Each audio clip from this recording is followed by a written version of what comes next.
Mecum Auctions has arrived in the Sonoran Desert in Glendale, Arizona. There are nearly 2,000 cars in our lineup at State Farm Stadium this weekend, and it's Mecum's first car auction since January in Kissimmee. And just in case you've forgotten, that event still has the collector car world buzzing. Welcome to Kissimmee. This is Mecum, home of the biggest car auction on earth, where horsepower rules the day and the best cars come to play.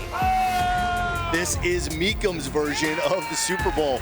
Anywhere you go, there's a cool car just waiting around the corner. We're all witnessing something unique today. This is really where it gets good. $11,250,000. $16.25 million. Now the moment we have all been waiting for.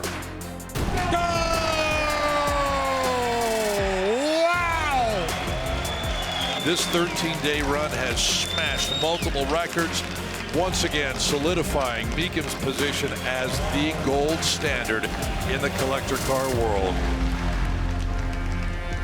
Wow, what a week that was. Bill Stevens, Scott Hoke here with you in the booth in Glendale, Arizona. Speaking of records, $445 million in total sales, biggest auction anywhere, anytime.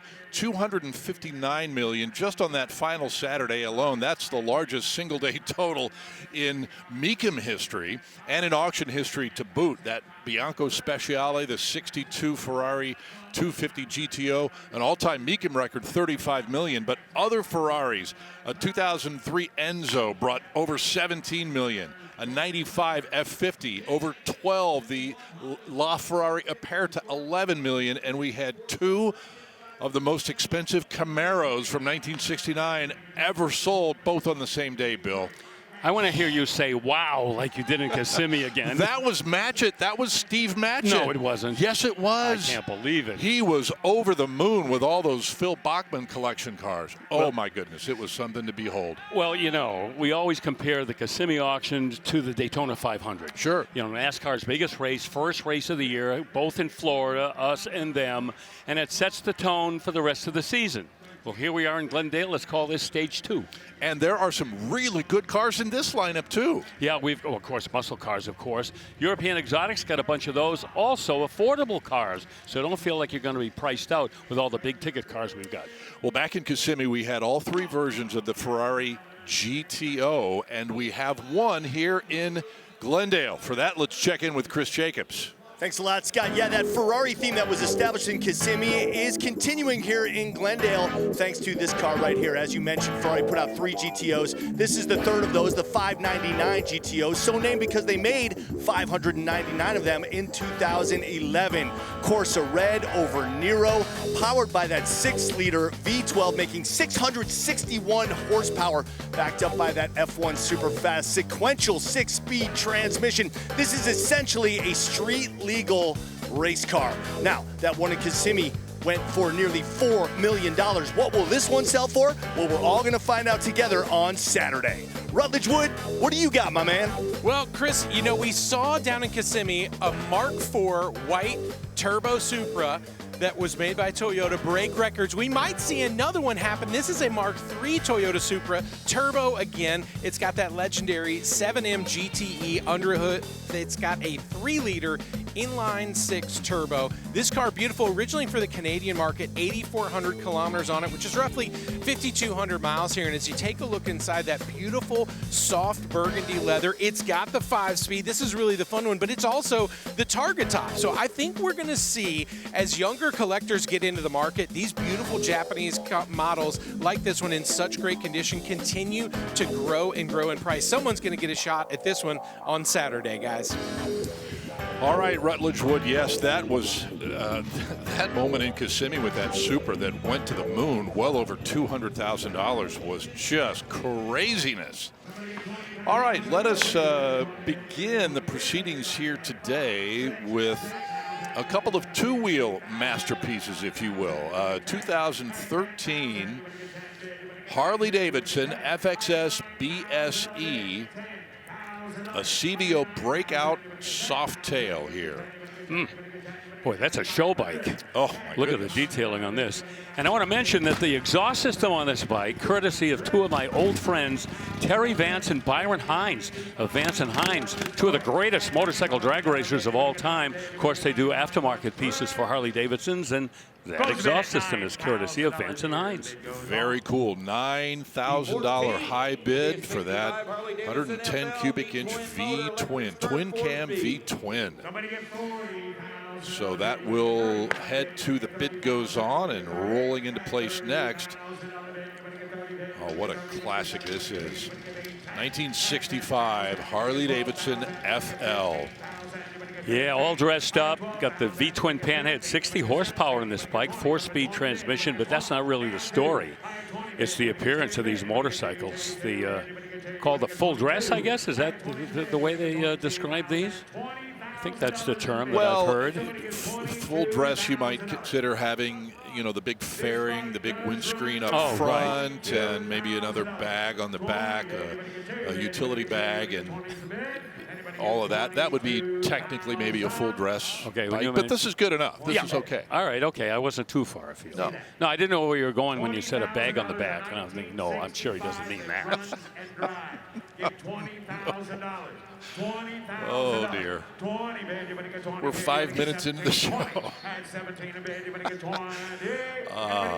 I've missed you, Bill. It's been a while. It's been a month and a half. You've been in Aruba for like 60 days in a row. Yeah.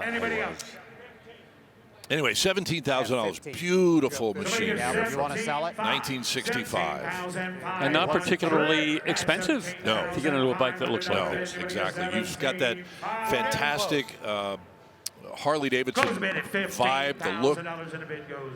And a high bid here at $15,000. All right. Don't overlook these little Hondas, because they can be really spectacular. This is a 1980 and valuable 1986 Honda Z50. This is a Christmas special, and you see the bidding already at $4,000. Yeah, Scott, if I'm not mistaken, these are pretty rare. I'm seeing maybe 2,000 to 3,000 of these were built. Correct. They're not often seen at all. But the little mini trail Hondas from especially the early to mid 70s and into the 80s, they bring a premium. And look at this, the reserve is off at $9,000. Wow, 4.5 horsepower. Hang on. 2019 Harley Davidson CVO Street Glide odometer. Yeah, that's pretty cool. 429. All right, another Harley coming up for us here. This is a CVO Street Glide from 2019. Oh man, this has had the full treatment. This is more of your full dress bike. Yeah, look at that, huh? And it's had some mechanical upgrades as well, and there's bigger cams in there, super tuner package, 6-speed manual gearbox, and the finish on it, the Black Forest wineberry tank and body work. Boy, do they ever jump out at you. Special accent lighting that, of course, you can't see under these lights here in the arena. 900-watt audio system, which I guess you'd need that much power to be able to listen to it while you're cruising. But oh, that'll make a statement. Yes. As much, if not more, sometimes than the exhaust on these Harleys. Lots of detail on the engine cover. Yeah, you know, I could ride this bike. It's got heated grips. You know, I love my heated steering wheel, so yes. This would be the bike for me. This would be you, man. 23 is what I have. I think you'd have to learn how to ride a motorcycle first. Yeah, we should point out to people, I've never been on a motorcycle in my life, and I'm not exaggerating. Oh, that's a beauty. $24,000, the high bid on that Harley. We'll take our first break of the afternoon, or maybe the late morning, wherever you might be. We'll be back with more from the desert in Glendale, Arizona. Coming up. Stay with us.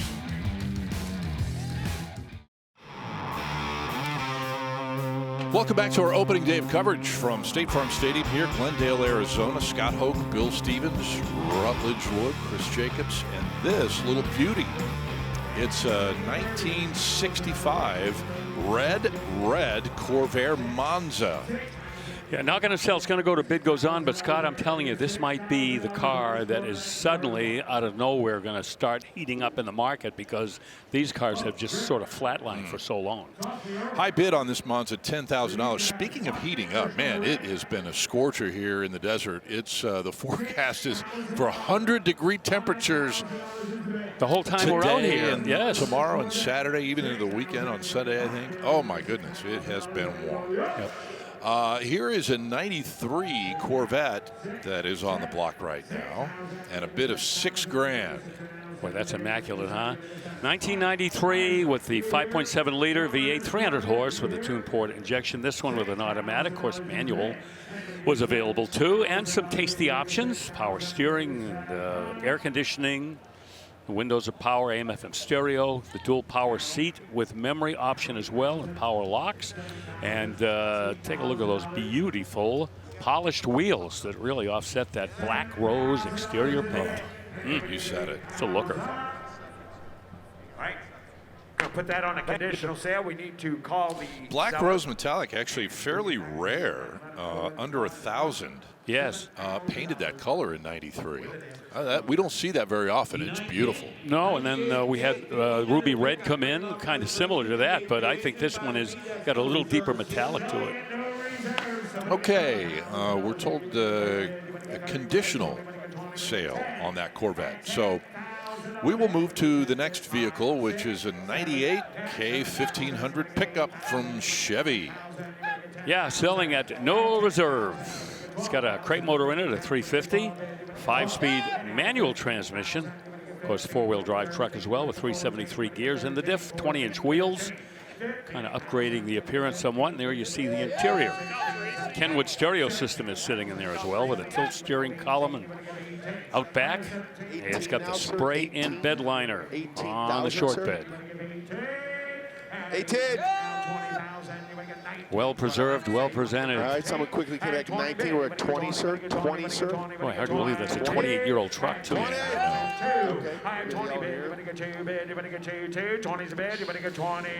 Perfect for the desert country out here in Arizona. Oh, right. you said it. Okay, we got it, sir. And that's the right, formula. That short bed, Oh, yeah. cool. cab configuration. Yep. That's what people want. And somebody just bought that one for $20K. 1993 Cadillac is next. It's an Elante convertible. And another one of those cars where the market just seems to stay put, except for the super, ultra low mileage cars, which this one is not. However, 93, that was the only year that the Elante was offered with that North Star 32-valve V8, which adds to the value of the car. It's got the 4T80E 4-speed automatic with overdrive. See the pearl white outside, black interior. Sound system is the Symphony sound setup. And power, just about everything. And this is the car that kind of makes everybody sad when they remember the history of it. It had, great expectations when Cadillac decided to go after the Mercedes 2-seat market, but just too expensive to build these. They were, the body worked on in Italy, flown to America and all that. We all know the story by now. Yep, Pininfarina designed it. It was a great idea on paper. I mean, they had to pay for 747s that were specially equipped to haul these back from Italy. How much is that going to run you? Yeah. I believe that sold for $3,500. Yeah, about where the market is on these. Yep, and it has been. Has been. Okay, here's another Chevy pickup from '89, 1500 for us. I wouldn't even call this a semi-custom because really the only thing that's been done is the addition of those aftermarket wheels, the billet specialties, the 20 inchers. Otherwise, 350, factory installed, automatic, power steering and brakes, factory air. It's been dropped down a little bit underneath, but no, this is kind of like a day 1.5 truck, if you could describe it as that. Yeah, we'll go with that. Yeah. Red cloth interior. That's almost standard issue on some of these trucks. Right. From this time period. $19,500 buys it. Okay, here's your Myers-Manx dune buggy, Bill. Lot of history here. The Myers-Manx, that was probably the original dune buggy. These original ones are trading pretty heavily. It's this an authentic Myers-Manx that received the state-assigned VIN, and its title is a 2009 SPCON, okay? That's the legality of it, but it does have that Volkswagen flat 4-speed manual, silver flake gel coat. They had gel coat rather than paint, the red upholstery, and custom wheels usually on all of these. People would upgrade them. These are the Krager SS wheels with the color-matched hardtop, as you can see as well. And these Myers-Manx, they're rare. You don't see a lot of them. A lot of them on the West Coast, probably where most of them are.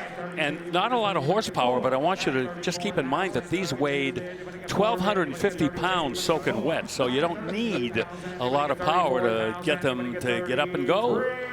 You really don't. That's what makes them so cool. And you know, the hard time, just those little touches that make these really bounce and just be so fun. I saw them moving around this morning, and you know the driver had the hugest smile on their face. Yeah. $32,000. You know, much like the cloth interior on that pickup truck, I think every Manx dune buggy ever made had that silver flake paint. It had that. You had to have that on your dune buggy, right? Yeah. I mean, you got to. I mean, it's all about style in those. Yep. Go wild. Do you remember the animated cartoon series? Oh, yeah. Yeah, there you go. Indeed. I guess animated cartoon would be redundant, right? Oh, okay. Now you're getting a little chippy with me. All right. Just work with me a little bit, will you? Here is one of the legendary M3 BMW convertibles. This from 1999. Oh, man. During this period, this car was a perennial best 10 in Car and Driver magazine. That M3, they would just lavish so much praise on these cars. 3.2-liter inline six, 240 horse. Not really a real torque monster, but just all of the parts and pieces on these cars, you know, were competition tuned. We're talking suspension, steering, things like that. And this one, it's got some miles on it, over 116,000, but it has been well taken care of, as you can see. Yeah, that E36 generation of the M3, just such a crowd favorite, Bill, as you mentioned. And even a lot of these, I think, is this one an automatic? I think this one is an automatic. Yeah, still a great performing car.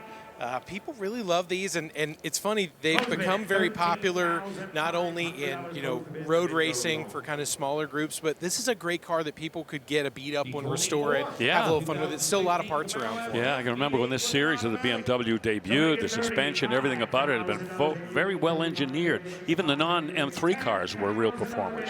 13.5 was the high bid on that BMW, and now to a pretty sinister looking 2016 Camaro Super Sport here, Bill. Oh boy, when this thing comes down the street, hide the women and children.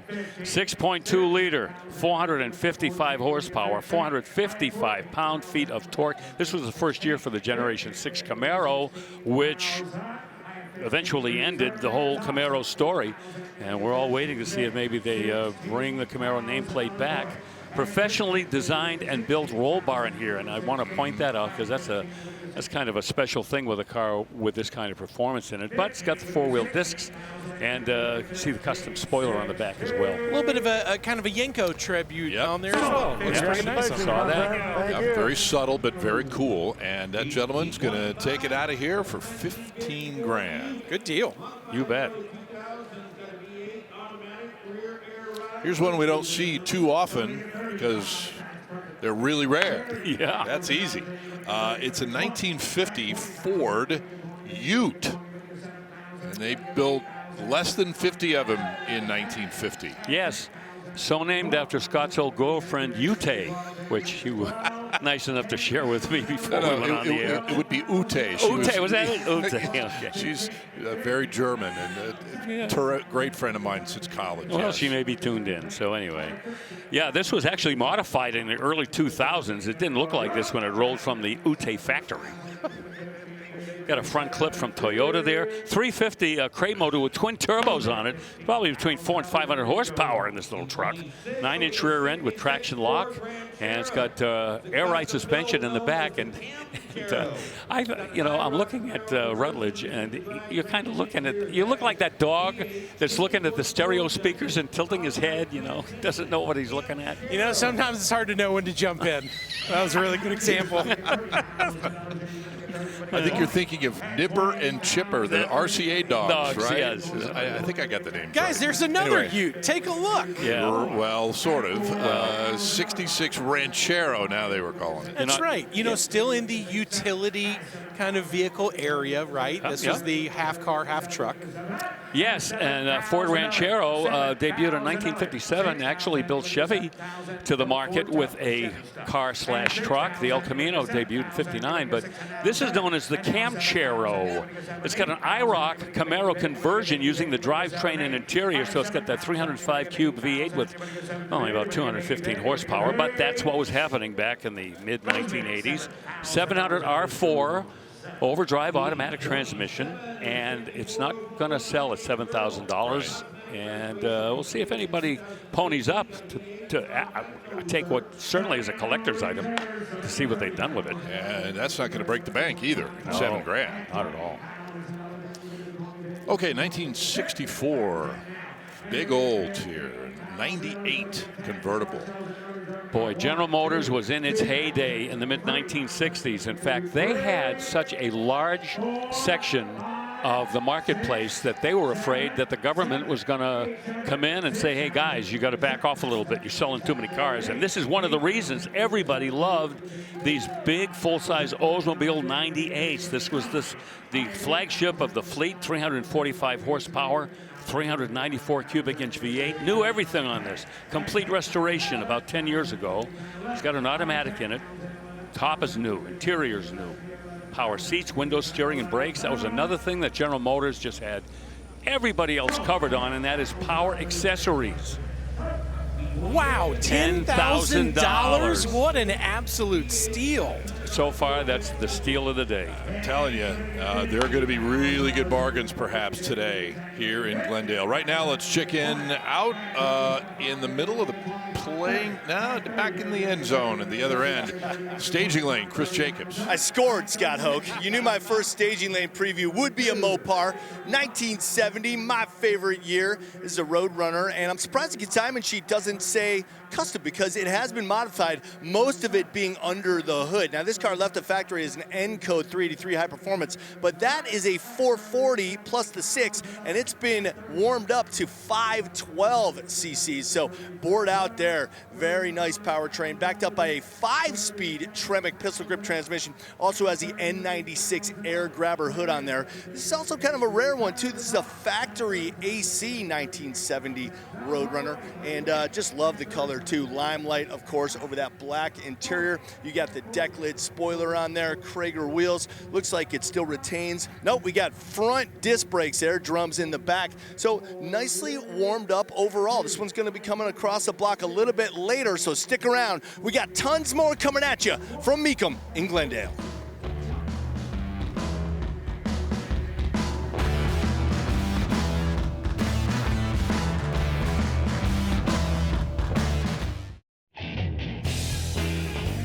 Welcome back to Glendale, Arizona. Big stadium for us, State Farm Stadium, here on ESPN Plus. As you see a few of the cars that are coming up a bit later in the weekend, we're dealing with a 68 El Camino right now. Bill, in the current bid at $18,000. Let's see what it's going to take to buy this one. Simple but effective. Great looking ride here with a very conservative approach. Got a 327 in it, which could have been anywhere from 250 to 325 horsepower. My bet is it's probably got a little bit more than that 250 in it. Got a rebuilt turbo 350 automatic. And been lowered a little bit. Lowered spindles and a tubular front suspension system and power disc brakes. The reserve is off. Somebody's gone by it. Yeah, they backed it up a little bit, and now back to 18 grand. We'll take it. That's a nice setup, guys. For that money, you just can't build anything close to that. Nope. Oh, no, absolutely. Stance is dead on. Terrific color combination. Wheels, tires, the whole package works. And the young man with Chicken George just bought it for $18,500. Yeah, and you're so right, Rutledge, because, you know, just paint alone these days, if you go with just a standard, straight, not fancy, not crazy paint job, you're already maybe $15,000 to be done right. Oh, yeah. It's wild. Yeah, it's not cheap. Okay, moving on. 66 Mustang GT up on the block, selling at no reserve. Oh, as you can see just by the appearance, this one has been played around with a little bit. Got a California rake going. Has a 289. Now, according to the VIN, it's an A code, so originally it would have had 225 horse, but I'm guessing with that fuel injection system that's been bolted on, we're doing a little bit more than that.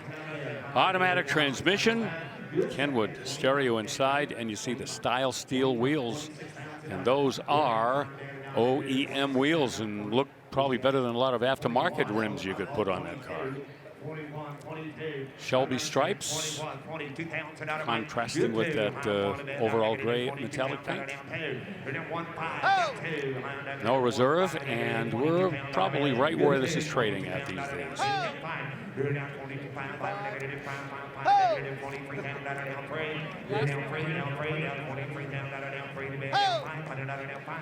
A couple of people want it. Right, that's all it takes. That's sometimes. It. Look at that, huh?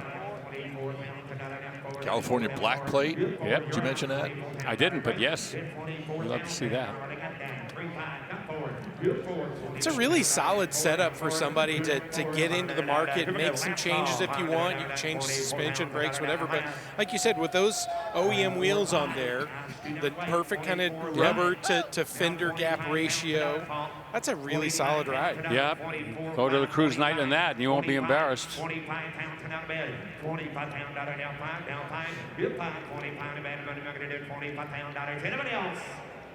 24.5. Yep, that'll take care of it. And I think one of those things that I love, especially coming out here out west, we see a lot of different kind of styles in what some people like in certain areas, right? We got a little Southern California vibe over here meets the Arizona vibe, which is always clean, bright colors. You know, when we go to Pennsylvania, we see some amazing trucks come out of the woodwork. People go crazy. But the variety, I think, is something that Mecum just brings every single auction. And when you got a Benz convertible coming up, it really proves it. You know what? And these SL500s are at home at any of our events. We see them all over the place, and they're just so good for somebody who's looking to get into one of these for not a lot of money. Indeed, and this is one that we see come across with this particular appearance and mechanical combination a lot. This was the standard bearer for Mercedes back in 2004, the 5-liter V8, 302 horsepower, that M113 engine series. They did have a high-performance AMG version, of course, but these were the ones that sold certainly in bigger numbers, as that Mercedes automatic transmission, the silver and the black. That is a color combination that'll never go out of style, has that command and infotainment system as well. Well, you know, any SL500 is probably not going to be a stripper. You are going to get more than enough extras to keep anybody happy. Yeah. Yeah, and that goes all the SL nomenclature tells you a lot, because that takes it all the way back to the beginning, just about. Yeah, and you can see where this is trading for right now. And this car, loaded, optioned out back in 2004, was a 6-figure car.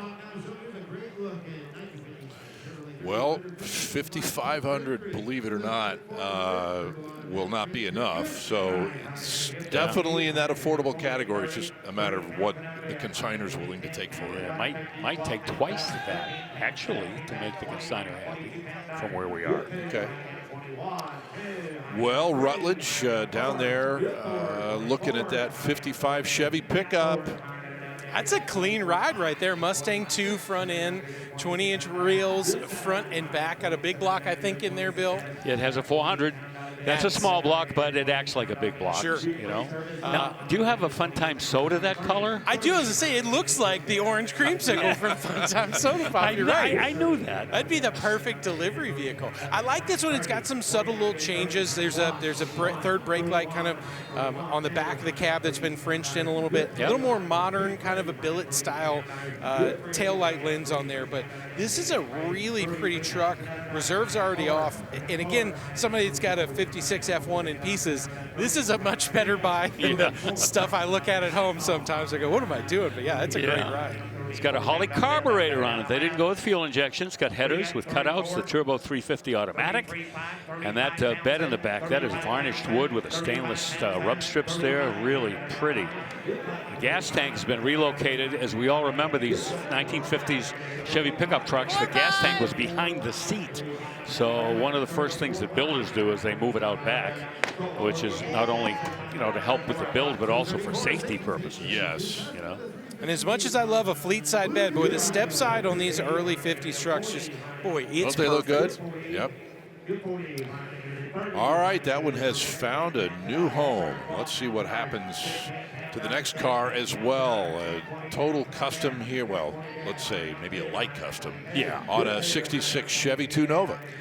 Yeah, sweet little street machine here. This is one of the 2 years for this Nova, that generation, 66 and 67.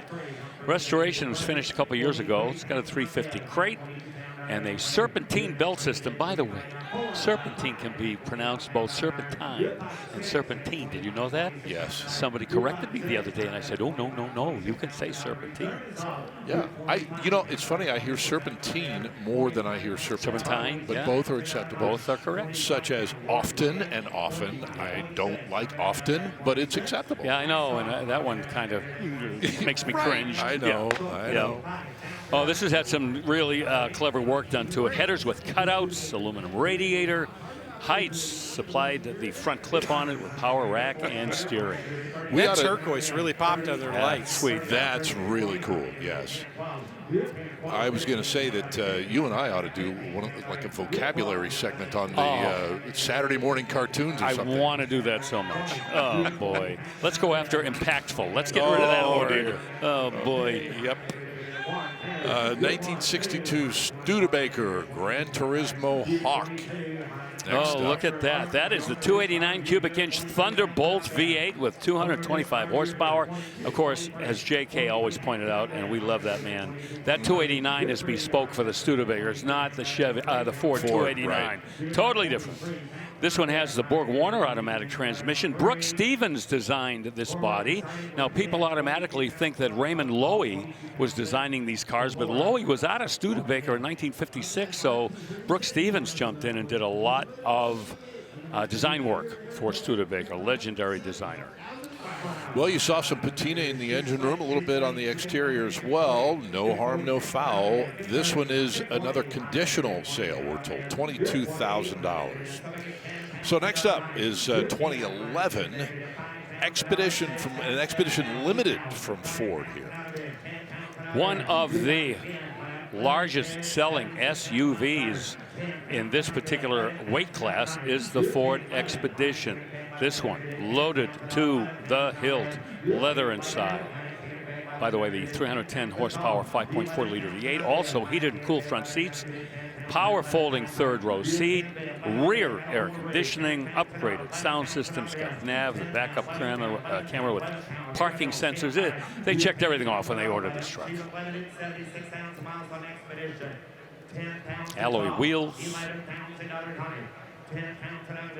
And still a lot of life left in this truck. A little over 76,000 miles on the odometer. Oh my gosh. Yeah.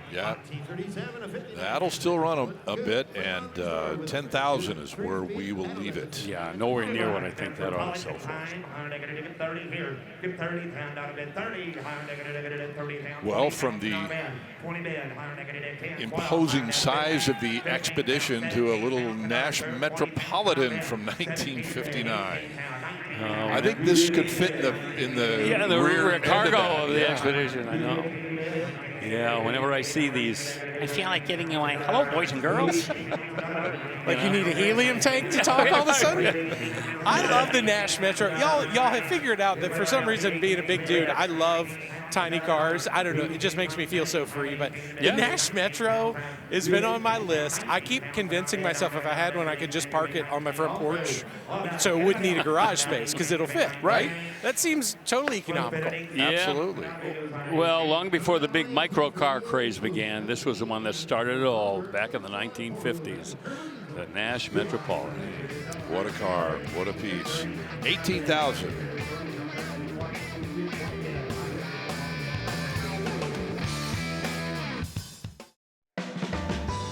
Welcome back, everybody, inside State Farm Stadium here in Glendale, Arizona, for our continuing coverage of Mecum Auctions. I'm in the staging lanes with this beautifully restored 1950 Ford Custom Deluxe Country Squire wagon. Wow, is this a gorgeous, gorgeous vehicle. Now, this is powered by a 239 V8, backed up by a 3-speed manual transmission, making about 100 horsepower, but this car is not about performance, it's about cruising in style and comfort, and it is loaded with both of those. Really, really gorgeous to see here in person. Now, interesting to note about these Country Squires, of course, they all featured that wood grain trim body panels. However, only the first generation, 1950 and 1951, were genuine Woodies. That's right. The wood panels were assembled at Ford's Iron Mountain assembly plant up in the Upper Peninsula of Michigan, and they were sourced from lumber owned by the Ford Motor Company. So very cool that this is a genuine Woody. In 1952, the next generation of the Custom Squire, all the body panels went to steel in an effort to lower production costs. But man, the best part about this one, I think, it's going across the block at no reserve. So it's definitely going home with a new owner. Can't wait to see it under the lights on the block. Scott? Bill, go ahead. No, I was just going to say, Chris, I'm so glad that you brought up the part of Ford making their own wood paneling. That was a big thing for Henry Ford when he built that factory out there and they harvested their own wood. I mean, people just thought that that was an amazing accomplishment. Indeed. Speaking of Ford, here is 31 Model A Street Rod now. Yeah, this is not a show car by any stretch, but we went with kind of like an original vintage hot rod look here. Comprehensive build, less than 860 miles on it since they finished it with the all-steel body, a crate GM 350, Edelbrock components on top of that 350, like the intake carb and other parts and pieces, electronic ignition, stainless steel exhaust, and it sells for just a mere pittance compared to what it cost to build it. Yep. Kind of got a little bit different look with that kind of squared off top look. Yeah, we call that the phone booth body style off the Model T. The factory Model T's kind of had that roof profile, but it looks good on that little roadster. Love it. All right, this next car is just as cool can get. A 1960 Chevy station wagon. And just take a look at this. They're not going to bring a whole lot of money, but just super cool. It is because of the originality and how there's been no pretension made to make it cherried out to its original condition. And, you know, this car exemplifies the term as is, as shown. Look at the 59 Caddy bullet taillights, though. They customized it, you might say. Right. Got the American Racing Torque Thrust 2s on it, but no, you're right, Scott. This has a real cool factor. First of all, because it's a four-door wagon, it's not a Nomad. Of course, Chevy did not make a Nomad in 1960, but still, it's just a family hauler that somebody rescued and didn't spend a lot of time trying to restore it back to original. And at the money we are right now, you're going to get 10 times the fund, right? Oh my gosh! You know, absolutely. $14,000. And I believe that's the hammer price. That's it, is. man. You know, this building is so gigantic. It's a little bit hard to hear sometimes when the auctioneer or somebody hits the gavel or somebody says sold. But we'll go with sold at $14,000. Okay. XJL from Jaguar 2011, brother Bill. Not a Jaguar model often seen right here, the XJL. This one with the 5-liter V8, which came in 3 different flavors. The big one had 510 horsepower. Automatic transmission with the rotary gear selector. This is when a lot of the European cars were switching from the the column shift for your automatic transmission, or some of the T-handled automatic transmission shifters. Now we're into the rotary gear selector. This is rear-wheel drive, black outside, a cream leather interior, and wood veneer trim. I'm a big Jaguar fan. I love them. I've owned a bunch of them, and there's just a certain refinement and a certain elegance to every car that comes from Jaguar, and this is a great example of it. 65.7. You like those rotary things? Takes getting used to. On my rental, you got to push the shifter forward to go into reverse. Yes. My brain does not do well with that. No, it's like when I tune my radio, suddenly my car backs up. Oh, wait a minute. You guys you don't enjoy that when you got to go backwards to go forward? Yeah. It's a little. I think they're overthinking it a little bit. Maybe. I agree with you. Yeah. Look at the money on this, though, huh? For that car, wow. You could never convince anybody that you paid what we're looking at for this Jaguar. If you told somebody you paid $50,000 for it, they'd say, "Oh, wow, cool." Sure, deal. Are those 20s in the back? Do we know? I think they are upgrades from factory, just by the style of that wheel. But yeah, they are at least 20s. Low profile, man. Yeah. Those wheels look sharp. Yeah, if Jaguar put those on one of their cars, it'd be scandalous. My goodness, look at the wheels on that Jaguar. Why, that's an insult. Okay, $9,500 buys the Jaguar. 1952 Chevy 3600 pickup selling today at no reserve here in Glendale. All original. Odometer has only 46,000 miles on it. It's got the Thriftmaster inline 6 with 92 horsepower. They had the Thriftmaster. They had the Loadmaster. With 92 horsepower, they should have had maybe a Slugmaster, but I don't think they did. Yeah. Beautiful restoration on this truck, no question about it. Clearly, you were not part of their marketing and naming team. They would not ask me. Yeah, these original pickup trucks now that have been restored to this level, they have a lot of interest right now in the marketplace when it is done to this standard. And speaking of standard, look at the wood bed. That's original. No attempt made to restore that. They left it just the way, it weathered over all the years that it's been out there. Beautiful pickup truck. More where that came from. Coming up after the break. Stay with us.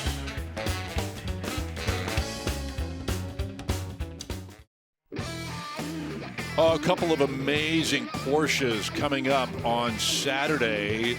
There are 2 of these 1955 356 Pre-A Continentals. One is a coupe, one is a sunroof coupe. Exceptionally rare cars. They are in absolutely spectacular condition.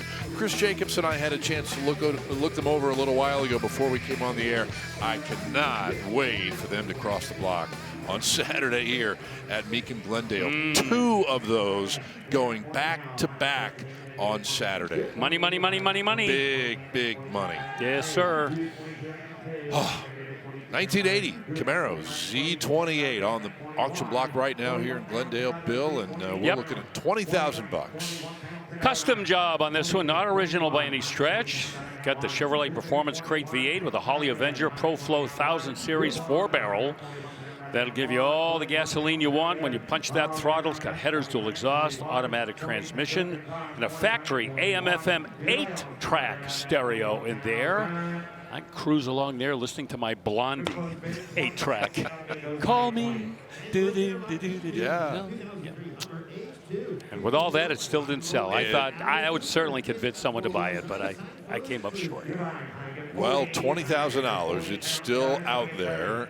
If somebody wants to take a gander at it, and bid goes on. In the meantime, we'll investigate a 2003 Hummer H2. Wow, this looks absolutely smashing. Well, there's a reason for that. This was celebrity owned, previously owned by Alice Cooper.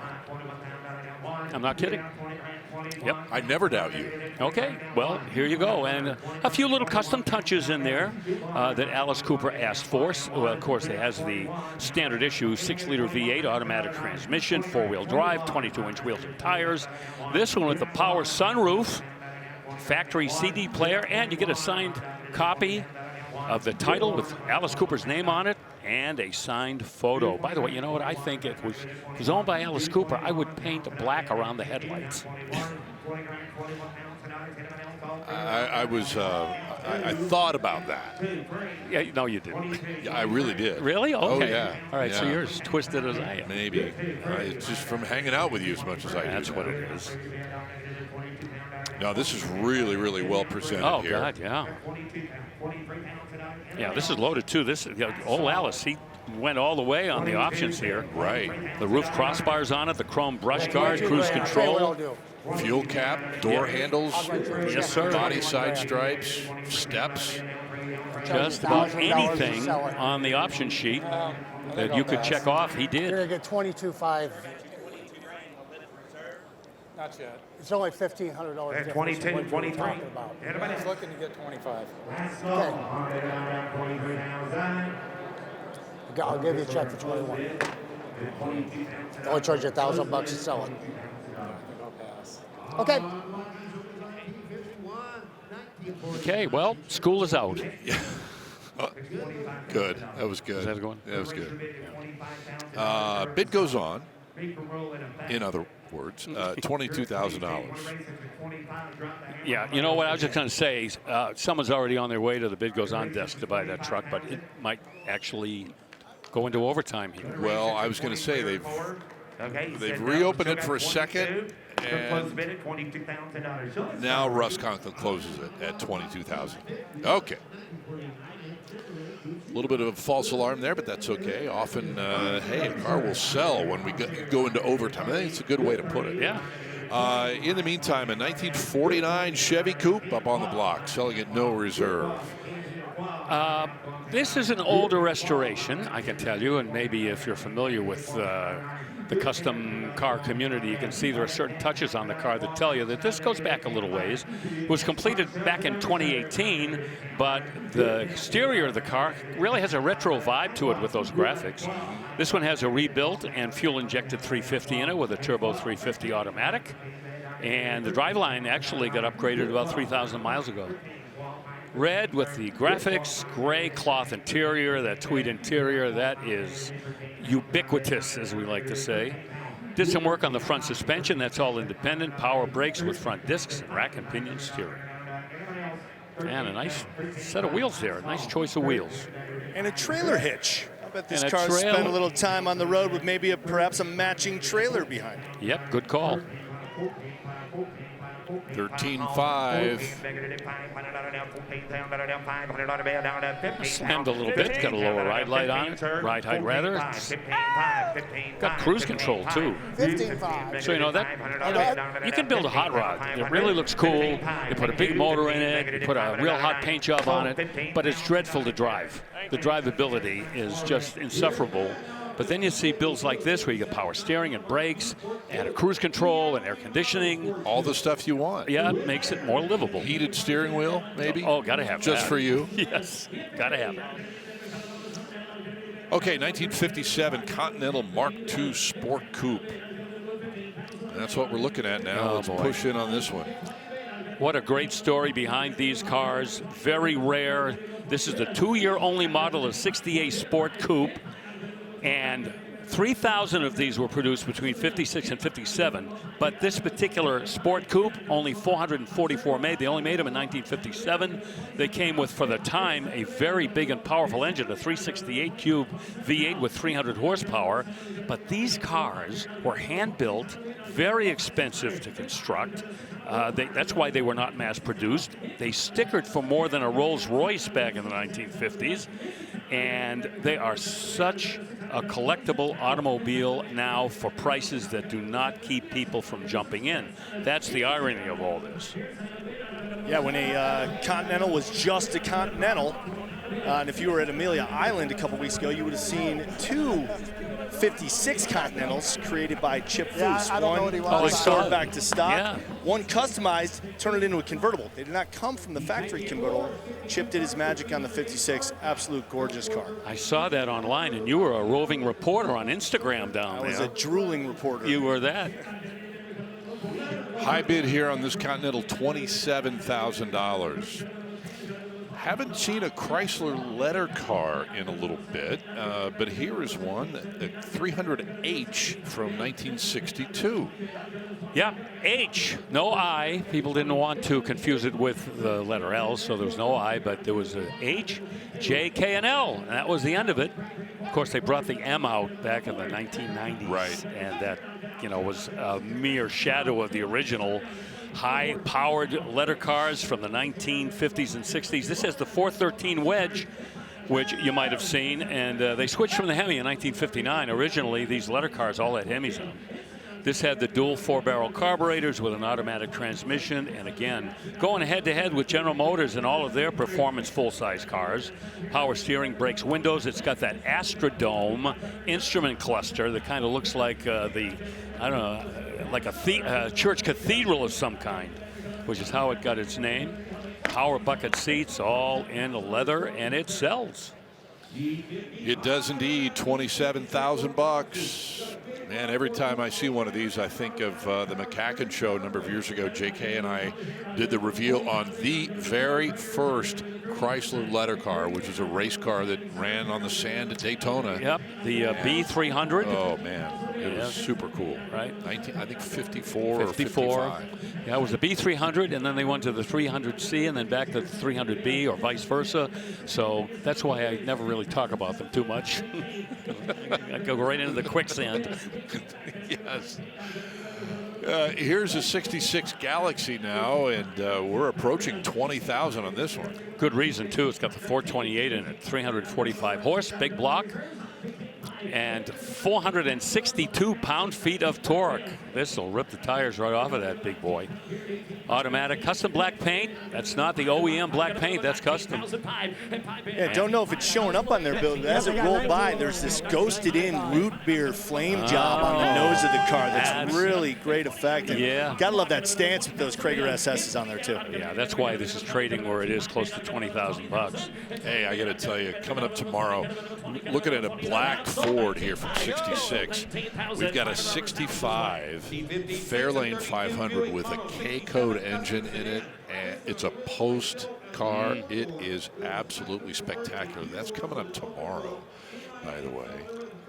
Maybe we'll preview it today, don't know, but yeah, I'd love to see it. Totally sweet. I haven't seen it. 1932 Buick Model 67 Custom Sedan next. Do not attempt to adjust your televisions at home. What you're looking at is an original 4-door Buick that was custom converted to 2 doors. You'll get a better look at that in just a second. There you saw the engine, the inline 8-cylinder engine in this. That's a replacement inline, by the way. 3-speed manual transmission. Look at that, a little wet bar, and that's the golf club door. That's what people used to use to store their golf clubs before going to the country club, Binky. Also, this has a beautifully restored interior as well.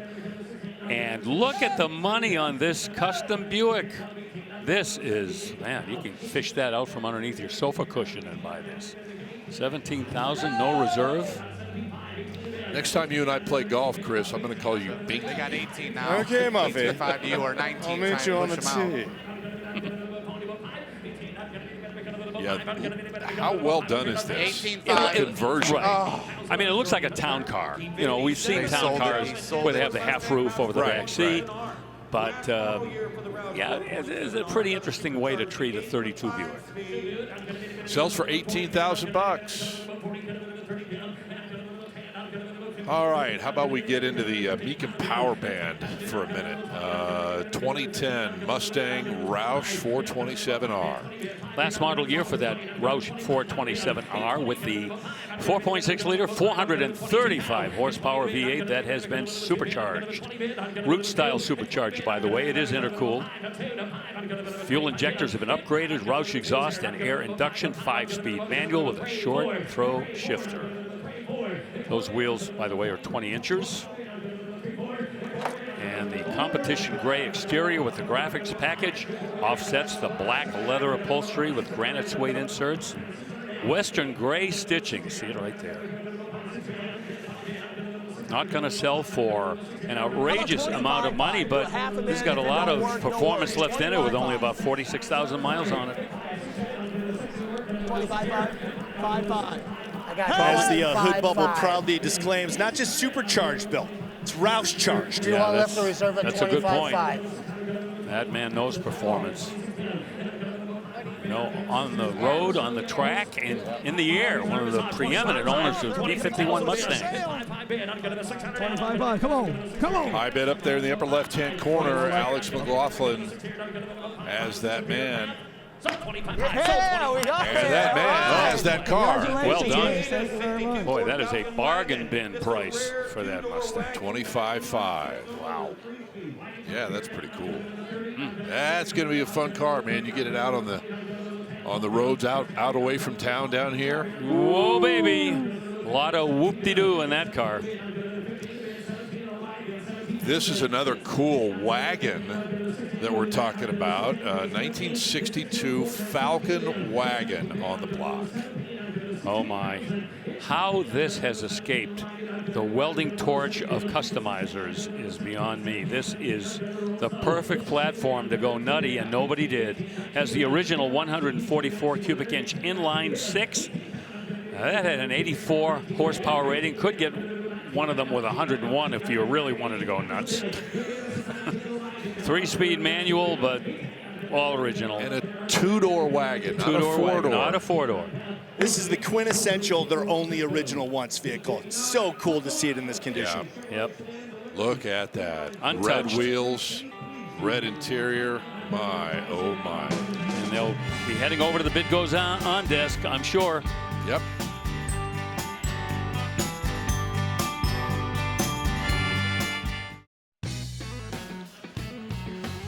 Well, there's a look at what normally is the playing field here at State Farm Stadium, home of the Arizona Cardinals. But all week it is loaded with fantastic collector muscle cars, Corvettes, and on and on and on. Pickup trucks as well. Yeah, we saw those 2 Prius you talked about. Yes. Right in the center of the picture. Yes, there. I hope you caught that right. Back to the auction block now, live here on ESPN Plus. A 1984 C30 Silverado Dually. Yeah, well, you know, muscle can have many different meanings in the collector car community, and there's plenty of it right here in this Silverado Dually with a 454 and a turbo 400, and bada bing, bada boom, it's got a new owner. Sure does, for 13 grand. All right, little Mustang convertible next from 1967, Mustang GT convertible.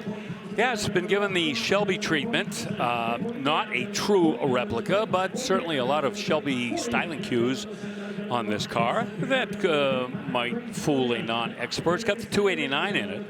And of course, the Hypo 289, the 271 horsepower K-Code engine, C4 automatic transmission. Got the Shelby GT350 padded roll bar. And Kelsey Hayes wheels, which were not Shelby issued. Those are the Magnum 500 wheels. Shelby's had their own sort of wheels that you could get if you ordered your 67 GT350 from them or the GT500. And it's bringing good money, Scott. Look at that. Yeah. $35,000. Yeah, they haven't gone full tilt Shelby replica. That's okay. Nope. And the reserve is off at 36. A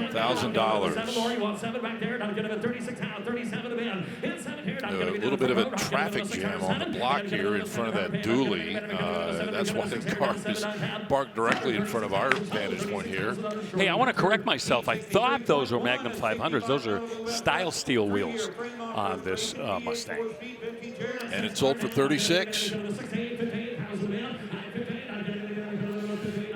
1965 Malibu Super Sport following up that GT. Oh, look at this.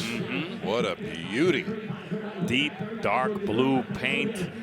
That gets your attention, and so does the engine room with a 327, period correct 327. The L79, that 350 horsepower small block that we always gush all over. Got the Muncie wide ratio M24 speed. Tilt steering column, Dakota digital dash. Aluminum radiator, you might have got a look at that as well. And underneath, the QA1 performance shocks and front disc brakes. 17-inch chrome wheels all the way around. 3-year frame-off restoration, and it shows. Boy, the angle that we have when the car was on the block, those wheels look like the mirrors from a funhouse at the circus, but they're really nice, and they just sparkle. Yeah, the chrome has really been buffed out to a high level. It's that great mirrored effect where the hoop is showing off those the spokes and the mags. Really, really cool looking. Yep. Well, you know what Bill Stevens always says. What does Bill Stevens always say? You put the right paint and the right wheels on any car, and you are 90% there. Yep. I would agree with that. And for this car, going to take more than $38,000 to buy it. So we'll move to our first mid-year Corvette of this telecast today. It is 1963 convertible. It is the first C2 Corvette we've had, Scott, and this one I'm going to predict is going to sell for the kind of money that a lot of people might be able to afford if they want to get into a C2. Of course, the big block cars have gone beyond the budgets of a lot of folks, but this one's got the 250 horse 327, the base engine with a power glide.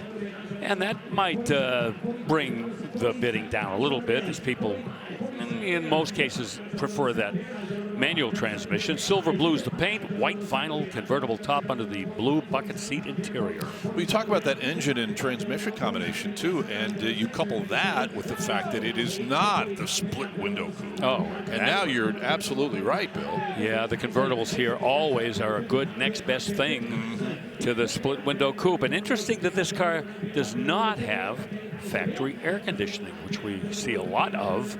1963 air conditioning debuted in the Corvette, and usually when they have the power glide with, you know, all the other options on this car, you'll see the AC. Not this time. And not to pile on, but the faux spinner wheel covers too instead of the Kelsey Hayes. So, you know, this car was kind of lower budget, should we say. Yes, and it took an extra step to get those Kelsey Hayes, Chris, as you know, because the factory did not install them, but you get them over the counter afterwards, and a lot of people did that.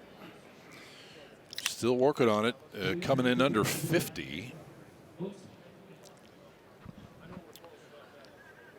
Matt Morvac having a bit of a discussion here with the folks on the block. Did you know that there were 2 different full wheel cover styles in '63? And a lot of people don't even know they're looking at it when they're looking at it. The center of the hubcaps could be chrome, but they could be brushed silver in the middle of the wheel cover. Yeah. Okay. Have we discussed that before? It sounds familiar. Yep. Yes. Yep. Not that there's a great collector value for either one, but sure, it's just an interesting little subtle difference about those wheel covers. Yeah. Did that sell for? Oh, it sold for 50. Okay, yeah. Very good. There you go. So we'll move to the 1970 Road Runner that Chris previewed a little while ago. Yeah, and I remarked that you know, they could have thrown custom onto the consignment sheet because you're getting a look at it right there. That is the upgraded 440 with the six-pack on there. Now this car was an N code from the factory, which would be the 383 high performance. Nice power upgrade, and not just a 440, bored out to 512, so even a little bit more displacement, and an upgrade in the transmission too. This is a 5-speed Tremec pistol grip. Okay. Yeah, and so realistically speaking, 390 horse would have been the stock horsepower rating for the 440 6-barrel. This one with that stroke job, probably well over 500 horsepower. Yeah, and I apologize to my Mopar brethren. I should have said 6-barrel, being a Plymouth, and not 6-pack, which would have been a Dodge. Don't be so hard but, on yourself. You know, I like to be accurate. Well, Bill. we all try to do that, but you know, we're only human.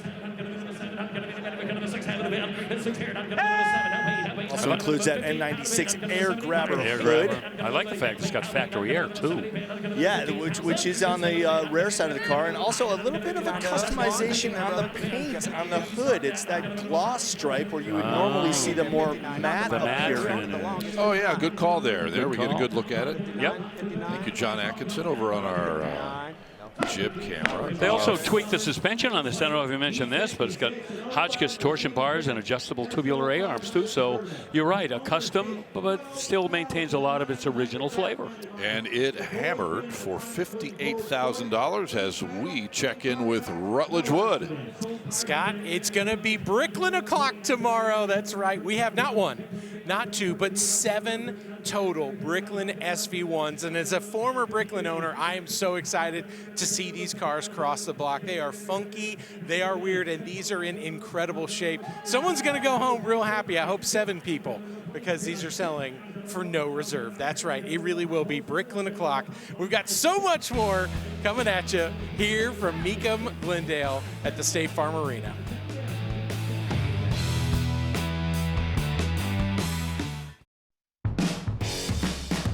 Oh my goodness, we are back in Glendale, Arizona. Bill, the weather here is 98 degrees at the current moment. Expected to get to 103 today outside, but it's actually quite comfortable here in State Farm Stadium. We're loving it as we continue with Mecum Auctions, collector cars and more, live on ESPN Plus, with a 1942 Mercury sedan on the block now, Bill, that has been worked on a little bit. They've done some cool things to this one. It's a Porky. That's what we used to call the fat-fendered cars back from this time period. Fat-fendered Mercury. Yeah, they've done a lot here, Scott. Ground-up build, upgraded drivetrain, including a 1965 327 in it, with a turbo hydromatic 350 automatic, independent front suspension, powered disc brakes, and a modern rear differential. They got highway gears in there, so this thing will have long legs. And the purple dot taillights. Boy, yeah, that is a vintage touch right there. The third brake light up in the oval rear window as well. Yeah, they bolted that up there. Good looking paint, simple but effective. Just a great shade of red with that gray vintage interior, vintage hot rod interior. All right, let's move on and take a look at a Factory 5. By the way, that Mercury did not sell. A Factory 5 Cobra replica from 1965. And I spent the day out at the Factory 5 facilities just a couple days ago. Of course, I always mention how they're right near where I live back in Massachusetts.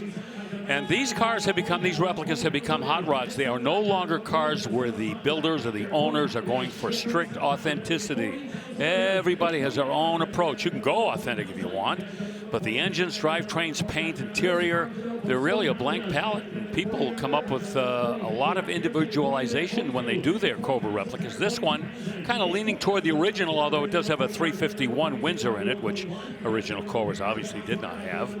Holley 4-barrel carb and a 3-speed automatic transmission, which is becoming more popular actually in these Cobra replicas. People are going for the automatic. The color is called Bond Red, white stripes, and the car's been autographed by the man himself, Carroll Shelby. Cool. Yep.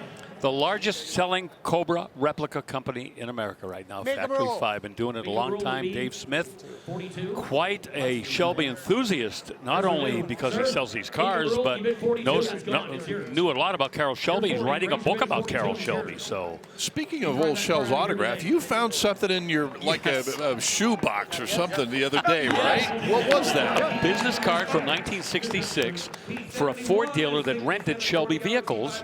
And this is the business card of one of the salesmen that Carroll Shelby autographed. And I got to believe he autographed it the day that this salesman may have rented a GT350 to somebody. So how did you get it? A friend of mine, I think, gave it to. I'm trying to remember when. Just gave it to me because he knew. Wow. What Shelby and I have in common. So yeah, no, I love that. That's pretty cool. It is. All right, the replica's sold, and so we'll move to a '67 Galaxy 500 convertible now. Yeah, this has got a 390 in it. It's got a big block in it. Cool. The one we saw earlier, the 66, had a 428. This is a 390 with the C6 high performance automatic. Power just about everything. And in excellent condition. Aftermarket wheels, as you can see right there as well. And about $20,000 ought to bring the hammer down on this beautiful convertible. Boy, you are not going to be wrong almost at any number on this car. Yeah. Beautiful color combination. Power is terrific. Like to see the top down, but, you know, we usually tell the consigners if they can to do it, but that rear window, they don't like to lower the top if it's never been down. Sure. Put a wrinkle or some kind of a scuff on that rear window. So, and there we go. All right, yeah, reserve comes off $18,000.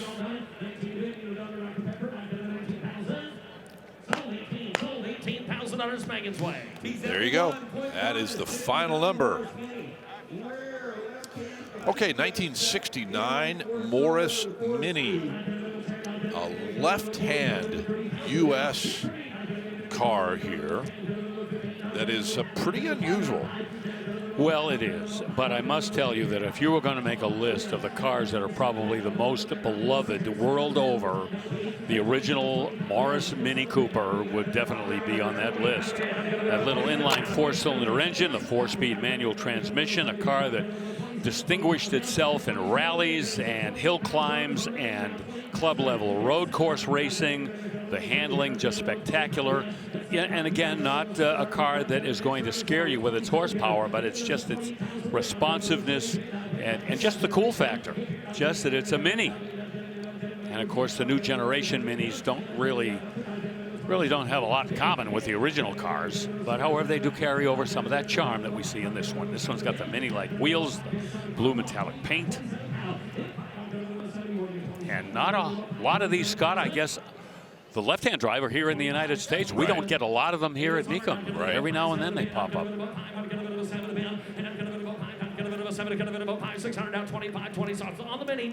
seems to me that they are using those wheels on golf carts nowadays. These really high-end custom golf carts. They look great on anything. They look good on a shopping cart. That's true. Jeez. Probably make it handle better than most shopping carts that you encounter. I always get the one wheel is stuck in the front. Oh man, and it wiggles. Or it pulls hard left. Yeah, they always save that one for me. 25,000 buys that little 69 Morris Mini. Okay, no reserve. We've, oh gosh, a couple of dozen, maybe 3 dozen no reserve cars for you today. This is one of them, 1970 Mustang. Oh, this is a beauty queen right here. 302, there you see it right there, a couple hundred horse, 4-barrel carb.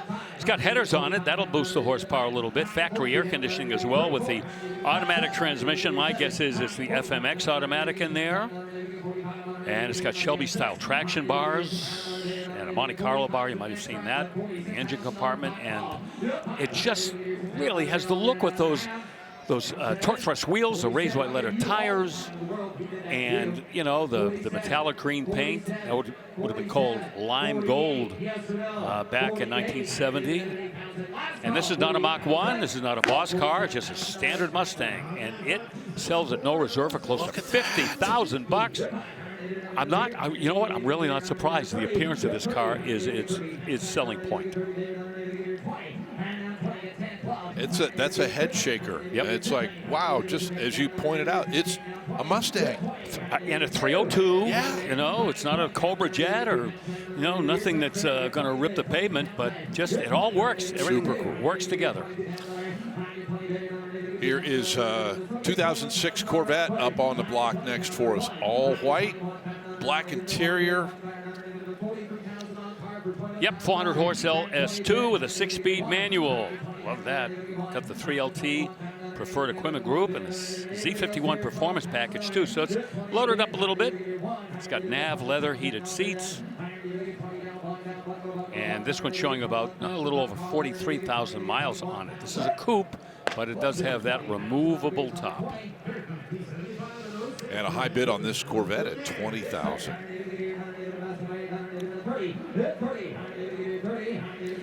Moving on, 2006, another one. Corvette coupe, a little bit different in the color department. Yeah, the color and the drivetrain. This does have the LS2, but this one with the automatic transmission. Silver outside, black and red accents. AC, AM, FM, CD. So the battery of options one might expect to see on an 06 Corvette is present in this one with about half the miles that we saw in the previous one. This one only a tick over 25,000. Some of these added the black alloy wheels as well. And other than that, this is a pretty original, as delivered, 2006 Chevy Corvette. And we're getting into the neighborhood where these cars are trading these days. We'll see how motivated the consignor is, but we're not too far away from the magic number. 24, 25. I get 24 to What's the latest Corvette that you had? Was it like a 78 or 9? Close. I had a 1980. 80, okay. Yeah, that was it.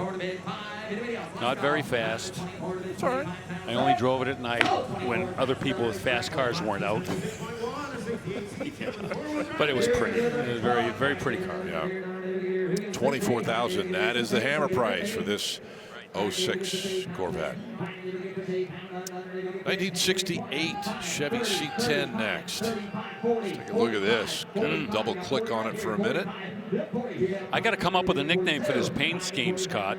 Color on the top, color on the bottom, and white in the middle. I think I called it like the Oreo paint at an earlier auction. But we see this a lot, pretty common treatment, and it works. And of course, we see blue here, but we've seen orange, we've seen black, red, whatever. Power, you got to look at that 350 with a Holley fuel injection. It's got an automatic and 4-wheel drive. And options galore. Air, power steering, front discs, tilt steering. Eddie Motorsports, hood hinges, aftermarket hood hinges on there.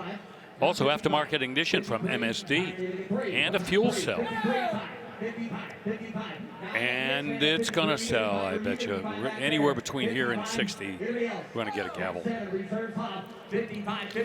Well, you're right. The reserve's off. That we know. Market correct.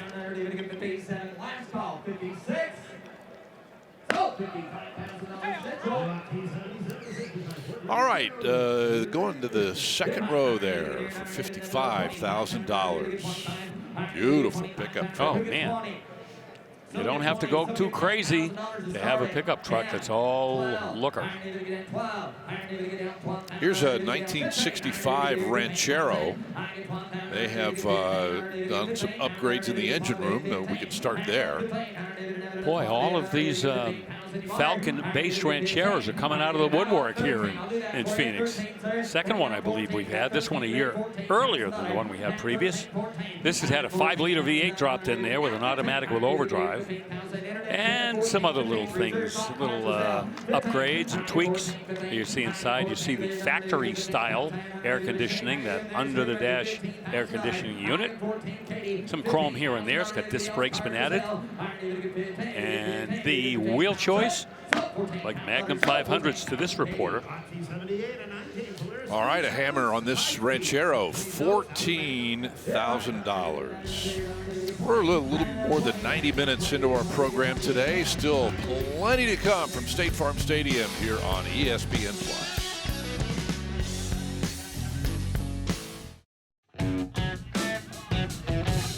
Welcome back to live coverage of Mecum Glendale here 2026. I'm Scott Hoke with Bill Stevens up here in the booth. Rutledge Wood and Chris Jacobs out and about covering some cars that are coming up for us. And right in the middle of the block right now, built 1962 Ford Thunderbird. Well, we may be stunned as to what the bidding will look like if this were to sell, because these bullet birds are undervalued, if you ask me. This one with the 390 cubic inch V8, that was standard fare for these 62 Thunderbirds with the automatic transmission. Looks like there's a little bit of upgrading done under the hood there on that 390. And these cars, again, styling-wise, they were a sensation. They sold like crazy. There were 11 generations of the Thunderbird. We all have talked about how we would not be shocked to see that nameplate come back at some point, although it has not. But look at that. It sells for $15,000. Gotta love it. Like those second generation Buick Rivieras. When is that market going to catch fire? All right, let's take a look now at a 1984 Cadillac Eldorado Buicks convertible, or Biarritz. Yeah, I know. We heard that debate. Yeah. Yeah, this is the front-wheel drive generation here of the Cadillac Eldorado. And these are, well, before I even get it out of my fat little mouth, this thing has got the reserve off at about $16,000. An elegant car with all the power accessories, all the gingerbread, just puffed out right to the max and selling for less, if it were to hold here, $20,000. 4.1 liter V8, very smooth, responsive V8 with an automatic. Wow.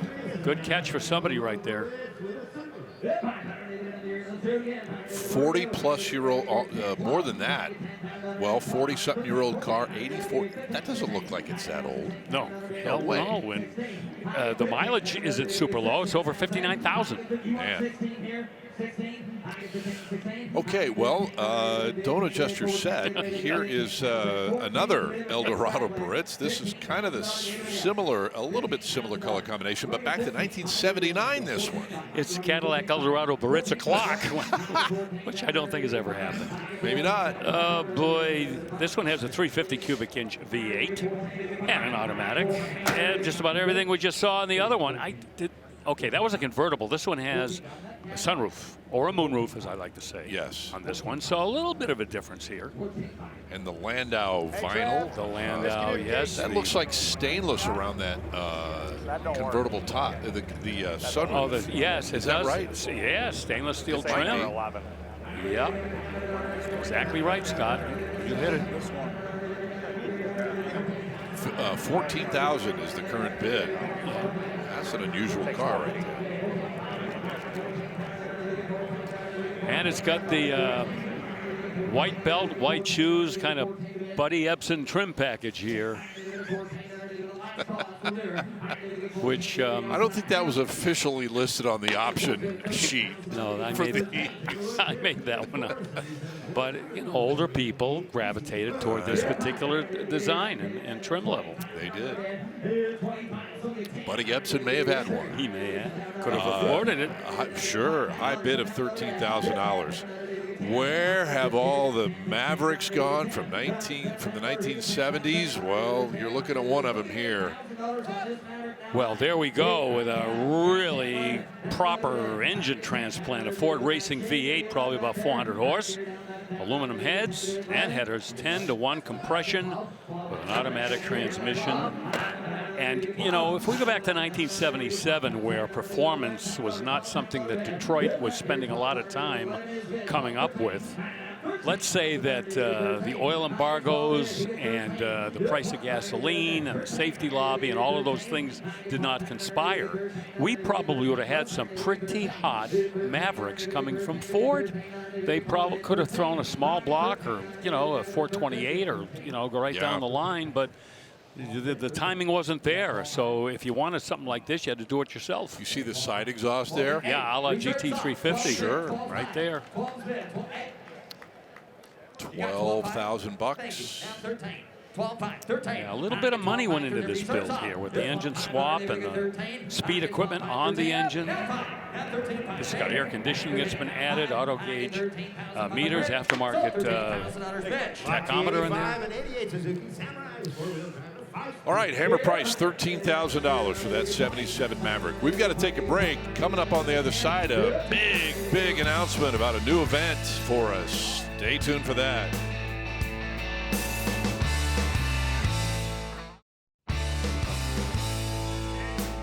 Back in Glendale, Arizona, 90 minutes away from the finish line here on this Thursday, with still action coming up tomorrow and Saturday here at Mecum Glendale. Scott Hoke with Bill Stevens, Chris Jacobs, Rutledge Wood. Great to have Derek Daly in the booth with us in our last segment. We kick off a brand new segment. Oh, Bill, this is right up your alley, brother. Yeah. 2013 Jeep Grand. Oh, well, right up both of our alleys. Well, yes. You've had the SRT 8. Well, I've had a bunch. I did have a 2012, very similar to this, 470 horse. I'll tell you, what a muscle truck. You want to have an SUV that'll suck the headlights out of just about anything else. You're looking at it. And all of the creature comforts, too. You don't have to sacrifice anything in the way of power accessories or any of the extra cost options that you want in a Grand Cherokee, all in the SRT 8. And you're looking maybe to replace yours. And this would be a nice step up for you there, Cap. Well, yeah. I'd like to get something. Well, 2013's okay. It'd be only 2 years newer than the one I have. But yeah, that SRT 8 is that would be desirable. Yours for doesn't sure. have 470 horsepower. No, it doesn't. No. Nope. So that one will, I believe, go to a new owner while we take a look at a 2010 Jeep Wrangler Sport, little two-door soft top edition with not a lot of modifications. Stock wheels and tires, it looks like, and they've kind of left this one alone. Yeah, pretty much. Compared to some of the ones that get the full Monty, this one is by the book. That little 3.8 liter V6 we see all the time, all original, automatic transmission, black outside, beige and gray inside. And it's got those factory-issued 5-spoke wheels, the BF Goodrich all-terrain tires. Recent service comes with the owner's manual. And it's road ready. Don't have to do a thing. Get in, turn the key, and away you go.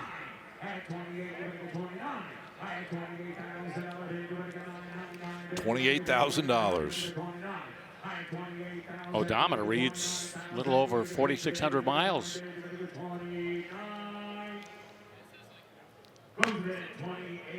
Well, 28 is not going to be enough. Maybe 30 plus. We got a little work to do. You're right. We'll buy that. Right.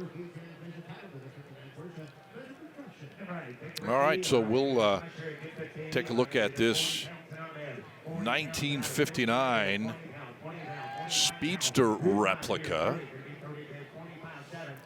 The unforgettable Speedster. This is a replica. And the replica industry really starts coming to life when the cars that people want become too expensive. Happened with the Cobra. That's why there's so many Cobra replicas. Only the very well-heeled can get into an original car, so you get the replica. Same here with the Speedster.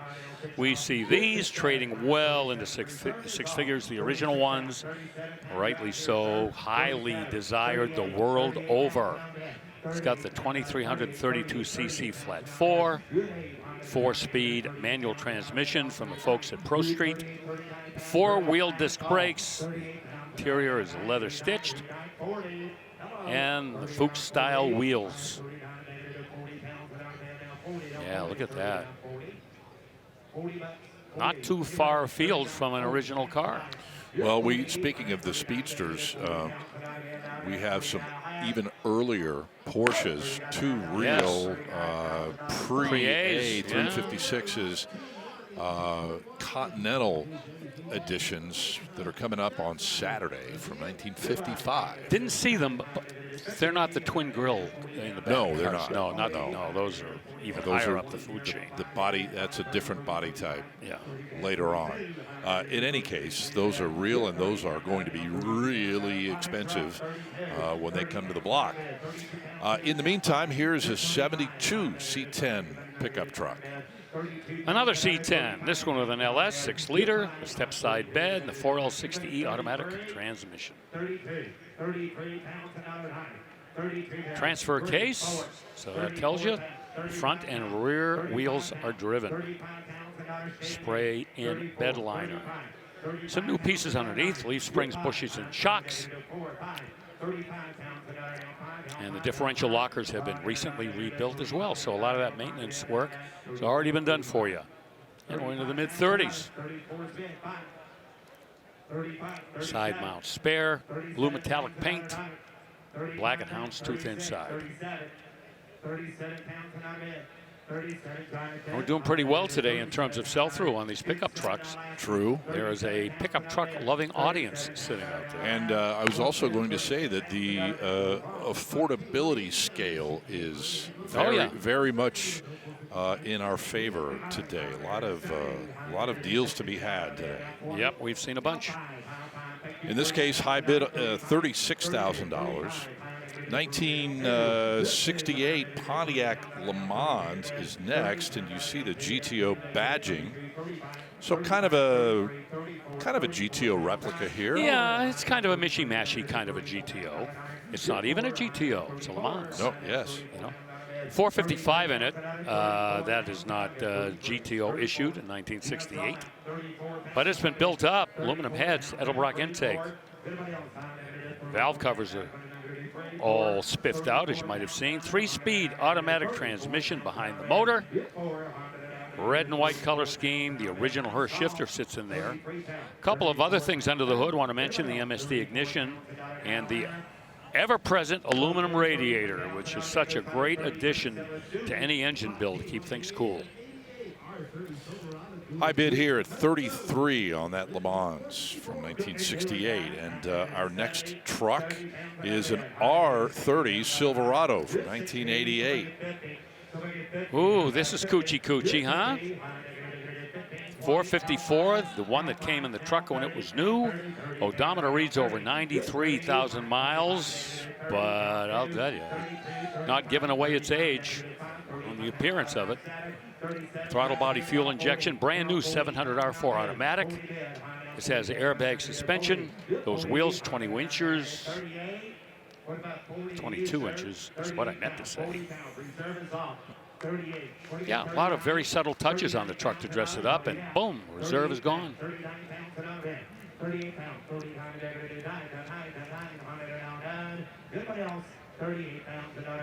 Tubular grill in the front. Boy, that's an old custom touch going way back. And this one gabbles for $38,000. Here's a 1959 convertible that has escaped the customizer's toolkit. Yes. Yeah, you know, we love Gene Winfield, passed away not long ago, and boy, he'd love to get his hands on that mark. From all of the beautiful customs he was responsible for. Now, this is the OCM model. This is one of only 8,341 that were built in 1950. And it was the most expensive model offered by Mercury that year. It's stickered for over $3,400. And this is the bigger flathead. We went from 221 to 239. Now we're up to 255 cubes.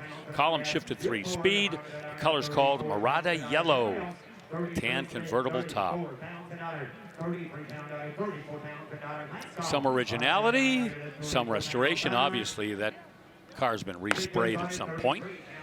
And that Murata Yellow, M-I-R-A-D-A, which kind of sounds like somebody from your neck of the woods saying Mercury Marauder. Marauder. A Murata. It's a Murata, Bell. Yes. A Murata in Boston. Okay, $33,000 as we move ahead to really cool Model A Roadster, 1931. Oh, pick up your, let's see, I'm going to say June 1961 edition of Hot Rod magazine, and you'll see this car on the cover. I don't think you will. I'm just saying this would be a cover car back in the early 1960s as the vintage hot rod movement was white hot. This has a small block 350, 4-speed manual. But look at the presentation here. Full fended car, and it's got the original looking soft top on it. Very conservative wheel treatment steel wheels, baby moon hubcaps. Textbook. Very much so. Front end axle's been dropped. 4-wheel discs, 4-link rear suspension with coilovers. The cockpit, if you can look closely, that's been extended 2 inches. I like that. Yeah, a little bit more legroom in there. 22,000 buys that little Ford. 1931. Oh, congratulations, top bidder. Well, our collection, if you will, of 50s, big 50s cars continues today with this Buick Roadmaster Estate wagon. Yeah. Wow. Look at that front end treatment, giving homage to Leona Helmsley, I believe. What we're looking at. Yeah, those cars just never looked happy, but that's just the style. That was, once again, Harley Earl and his gang of designers could go in any direction they wanted to. That's that Fireball 320 cubic inch inline 8 that became as famous as the Buick itself. Dynaflow 2-speed automatic and power steering. They put disc brakes in the front, heater. That's in there. Gold style analog clock. Split rear tailgate opens from the middle. So you've got it going up and you got the bottom going down. 33,000 bucks. The reserve is off. That's a 4-Ventaport Buick. That tells you something right there. A clue as to the model, the trim level, caliber of the the caliber of the car level. Roadmaster gets the extra port vent. And $34,000 buys it. Man, what a piece of history. Oh, it really is. I mean, that could be in the Peterson Museum. Oh, sure. You know? Right. Yep. Let's call them and say, hey, want a car? We'll bring it over. Yeah. Okay, in the meantime, 1961 Cadillac here. This is a Series 62 convertible. Yeah, the Series 62 was like the tweener model trim, and there you see the engine. That's the 390 cubic inch V8, which I believe was not the engine in 61. I think that came in a little bit later. 365, I think, predated the 390, but whatever. Of course, the automatic transmission, maroon exterior, white convertible top. And these cars, even though it's a Series 62, could bring all the eyeball of the Fleetwoods and the Eldorados and all of the upper trim levels. They looked just as impressive, rolling down the boulevard. Quick check of the book here. The Series 62s in 1961 did have that 390. That was available. Yeah, 3 1/4 horse. Okay. Yep. I'll bet you. Look, see if that debuted in 1960. Okay. It was available in 60. Yep. It was available in 59. Oh, now I really look like a moron. 58 was the last year of the 365. 58? 58. Oh, I was way off. Thanks for fact-checking me. That's all right. You got me curious. Yeah.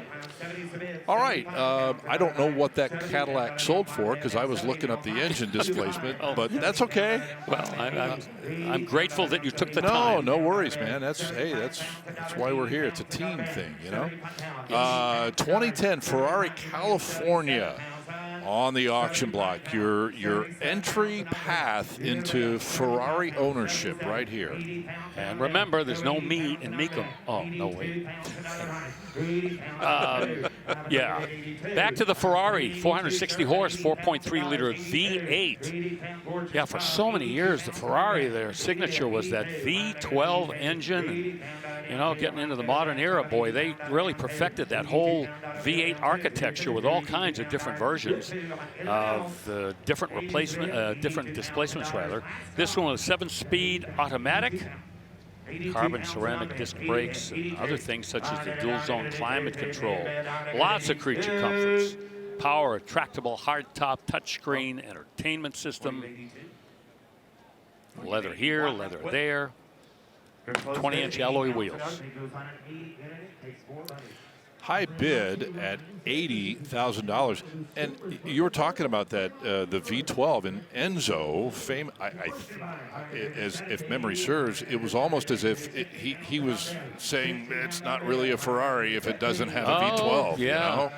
Of course. And the color red, he was a fanatic about that. And then they wanted to go mid-engine, and he fought that. My customers won't know how to drive a car with a mid-engine. You're right. He had all these little kind of quirks. Yep.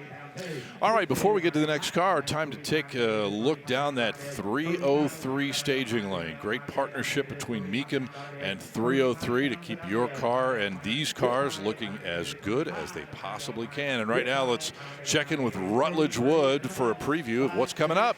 Scott, it was this midnight purple 3 paint that really drew my eyes over here to this R34 Nissan Skyline. This is a GT, it's a 4-door. Under the hood, you got the RB25 inline 6 turbo. Now, this car is really fun. I actually own an R33, which is the model just before this one that came from Mecum. This one has been repainted in that midnight purple that I mentioned. It is a 5-speed. This is like a total drift car ready to go rip on the streets. White work emotion wheels. Got a big carbon fiber wing on the back. Custom body kit on here. This one is going to be real fun. Mine's at Z1 Motorsports right now at home in Atlanta, but boy, I wish this was coming home with me. We've got lots more great stuff from Mecum Glendale coming up right after this.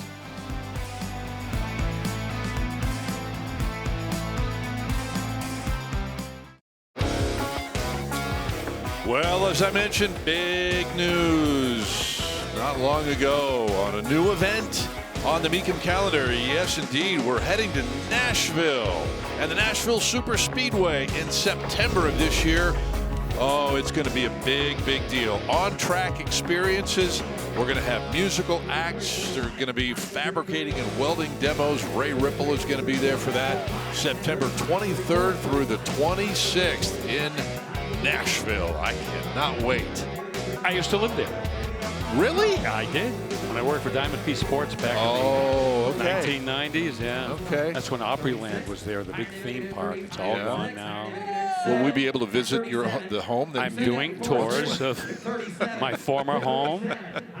Yeah.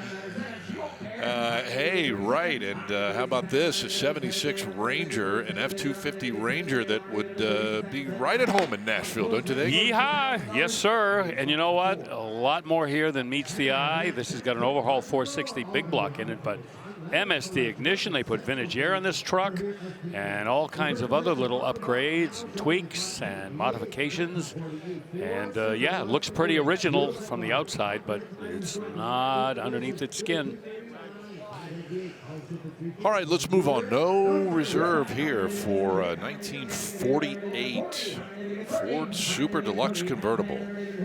Yeah, another Porky from 1948, the fat fenders, which came to an end after 1948. Remember, the 49 and 50 Fords changed the whole styling language for Ford. But this one restored to like original condition. The flathead, the 239 cubic inch flathead, column shifted 3-speed, and the Columbia 2-speed rear end. That's a collectible item on some of these post-war Fords. A lot of parts have been replaced. As I said earlier, it's been restored to like original condition.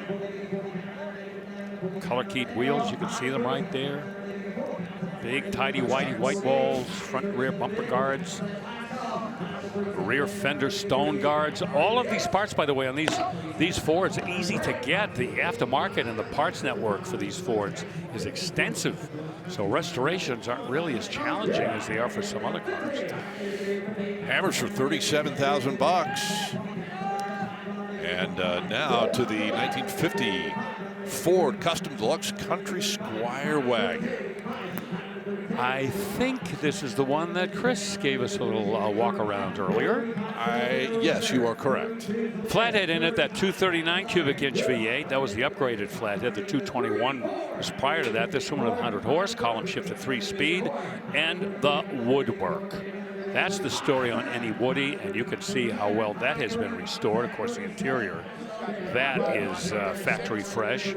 And yeah, Henry Ford, when he was doing these Woody wagons and other wooden components for his cars, he decided that he would manufacture all of his own wood parts and pieces, and actually went out and bought himself a forest and harvested the wood, brought it back to his facility, and did that for a few years. You got it, my friend. Congratulations. And this one sells for $40,000.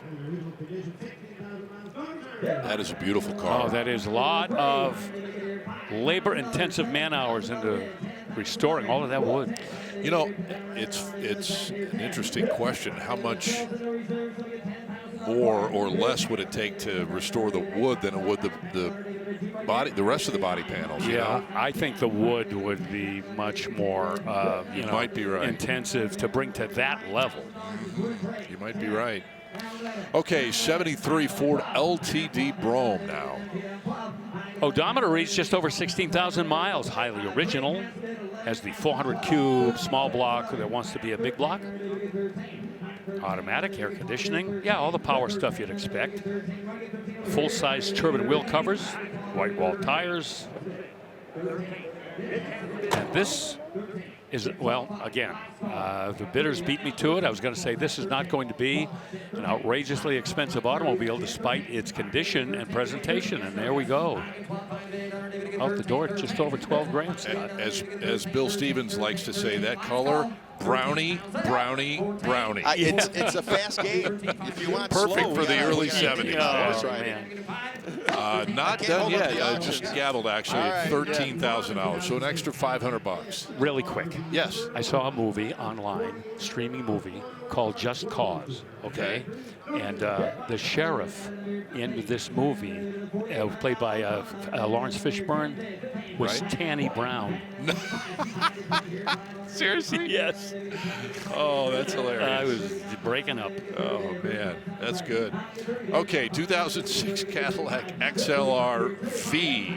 Oh, this is the big dude, 443 horsepower, supercharged North Star. That's what that V is all about. Odometer reads less than 5,000 miles. It's a one-owner car. Oh, these cars were so cool. Built on the same assembly line as the Corvette. A lot of Corvette influence found its way into these cars. Has the performance cooling package, the tuned suspension. Yeah, I'm kind of a fan of these caddies. It's interesting that they've kind of surfaced like a wave, right? Like they were real big when they were first new those first couple years. Then I feel like they just disappeared. We didn't see them. People were really enjoying them. Now they're starting to kind of come back out. Right. Enough to where I told you guys my dad has been keeping an eye out for one. Keeps asking me like, hey, what do you think? Like, Dad, just come out. There's always a cool one you can get your eyes on. But that one is a beautiful ride. That might be him on the internet right there that just bought that. Fingers crossed. Yep. I bet if it had been in that same shade of brown of the car in front of it, numbers through the roof, guys. Oh, okay, through Dad. the roof. Too bad.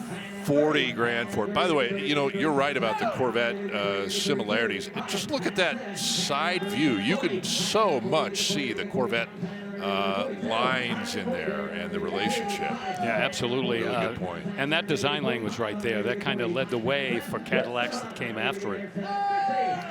Here's a 1969 Buick Grand Sport 400 Stage 1, Bill. Yeah, these cars are rare. Remember that Stage 1, that is the upgraded power plant that would boost the horsepower. And this one has that Stage 1 package in it, the 400 cubic inch V8 with an automatic and the horseshoe shifter. And power steering brakes, got AC in there, the cool dual induction hood, you know, and I'll fact check myself, but I believe that every Buick that had an induction style hood had functional cool air induction. Some of the other cars, they were just faux, they were fake, but Buicks, I think they had actual real ram air. And that's not a color combo I feel like we've seen a whole lot. Oh, you're right. Yeah, look at that two-tone blue. Well, and it's we'll go triple blue with the blue interior as well. Yes. That's really sharp. Okay, 1931 Lincoln limousine now at no reserve. Yeah, this has had an engine transplant. How about a 416 big block Ford in there with an automatic transmission? Coach work by Willoughby Body. It's a custom build, and they're mixing up the pre-war styling with the drivetrain from a 75 Lincoln Town Car, hence the 460. Vintage air, power steering and brakes, cruise control. And there you see where the cross-pollination of the vintage and the modern era have all kind of mixed together. Got a Sony sound system in there.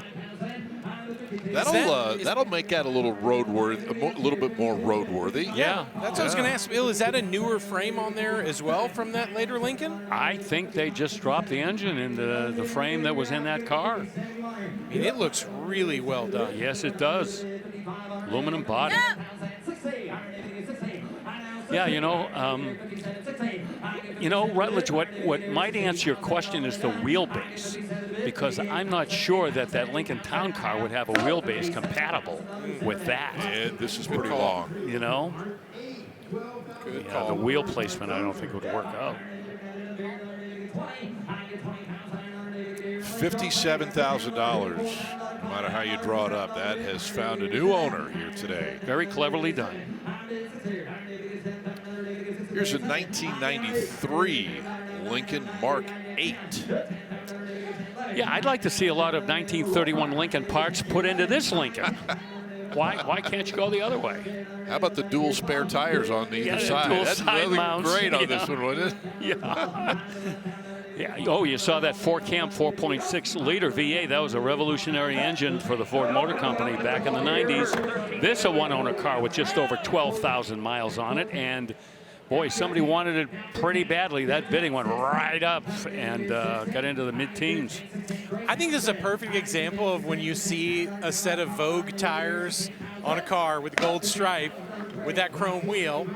A little more of a caddy thing than a Lincoln, but I gotta be honest, it looks great. Oh, that's yeah. a nice cherry on top of me. That's good detail right there. Yeah, I'm good with it, sure. Yeah, little narrow gold stripes there. Yep.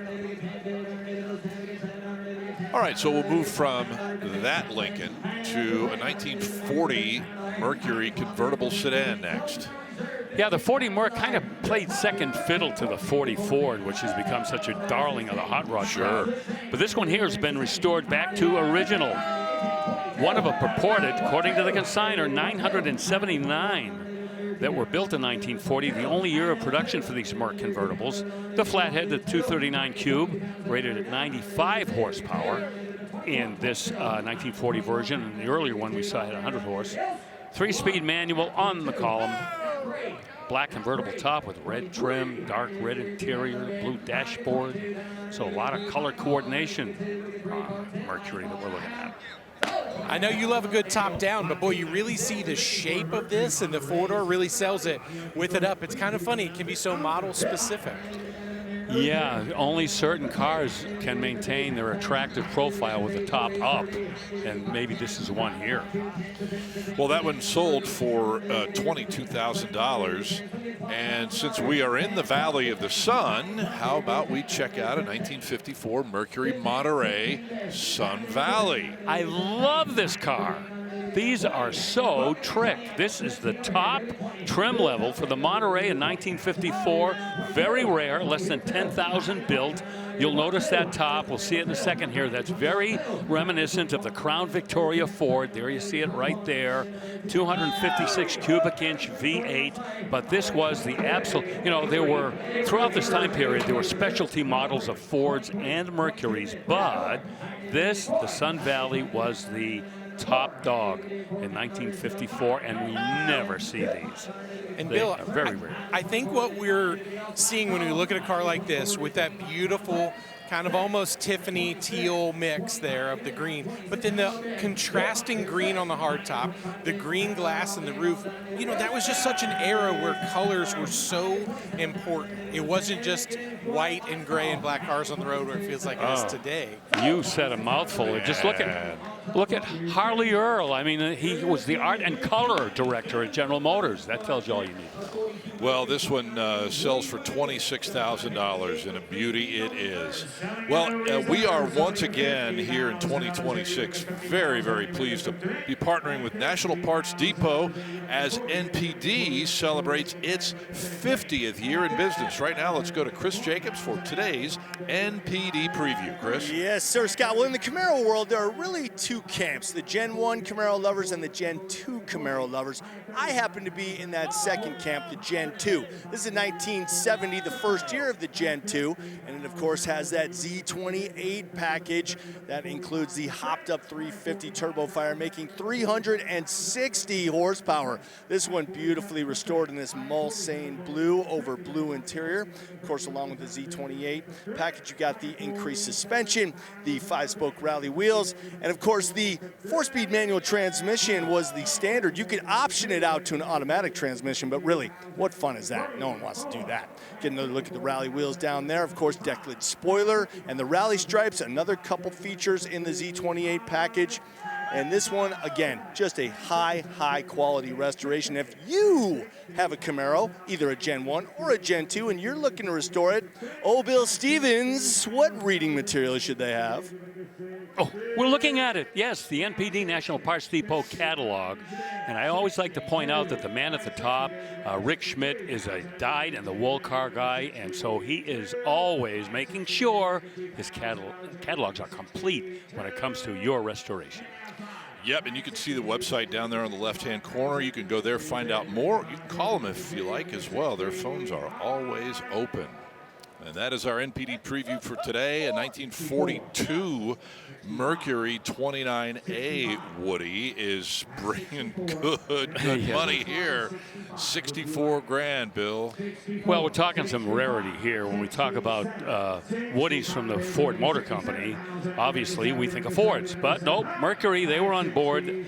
Less than 1,000 of these built in 1942 with a 95-horse, 239 cube flathead. 3-speed manual and that very collectible Columbia 2-speed rear end.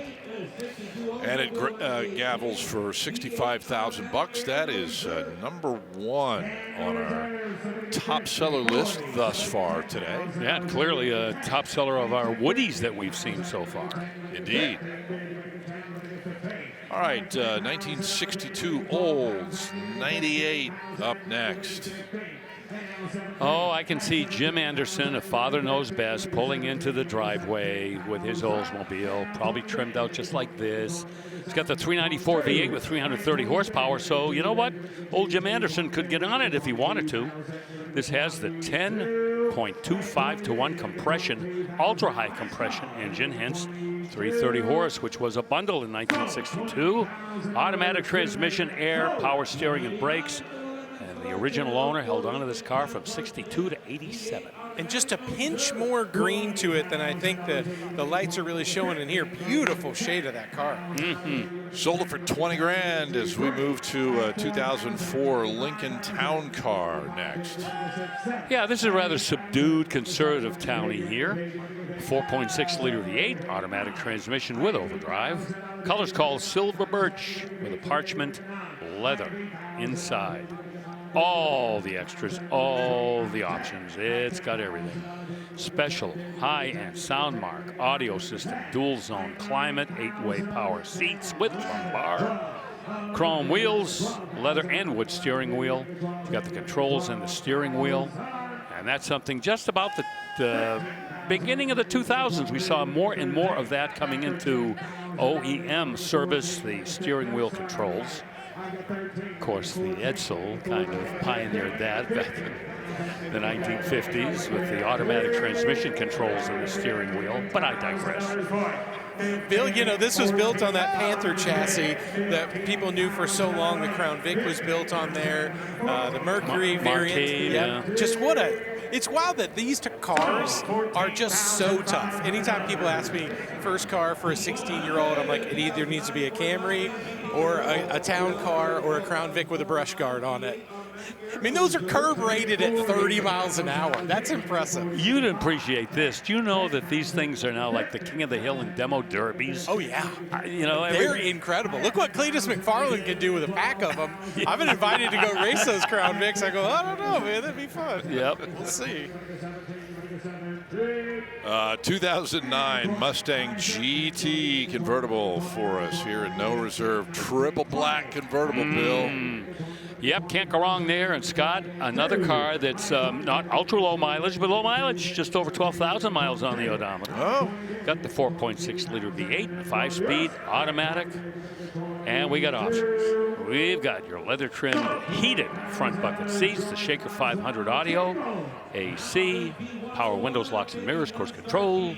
This was the 45th anniversary of the Mustang, and they featured commemorative fender badging.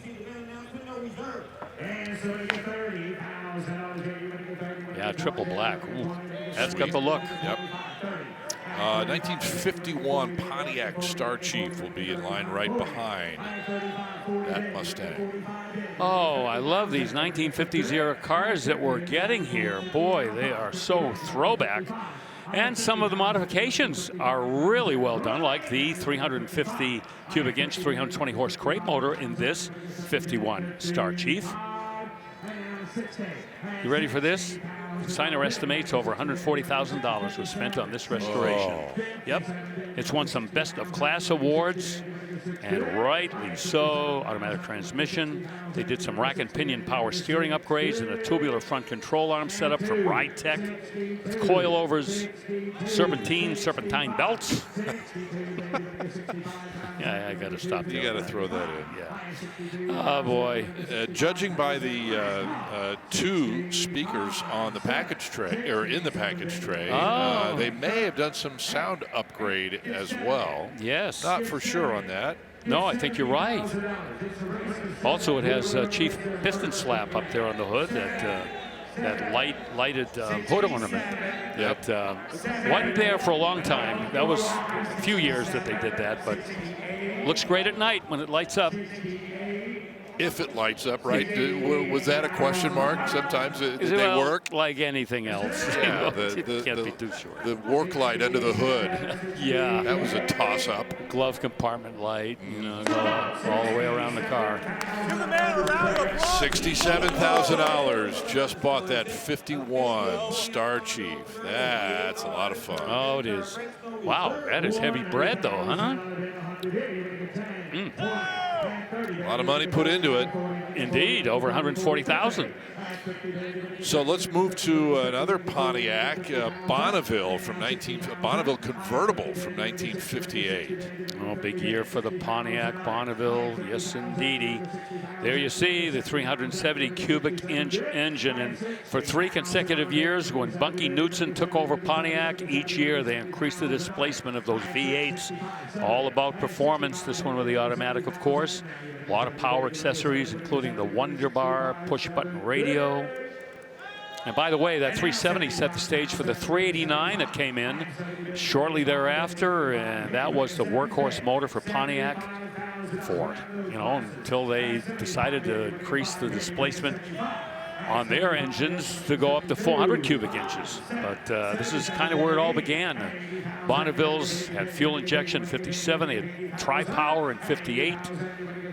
And again, you know, remember the Pontiac slogan was Pontiac builds excitement just before they went away, so they built it for a while. Yeah. That's their slogan now. Pontiac built excitement for a while. Yeah, past tense. We're in at 80. 82 is the bid. That's much more than needed for a new #1 on the top 10 list. Yeah. Sold $80,000. All right, we're going to call it 80 grand. What a car. Oh, all the way, man. Love it, love it. We'll take a quick time out here from inside State Farm Stadium, Glendale, Arizona. More to come after the break on ESPN+.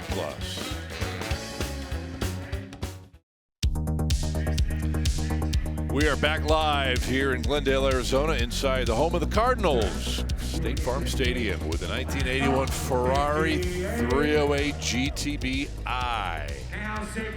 And no reserve at 57, now 58 grand. Your eyes are not deceiving you. You've got a Ferrari 308 GTB-I. This is the injected car, 2.9 liter V8 with a 5-speed manual that's trading at $60,000. I mean, we may be suffering a little splash over from the Bachmann collection. So, $60,000. But $60,000 for this Ferrari, I would not have predicted that. I heard it in the staging lanes earlier. It sounded great, sounded well maintained. Feels like a runner driver. I don't know. To me, I think that's pretty great. That I think is below the money, even with 32,000 miles on it. And you can see by the condition of it that it's not a Hulk. So no, you know, I would call that incredibly reasonable for a Ferrari. No doubt about it. 60 grand. 1969 Corvette on the block at no reserve. I'm excited about this one because to me, this is one of those ones where Bill really gets to show you his knowledge and love of Corvettes. This one's had a lot of custom touches on here. I saw the smooth nose and the headlights hidden. But Bill, what do you think about this car? Well, you know, if you want a Corvette that's a little bit different than anybody else's, there's certainly no harm in doing something like this. Of course, it's going to diminish its collector value because everybody wants the original cars. But if it's done tastefully, this one has got a rebuilt 350 in it, 350 horse, 4-speed manual. We like to see the 4-speed in the Corvettes. You can see it's got the L88 hood. It's got a special paint treatment all around the car. It's got the aftermarket side exhaust. But there's no real crime here because this is a Corvette that's going to attract attention. You go to a cruise night, people are going to love it. And with a 350 horse small block, it's going to set you back in the seat. So I got no quarrel with this. All right, we're going to move on. That one sold for $26,000. Yeah, no one's going broke on that. Right, and here is an Austin Mini Moke from 1967. The Mini Moke. I used to see these things for sale in the back of Mechanics Illustrated magazine way back in the day. And there was a King Midget, too, that I think was kind of like a semi-kit car that people also were buying. And, you know, I don't know what the collectability on these are. We never see them. Do you know more about this? I do a little bit. There's actually now kind of a resurgence of the Mini Moke. They're based in Charleston area, and they now do fully electric ones. This one I really like because it's sitting on 20s. I'm sorry, those are 12s, but they clean. That's the thing. This one's all about the look. You know, to me, I'd probably get the new Mini Moke, the electric one. But this is just that's a party on wheels. Puts a big smile on my face. It's a real '67 too. That's not like a replica or a tribute. That's something that was built back in '67. Here is, I had a dream the other night that I bought a Nova, like a '69 Nova, and here we go. What a great dream! It was fantastic, man. I was the BMOC on that day. Raise your hand. Let's make it a reality. But did you see some of the work they've done in the engine room here, Bill? Tell us about it. Oh yeah, this is a full tilt performance build, and if you owned this, I don't know how long you'd stay alive, Scott. To be honest with you. Let's go. This is a Widowmaker Yanko Nova replica with a Pro Street build, 509 cubic inch rear Morrison. David Rare, one of the all-time great engine builders in drag racing and other racing as well. One of his super stock crate motors with 810 horsepower. Did you hear that, Scott? 810. Yeah. How many pound-feet of torque? 670. Oh. Yeah. Got a ratchet-style shifter on that race-prepared automatic transmission, and the bid goes on. That's a killer car. No pun intended. 40 grand. The one in my dream was silver, too, by the way. Really? Oh, yeah. Okay. I don't know why. Sometimes I dream in color. Sometimes it's black and white. Oh, we could do a half an hour. I know. Yeah. After the vocabulary show. Right. 2018 Jeep Wrangler Unlimited. Boy, this has been modded to the hilt. Now, you can get that 6.4-liter Hemi in a Jeep now, right, Scott Hoke? Isn't that? Yep. Believe you still can, yeah. Big money. Big dollars. It is crazy. Well, somebody jumped the gun back here in 2018 in this Wrangler Unlimited. Went with that motor, 8-speed automatic, the dual range transfer case. Lot of modifications on this. This list is as long as my leg. We've got upgraded suspension, brakes, wheels, rubber, sound system, the paint. Everything has been played with. Yeah, I can't even tell if this is just the basic Wrangler or if it's the Sahara or the Rubicon, because all the stuff that you would normally see is gone. Right. Yeah, that's kind of what's cool about that aftermarket specifically. It is so much a choose your own adventure. Yep. If you want to go mild, if you want to go wild. This one had everything from the newer fenders. They also had the inner fender liners to match. Yep. So they really did build this one. It appears to actually go off-road, have a lot of fun with that V8 in there. Man, that's stout and so much better of a deal, I think, to get this one than one of those newer ones off the showroom floor, because those are, almost $100,000 to get those 6.4. Not saying it's not worth it to the right person, but for bang for your buck, that's hard to beat. A buddy of mine who lives out here, actually, in the Phoenix area, did his own V8 upgrade. Put his own V8 in an old in a Gladiator. So he's got that going for him. Here is an anniversary edition Camaro, 2002. Bill. Yeah, this is that GMMG aftermarket, kind of like a boutique Camaro. Very rare, 5.7 liter, 435 horsepower V8. And a fellow by the name of Matt Murphy's the guy behind these cars down in Georgia. And you can get anywhere from 435 horsepower to probably 600 or 700 horsepower if you want to. One of 32 of the Tom Henry racing Camaros that were built between 01 and 02, and one of 8 completed in the bright rally red. And the odometer reads just 6,800 miles so far. Everything's been upgraded on this. This is not just a big motor in a car that can't handle it. I mean, we're talking about upgraded brakes, suspension, and a lot of modern upgrades. We're talking about the Phase 2 computer recalibration, 6,500 RPM rev limiter, ceramic-coated headers, Hurst 6-speed manual, short throw shifter, performance appearance package as well. It's got everything. This thing is a very collectible Camaro that has nothing you could get from Chevrolet back in 02.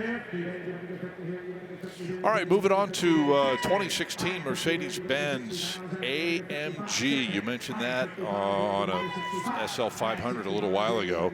But here on the GTS, this is a screamer. Oh, is it ever? This car, this is on the list of wannabe Mercedes for a lot of people. AMG GTS, this with the bi-turbo, twin-turbo 4-liter V8 with 503 horsepower and almost as much pound-feet of torque. AMG 7-speed speed shift, DCT, transmission, that direct transmission, so responsive. You can drive it either in automatic mode or manual mode. Apple leather interior package that gives it a little bit more panache. These are fun cars, Bill. Oh, fun. If you define fun as scaring your underwear off, I guess this would be the car. And I know the reserve's not off yet. The prices of these have slowly come down a little bit. My friend Ryan Eversley, who's also my coach for my GR Cup racing in Atlanta, has been keeping his eyes out for one. And I keep telling him, like, man, you gotta come to an auction. We get a handful every now and then. Oh, and the reserve's off. Now it's a great deal for what they're going for. That's awesome. Yeah. 0 to 60 about 3 seconds. Flirts with about 195 miles an hour flat out. Yep, that's a real athlete.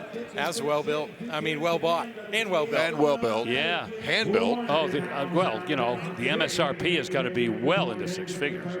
Yep, $73,000. That is quite the machine. Look at that in all black. Oh, that looks dangerous, doesn't it?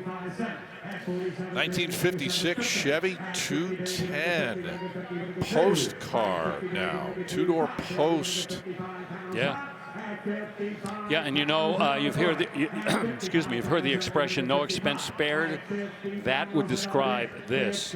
New LS iron block V8's been bored over 30,000 to over 6 liters. New LS3 aluminum heads, new lifters inside there. The camshaft, all the valve train in there is all brand new. Edelbrock single runner manifold, MSD ignition, Phytech electronic fuel injection. I keep going. I'll tell you. Stage 2 hydraulic lifter cam to go along with those lifters I mentioned. New crank and cam sensors, turbo 400. That has been upgraded. 10-bolt positive traction rear end. Are they done yet? Because I'm not. They just finished, actually, $50,000. So basically what you're saying, this is not an original no. 210. Didn't come from the factory like that. Wow, that's quite a list, man. You bet. In fact, just the stuff I was able to cover would equal $50,000. Sure, fair. All right, here is a 69 Chevelle Street Machine. Oh, let's give a shout out to my friend Richard Maskin. That's a dark big M block there, 572 cubic inches, built by Strasburg Racing and Machine. 3-year frame off, nut and bolt restoration, Edelbrock speed equipment all over that engine. You see the inside there with the racing style automatic shifter. 12 bolt rear end, 355 gears, and the Richmond Positraction unit as well. Hooker headers, Speed Tech suspension, tubular upper and lower A-arms. Wow, this is like the last car. Well, you're checking off a lot of the boxes for a pro touring build here, yeah, Bill. it would definitely come close to being a pro touring car. The interior, I don't think, has had a lot of customization made into it. It's got a custom console, a few other things, but yeah, I put this one on the cusp of pro streetdom. And man, those wheels and tires, that is a perfect setup on that car. Very modern, but not too over the top. You see the brakes in there. Reserve came off. They sold it. That is awesome. Yeah, I love how those spokes speak to the rest of the car. That black just ties it all together. Nice bundle. 68 buys that. And our first look at a W30, Olds 442 W30, this from 1966. Oh, these were so cool. 1966, that was the first year for the W30, the hand-built 400 cubic inch engine. Some people like to say factory blueprinted, but built for drag racing. Yeah, they made no bones about it. They wanted people to buy them and go drag race them. The L69 tri-power engine, 1 year only, 4-speed, close ratio transmission, locking differential. Battery's been relocated to the trunk. That accommodated the Ram Air that was installed up front. These were low 13-second cars right from the dealer. W30 became really the standard bearer for Oldsmobile performance for quite a while. In fact, they regrettably stayed with the W30 after they really were denizens of the drag strip. But W30, yeah, you would have to say that tells you a lot about the performance image of the Oldsmobile 442 while they were building them. That gold car. Well, and you know bright what? Gold. I missed the number on that car. So 57,000, I think I've just been told. Oh, I'm just looking at it and just wondering what it would be like to drive. Well, let's move on now to this Dodge Coronet RT from 1968. Right, and a couple of years later, after that 442, this is what Dodge was dishing, the Coronet RT 440, big block. Now with a 4-barrel, 375 horsepower, 727 torque flight automatic. 8 3/4-inch rear end with 323 gears. This is listed in the Chrysler registry if you want to trace its birth date all the way up to the present day. Headrest interior with bucket seats and a console. See the Magnum 500 style wheels, the silver metallic paint. And the Bumblebee stripe around the bustle. And boy, does that stripe ever stand out on that kind of pewter silver paint. That is really slick. Yeah, good contrast. $77,000 on that 68 Dodge. Speaking of Dodge, let's check in with our man over there in the Dodge booth, Chris Jacobs. Oh, yeah, man. So from an RT of one generation to an SRT of the latest generation, this, of course, is the now world-famous D170, the last of the last calls in 2023. And if you ever can't find me in a Mecum auction, pretty good chance I'm hanging out in the Dodge booth, and that's where I am right now with this D170. Now, you can see the livery on this car is from Rad Radford Racing School. Right now we are in Glendale, Arizona at State Farm Stadium, but our neighbors over in Chandler is home to Radford Racing School, the official racing school, high performance driving school of Dodge SRT. And if you are to purchase a Dodge SRT, you get a free course at Radford Racing School. That is a very good deal. I've been there myself, always have a great time. They have the F4 cars, they've got the D170s on the drag course, they've got the Demons and the Hellcats on the road course. They got something for everyone over there. It is an amazing experience. Check it out. And again, Dodge is a great partner to Mecum, and we could not be more proud to be aligned with them and to be aligned with Radford Racing School. Stick around, we got a ton more coming at you. Mecum Auctions.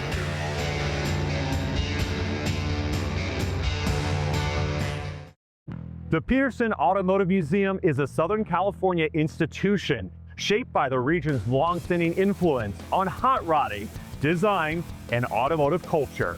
Inside, visitors encounter everything from historic race cars and Hollywood icons to some of the most influential custom vehicles ever built. And that includes winners of America's Most Beautiful Roadster, the highest honors given each year at the Grand National Roadster Show. And this collection of cool roadsters is headed to Mecum Glendale. Taking home the honor of being America's Most Beautiful Roadster in 1988 was this Orange Twist. It was built by longtime hot rodder Ermi Immerso. In addition to its all-steel chassis and body, one of the most standout features could be the engine. It's a Mercury flathead topped with Ardent cylinder heads. In 1990, it was this roadster that took the Amber honors, being built by Boyd Coddington. In 2001, it was this 33 Roadster with this incredible swooping design coming from the mind of Chip Foose. In 2010, it was this Roadster that took home the Amber Award, with all eyes likely drawn towards its radical design, featuring elements of 1930s coach building. And finally joining the group is this Model B Highboy Roadster. Although they're leaving the Peterson, they're remaining in the spotlight, with the next stop, the auction block. I tell you what, we are thrilled to have those cars from the Peterson collection here coming across the block this weekend. And anytime you're talking about an Amber winner, you are in big dollar territory. There you see a few of them right there, Bill. Hey, there is the Orange Twist. I built the model of that when I was a kid. Really? Yeah, it was a model. I don't remember much about it because I was using airplane glue without proper ventilation, but they tell me that it came out great. Good. That's in somebody's collection somewhere. Yeah. All right. And that's, thank you, Matt Avery, by the way, for giving us a preview of those Peterson collection cars. Matt, the host of Mecum in the Morning. 1970 Dodge Challenger Custom right now at $60,000. Yeah, this is a money car, Scott, and we're not going to make the reserve, and I'm not surprised 60 won't be enough. Comprehensive restoration on a 440 equipped Challenger with automatic transmission, the Torque Flight automatic, and a lot of power accessories and some upgrades as well, including the Willwood brake. So yeah, that's going to take a little bit more cake over there at the Bid Goes On desk. All right, in the meantime, 1970 Ford Torino GT convertible. Calypso Coral. Oh, my breath has been stolen from my lungs. This one with 351. You get to see it right now. 351 automatic transmission, but this one has had some work done. Believe me, this is a fooler. We're talking about comp cams, talking about aftermarket exhaust, even aftermarket valves to go along with that aftermarket cam. Keith Black pistons, MSD ignition, including the distributor, all the spark plugs, and all of the coils and all of that other really cool high-end stuff is in here. More Edelbrock parts on the induction system, a 750 CFM carburetor. Big build here. That's underneath the hood. You can see the rest of the cars had a lot of attention as well. That's one of the best looking Torino convertibles I feel like I've seen. That's just, again, well done, not overthought. Right. just making really nice choices in that whole build. That's a gorgeous ride. Oh, all the way. Rutledge, top down, see the interior, Magnum 500 wheels, and it sells, I would say, for a semi-bargain price after everything I told you has been done to it. I was going to say, too, that, you know, hard to get a grasp on what's been and how many of those things have been done because they're not visible. Yes. You know, they're all, everything's inside. And you got to believe that the craftsmanship on the build is as impressive as the appearance. Yep. And $44,000 was the hammer price. Here's a 1960 C1 Corvette. First look at a first-gen vet today. Let's look underneath there. Okay, that's the 4-barrel carburetor. That's probably the 230 horsepower 283 3-speed manual, which was the standard transmission. And I always remember the man we love, J.K., reminding everybody that the 3-speed was standard, not the 4-speed.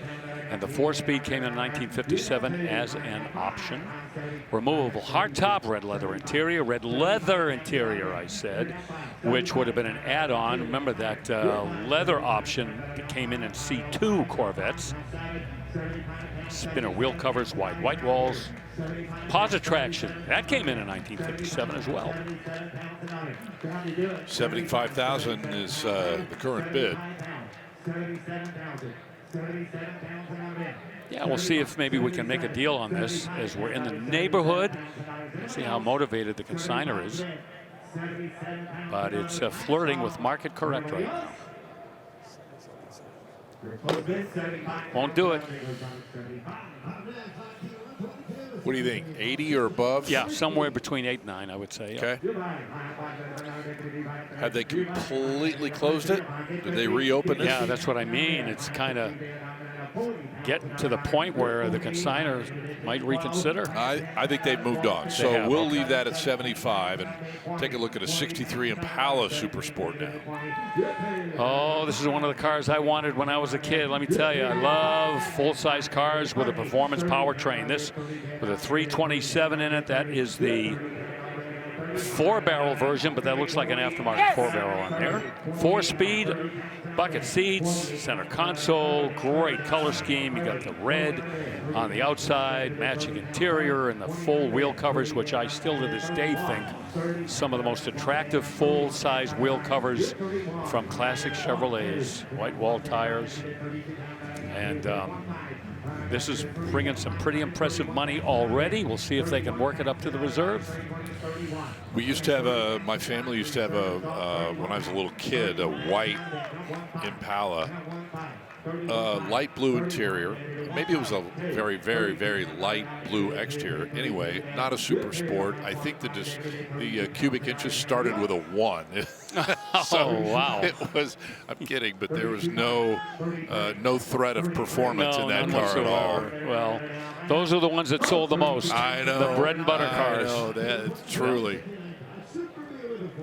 32.5 buys this Super Sport from 63. I would say fair deal on both sides. Sure. Yep. Yeah. Okay, here is a Dodge Super Bee now, 1969. Gonna hit the block at no reserve here. Yeah, you know, these cars, they have that carnivorous look with those factory steel wheels with nothing dressing them up, and that black matte hood with a 6-pack scoop. And you know, again, there was no fooling anybody. These were built for street performance and drag strip performance. 440's been upgraded in it, by the way. New Holley 4-barrel double pumper, so it does not have the 6-barrel intake. Edelbrock torquer underneath that 4-barrel. So what I'll Mallory do is ignition. It's a 4-speed car. First bid, I'll start repeating what he's saying. Just let me know what you want to do. A lot of new parts and pieces too during the restoration. The water pump, steering box, drive shaft. This one has the limited slip rear end, so it should hook. Real Super Bee, by the way, not a masquerade party. Oh, they here. got This 42. is a real We got to one. be 45 now. Come on, give me 45. 45 is the bid. Got a bidder on the phone going up against a bidder on the internet.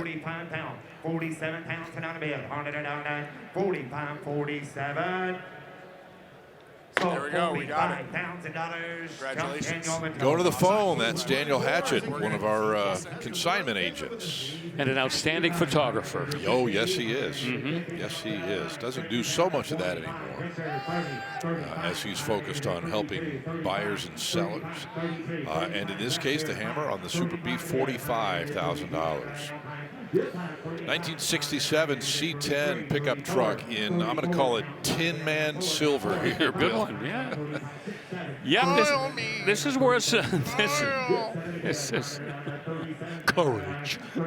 Oh, that was the that's line. true. Yeah, I got that. Okay, meanwhile, back on the block, this one, this is worth some serious money because of the build quality here. 383 stroker engine with a roller cam. Got aluminum heads on there, ceramic coated headers, and that Holley Sniper fuel injection we see a lot of. 700 R4 automatic transmission and a 12-bolt rear end. That pretty much covers the powertrain. Factory air conditioning, US mags, spray and bed liner, new houndstooth interior that we got a quick look at, and some other modifications as well that all tie together great. Look at the smoothing look on this truck. Right. Into the 40s. I'm telling you, that reserve is in danger right now. The reserve, well, I think they just pulled it, even as you said it. They Yeah, there you did, go. 42,000.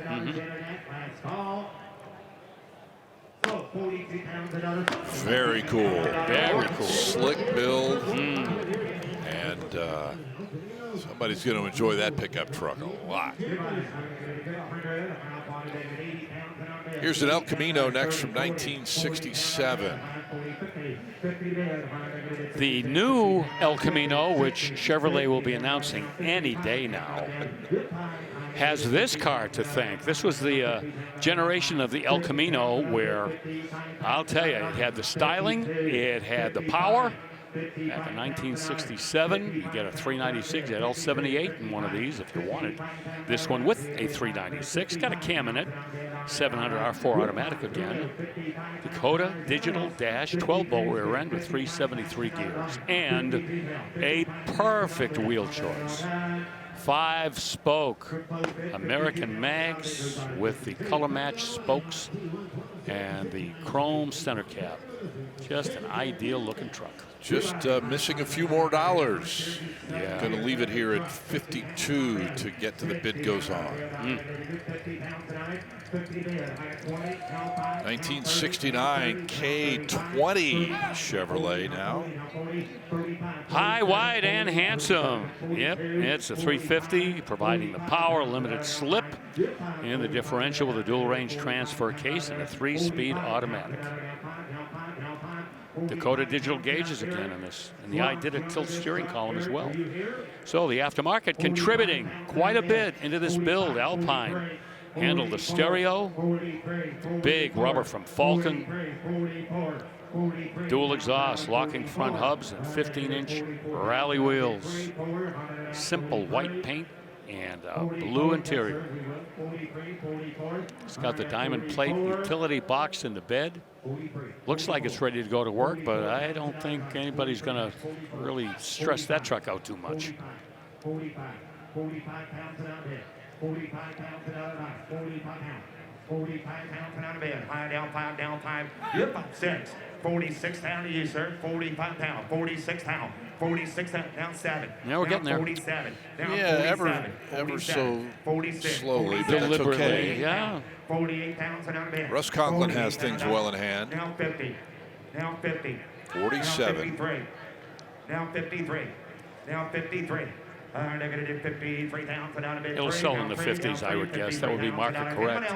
53 to bid, high down 53 to bid, 53,000 on the bid, high negative 53,000 good 3, high 53. It's funny we talk about all the color combinations that we see in pickup trucks. Yep. Just plain white with a black rocker panel stripe, body side molding. Yeah, that's about it.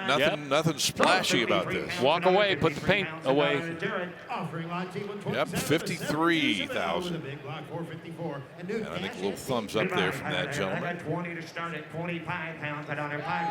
Okay, moving on. 1972 Chevelle. That's what we're looking at here. Yep, 454, not from the factory. That's okay. And you'll see it right there. Chrome valve covers, open an air cleaner. Looks like it's got an aluminum intake. There are the wheels. Those spoke style mags. They have the gray center section with the polished rim and racing style automatic transmission shifter and a California rake. As you got the bigger diameter wheels out back. Cherry red, that is an aftermarket red, but not too far unlike what the OEM red would look like in 1972. Going to take a little bit more than 37,000, and while it gets set to leave the immediate vicinity of our booth, we'll take a quick break here. More of our live coverage from Glendale, Arizona, straight ahead.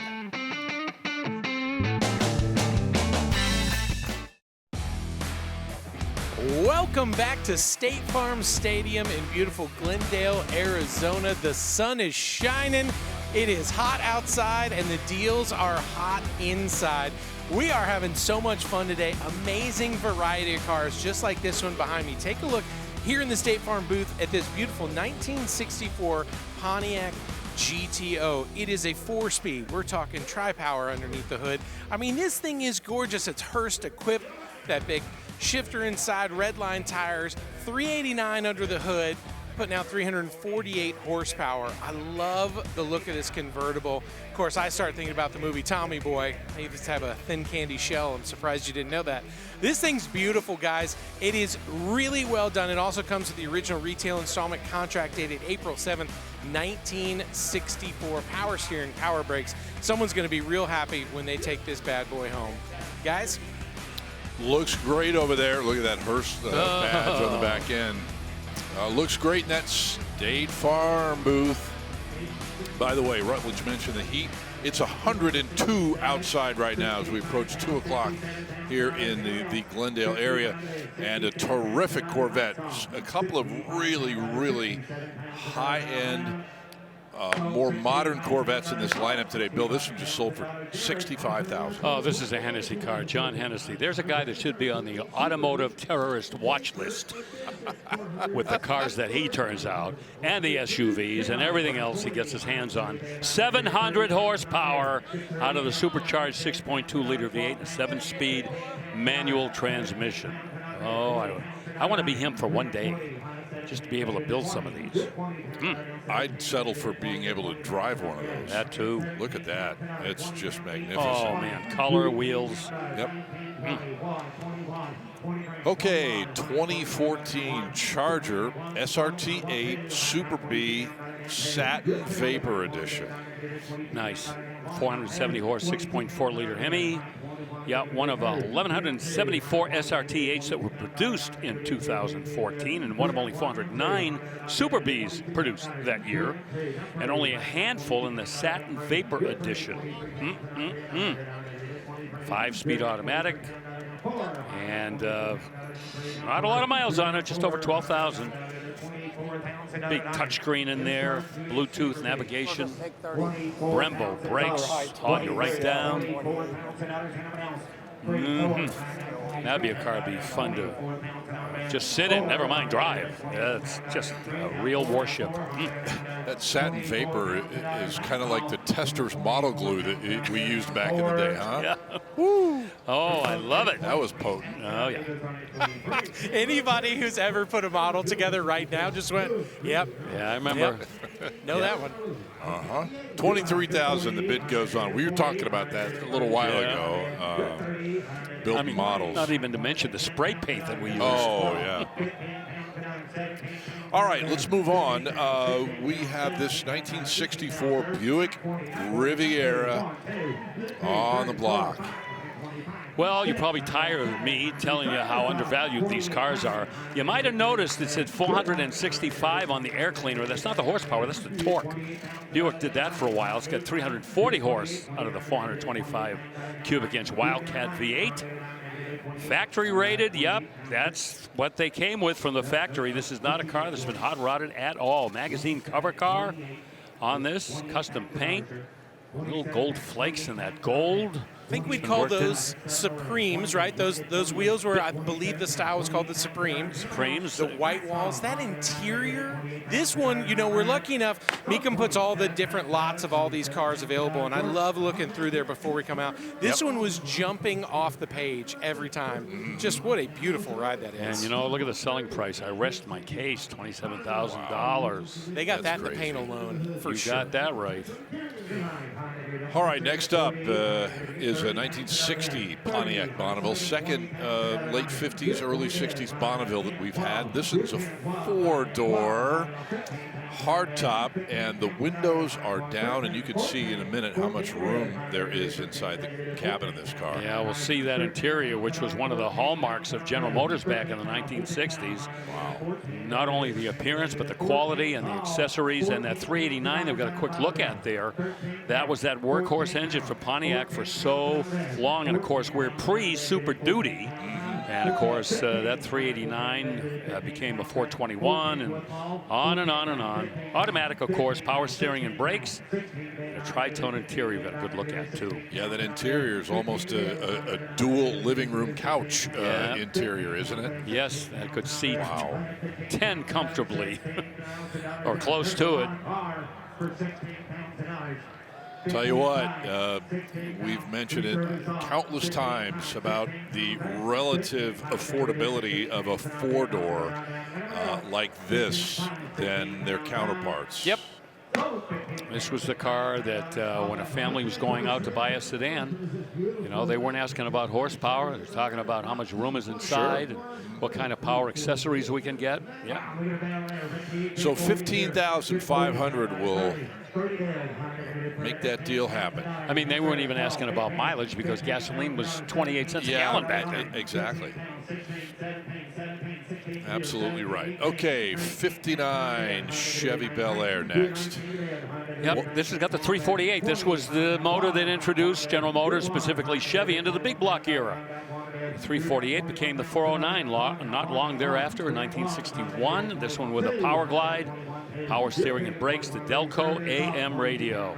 See the fender skirts and the full wheel covers. Look at the lip over the rear window there. That became a styling cue for General Motors. In fact, I didn't point it out on the Pontiac, but this was a little styling thing that the guys under Harley Earl incorporated into the four-door roofline, as you can see.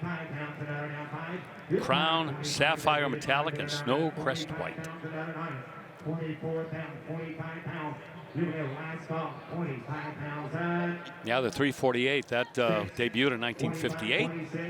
1959 carried over, 1960, and then the 409 came in, 61 through 1965, and became, that was the performance pace setter for Chevrolet. That unmistakable rear end on a 59. I know. Just a reflection, Scott, of just how unfettered stylists were back then. You know, there wasn't a whole lot of thought given to aerodynamics, you know, coefficient of friction. Like, what can we come up with today? This one sells for $26,000. More coming up.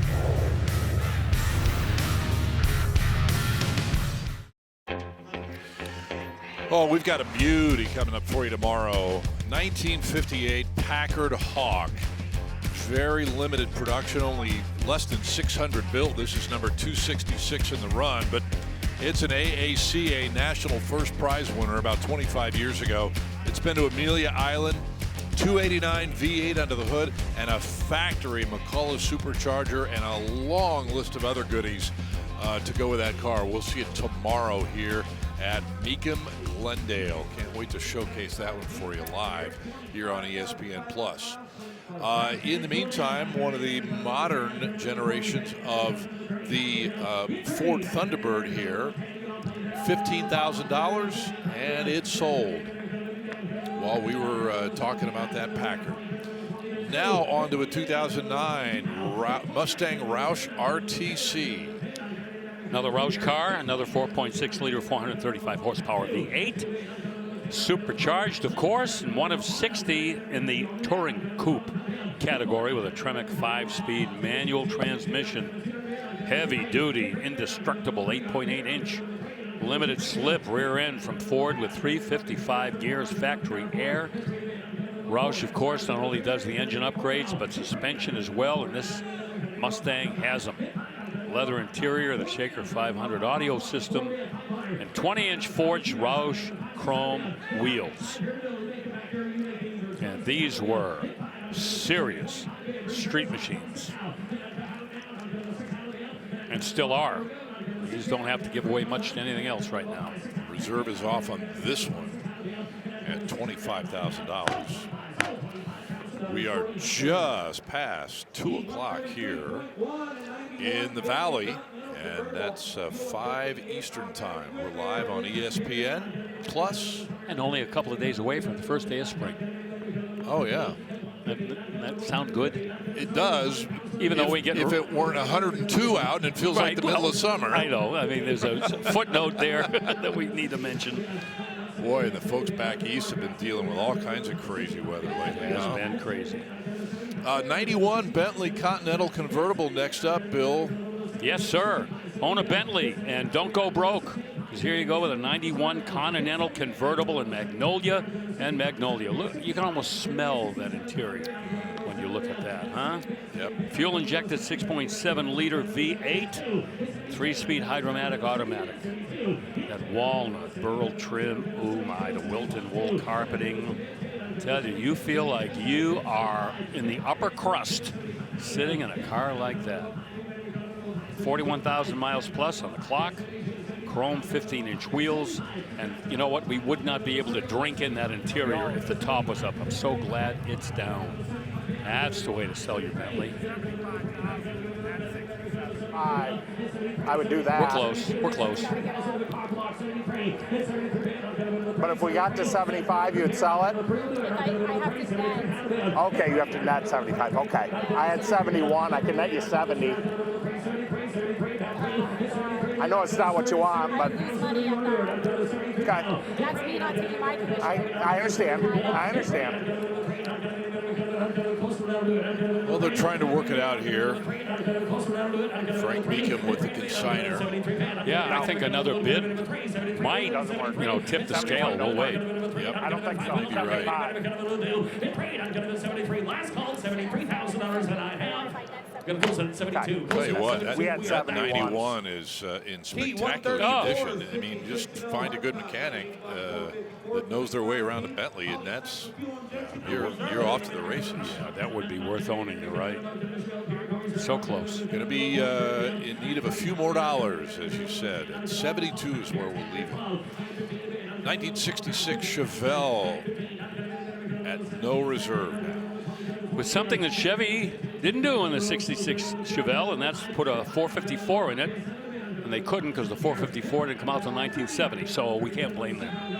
Tremec 5-speed behind it. Yeah, they upgraded the clutch to handle that 454 with a 9-inch rear end, the Holly Sniper fuel injection that we got to see there. You see the inside there with a 5-speed manual. Great looking ride. It's got the serpentine belt system. I got to stop that. Oh, Hotchkiss front and rear sway bars. Yeah, there's been some re-engineering underneath this. Aluminum radiator. 4-wheel power disc brakes. That's right, all the way around. Power disc brakes. Couldn't get that in 66. High-rise intake and roller rockers. I'm going to guess you're close to LS 6 horsepower with what they've done to this. They're close to 450. missing. You're right, as you often are. Well, not all the time, but, you know. I'm an old street rat. Been up and down the boulevard once or twice. Couple times. Yep. 43 buys that one. And let's go back to the future, of course. With the 1982 DeLorean DMC 12.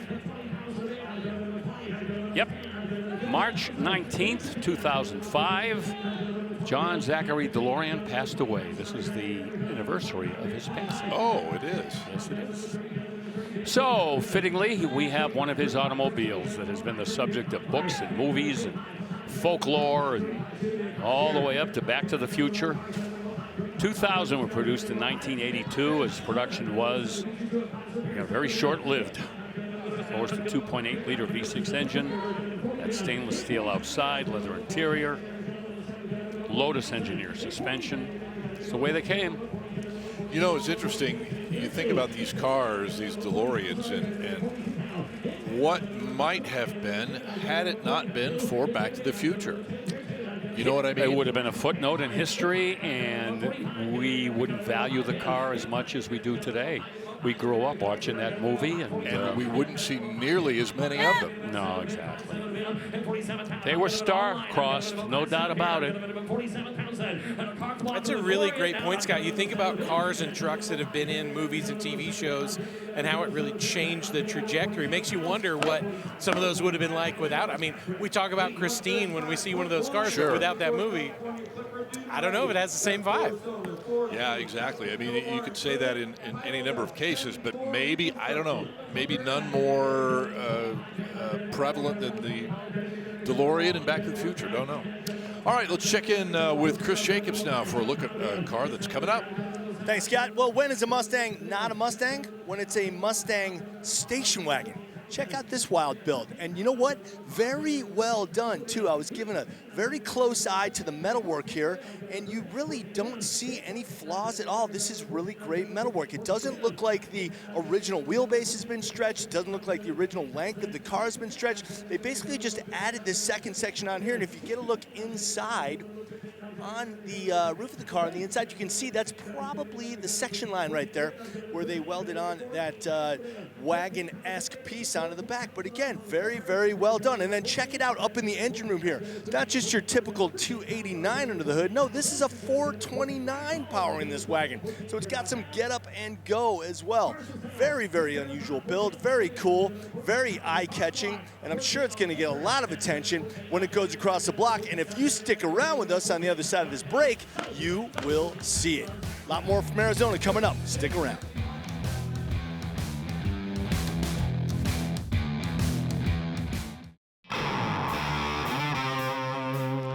Welcome back to Mecum Glendale. We are camped out here at State Farm Stadium, home of the Arizona Cardinals in Glendale. Scott Hoke with Bill Stevens here in the booth up above the block. Rutledge Wood, Chris Jacobs out and about with us, giving us some fantastic previews. And look at this 1956 Chrysler New Yorker St.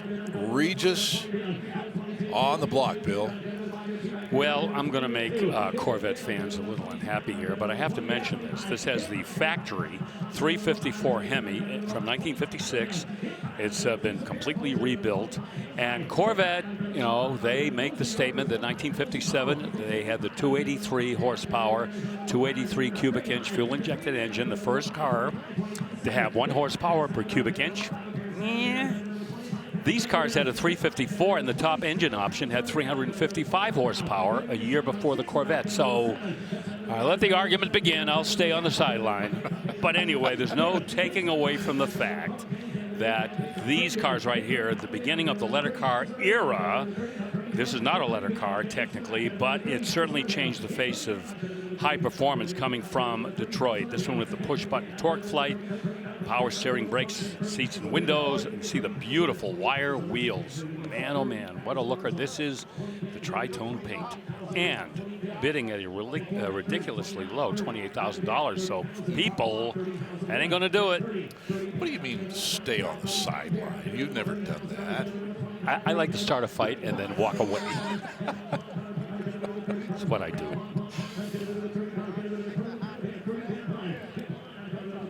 $30,000. And it appears that they're going to have to get a little bit more.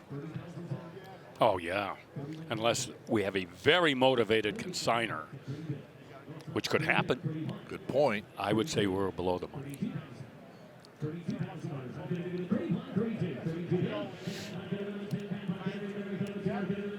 Well, some folks are definitely interested, as well they should be. Oh, this is a beautiful car, very well presented. Yeah, you can't pick anything apart on this car. A lot of NOS parts used on the interior restoration. Yeah, should be done that way. Well, 31.5 is going to be the max number for now. So we'll see what happens. And in the meantime, a Pontiac Star Chief convertible, 1954 vintage, is up on our block. The inline 8-cylinder engine, which we saw in so many Pontiacs before our good friend Bucky Knudsen took over at Pontiac, not long after this. However, 1954 was the final year of the straight 8 in the Pontiac. High-dramatic transmission, full-size wheel covers. It's all about the appearance of this car. Continental spare tire kit. That's a deck in the back, a Continental deck, we called it, rather than just a tire carrier. And the original MSRP, we're told, on this car back in 1954 was $2,301. Yeah, got Chief piston slap up there on the hood again on the Star Chief. And a high bid here on this automobile at $32,000. Look at that dashboard. Huh? And they just, you know, nowadays it's all about the flat panel, flat screen, plastic, and whatever. Yeah, all that. They don't make them like that anymore. Chrome everything. Yep. All right, let's move now to a 1960 Thunderbird convertible. Yep, this is the second gen of the Thunderbird. Remember, the Bulletbirds debuted in '61, and this is the 1960 convertible with a 352, as the Thunderbird was ushering in the FE series of V8 engines. Automatic, power-operated convertible top. Not a given on all the convertibles back in this time period. Many were manual.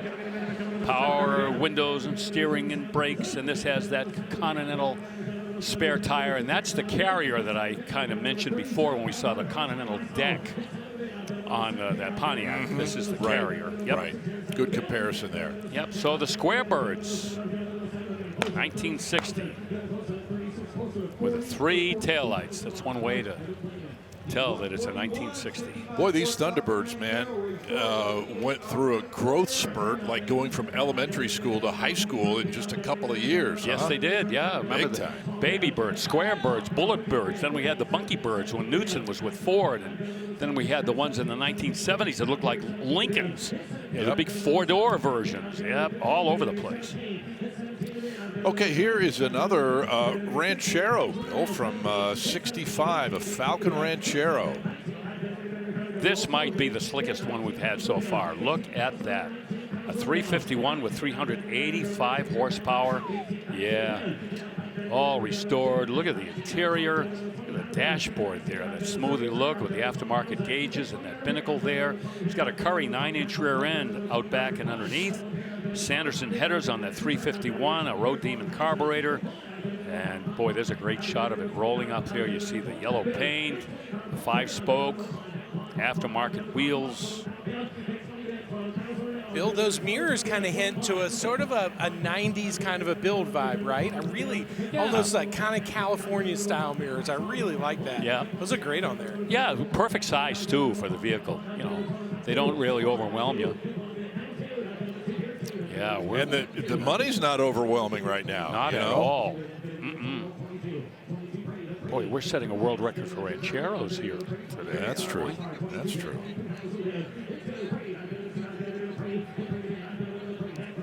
Falcon debuted in 1960, and it went up against the Plymouth Valiant, and the Ford Maverick.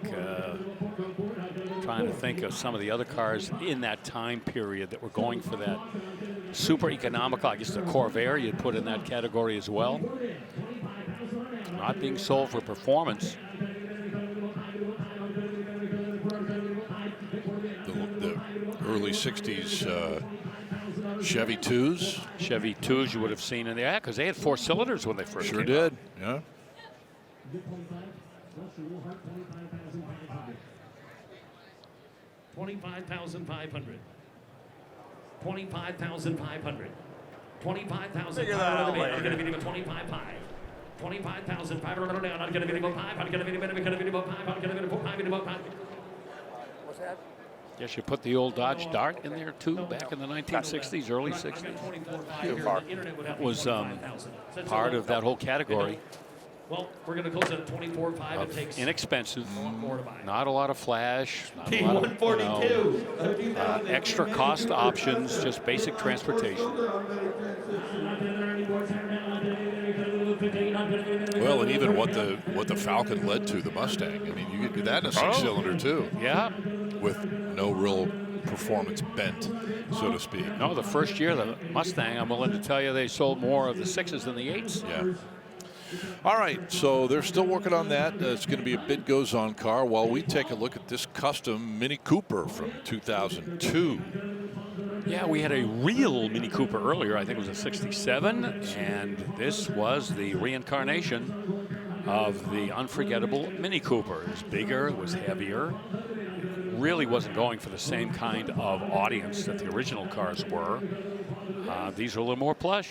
This one is plusher than what your factory issued Mini Cooper would have been, with the paint, the wood grain, but with the standard 1.6 liter inline 4-cylinder engine. And that was made, I think, to launch a clothing line called Jimmy's. And again, this is one of those ones that just jumps off the page at you when you're looking at the lots, previewing everything. I know it's going to go to bid goes on, and if you're wondering, I will definitely go by.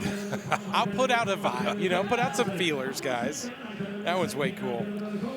Very good. 11,000 was the number, and rolling up right behind it is 97 SVT Cobra. With modifications, and maybe that roll cage is an indication that you're not dealing with a factory powertrain or factory configuration at all. It is the 4.6, which came in these cars, but I won't even talk about the horsepower because we're way, way upstream from the original horsepower. JE pistons and Manley rods, stainless valves. You got a Vortex supercharger, special cam matched to the blower, MagnaFlow stainless steel exhaust with side exits. Behind the engine, you got a Bowler race transmission with a 3,200 RPM stall speed. Oh, whoopee.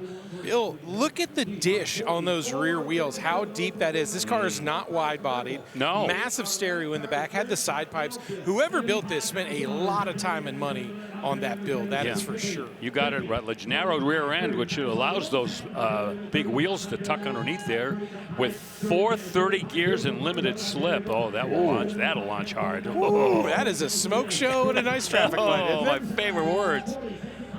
Look out. I think that ended up at 21. Bid goes on. Oh, didn't sell. Oh, boy. In any case, right behind it is an old 98 Starfire, 1957 here. Yep. Rocket V8. Rocket V8. Plenty of power and torque, by the way. Those big short stroke engines, automatic transmission, power steering, and power operated top. This one also has that Continental deck in the back. And that would be the Continental deck as we see, which is almost as, as long as the whole car. It feels like it. I think, Bill, remind me, I feel like this is the kind of grill that a lot of guys back in the day would take like a chrome handle off of a cabinet door. You're right. And put a bunch of those in the grill, and man, did they look cool. What a nice little touch. Yes. Of a little styling cue, right? But just the presence that this car has, yes, unbelievable. No, I remember that. That was a popular customizing treatment by builders all over the country. And Mom would go into the kitchen and couldn't open the cabinets because the knobs had been used on the front of the kid's car. Absolutely. You couldn't do that today. It wouldn't work now. No, you wouldn't. 51. All right, there we go. Reserves off on this Olds. Hey, the reserve's off. 50. 50? Yeah. Look at the overall length of that car. It's, yeah. That's the Queen Mary. Yeah. You got him. And congratulations. Congratulations. T145. Well, and even 50 grand buys it. How about that? Nice. And the run of late 50s, early 60s cars, big chrome and fin era, family sedans and convertibles and stuff, and even wagons continues here, Bill. Yes, sir. 59 Continental Mark IV. Well, that's not a praying mantis you see on your screen right now. That is what Ford was going into battle against the Cadillac with, and to some degree the Imperial, the 1959 Continental Mark IV. And of course, we remember the next generation of the Lincoln Continental, and they really reversed course with that slab side, long hood, long deck look that came in later. But this was just the most outre styling treatment for the Lincoln Continental in its final days. One of only 2,195 of these convertibles were produced. The 430 cubic inch V8 made 350 horse. Power, everything. And I mean, everything from the steering, the brakes, the 6-way power seat, of course, the power top, power windows, power vent windows. And yet, as much as they wanted to try to dethrone Cadillac as the ultimate #1 luxury car in the country, they just came up short, but not because of the quality. Those cars are just amazing. This color is so awesome. It is hard to put into words the treat we're getting today with some of the brightness of these colors. Again, that kind of California style mirror on there kind of makes me wonder about the date of when this was originally put together. But man, what a great style and presence to this. Almost has that, it's almost a Porsche mint green in person. Beautiful and a nice touch on the side pieces too. They call it melon, and they've also airbrushed a lot of the badging on this car, Bill, on a 57 Bel Air. Hey, Rutledge, do you remember mint julep candies? Oh, yeah, absolutely. I think we got a match here. That's perfect. With this. Wow, what a powertrain, too. The LS1 6-speed manual transmission. It's got AC that's been added, the 4-wheel power brakes. And Bill, even, yeah, go ahead. Look how subtle it is. You don't even really notice that the door handles are shaved. No. Until you really stare at it, because the lines of the car take your eyes so many other places. It's a total smoothie. Even the trunk, except for that V, they've removed any other emblem on the car on the outside. And aren't those airbrushed moldings on the quarter panels? I think they are. Yep. The insets there, yeah. Yep, internet's out right now. We're in. Yeah. Yep. A lot of thought went into this build. Good for them. It's going to sell. Come on. Pretty slick, $67,000. Congratulations, man. You too. Boy, that is super cool. Oh, that's going to look good in his garage. Tell you what, there are guys at home sitting and watching today. Thank you for watching, by the way, saying, oh, that's a great idea. I need to try that on my build. Yeah, why not? Did we mention that full-length console that goes right through the interior? Nope, you didn't. Little things like that. Yep. Makes a build so attractive. Love it. Okay, 1965, second model year of the original muscle car. This is the GTO from Pontiac. Well, Pontiac knew a good thing when they finally saw it. When they went into production on these cars, thanks to John DeLorean and Bill Gee and the other engineering team at Pontiac, the sales department said, yeah, you'll sell 5,000 of them. They sold over 30,000 of them. So by 1965, they knew they had a winner. And this is the result. This one, with the Tri-Power 389, 360 horsepower, and the 4-speed transmission with the safety track differential, the limited slip rear end, the bucket seat car, and the driver's seat power operated, tinted glass, and take a look at it with the top down. That is factory original right there. Beautiful burgundy red outside with a parchment inside. And the rally wheels from Pontiac. Yeah, when you were talking about the sales numbers, as we saw the high bid at 67,000. I don't even think their target was 10,000 units. It was very modest. You know what? They were the first one, so what do you compare it to? You can't. You know, they broke the mold with the GTO in '64. No doubt.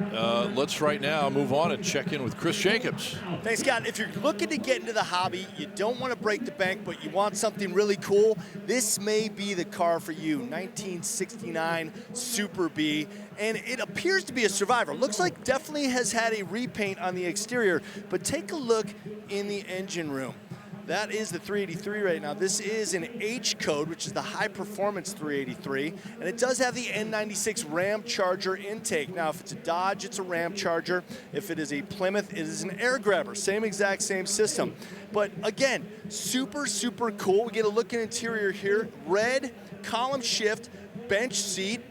And again, you can tell it's a repaint too because the stripe around the deck lid here looks relatively new. But there's just enough dings and dents on this car to make it a cool, don't worry about it, don't worry where I drive it, don't worry where I park it kind of car.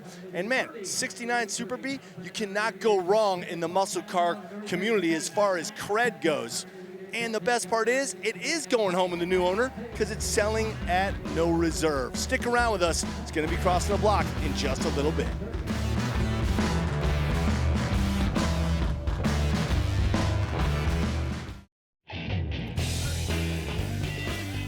That's a look at the 303 staging lane as we return you to our live coverage from Mecum Glendale here on ESPN Plus. About 2.5 hours to go. I'm Scott Hoke, Bill Stevens, with me here in the booth as usual. Chris Jacobs, Rutledge Wood, hanging out with some of these fantastic cars and trucks today. Speaking of trucks, 1986 C10 with kind of a throwback color scheme here, Bill, with that white over orange, a little bit like they used to use in the 70s, huh? Yeah, kind of like a 69 pace car. A little bit, Camaro, you know, the Hugger orange and the Dover white, whatever. And again, a build that is absolutely beyond reproach. It's got a big block in it, a 454. I'm going to guess it's probably somewhere in the 350 to 400 horsepower range. 700 R4, 373 posse. It's been lowered 4 inches in the front, 5 in the rear. And you know, that's kind of opposite the way it's usually done. It kind of has a fanny down look to it. Which just a hair, right? Just a bit, about an inch. I think it's level, but I definitely think because of the higher cut on the front fender gives it that little peel. But, boy, that's a beautiful, beautiful ride. Oh, I like how that looks. U.S. mags, 18-inch.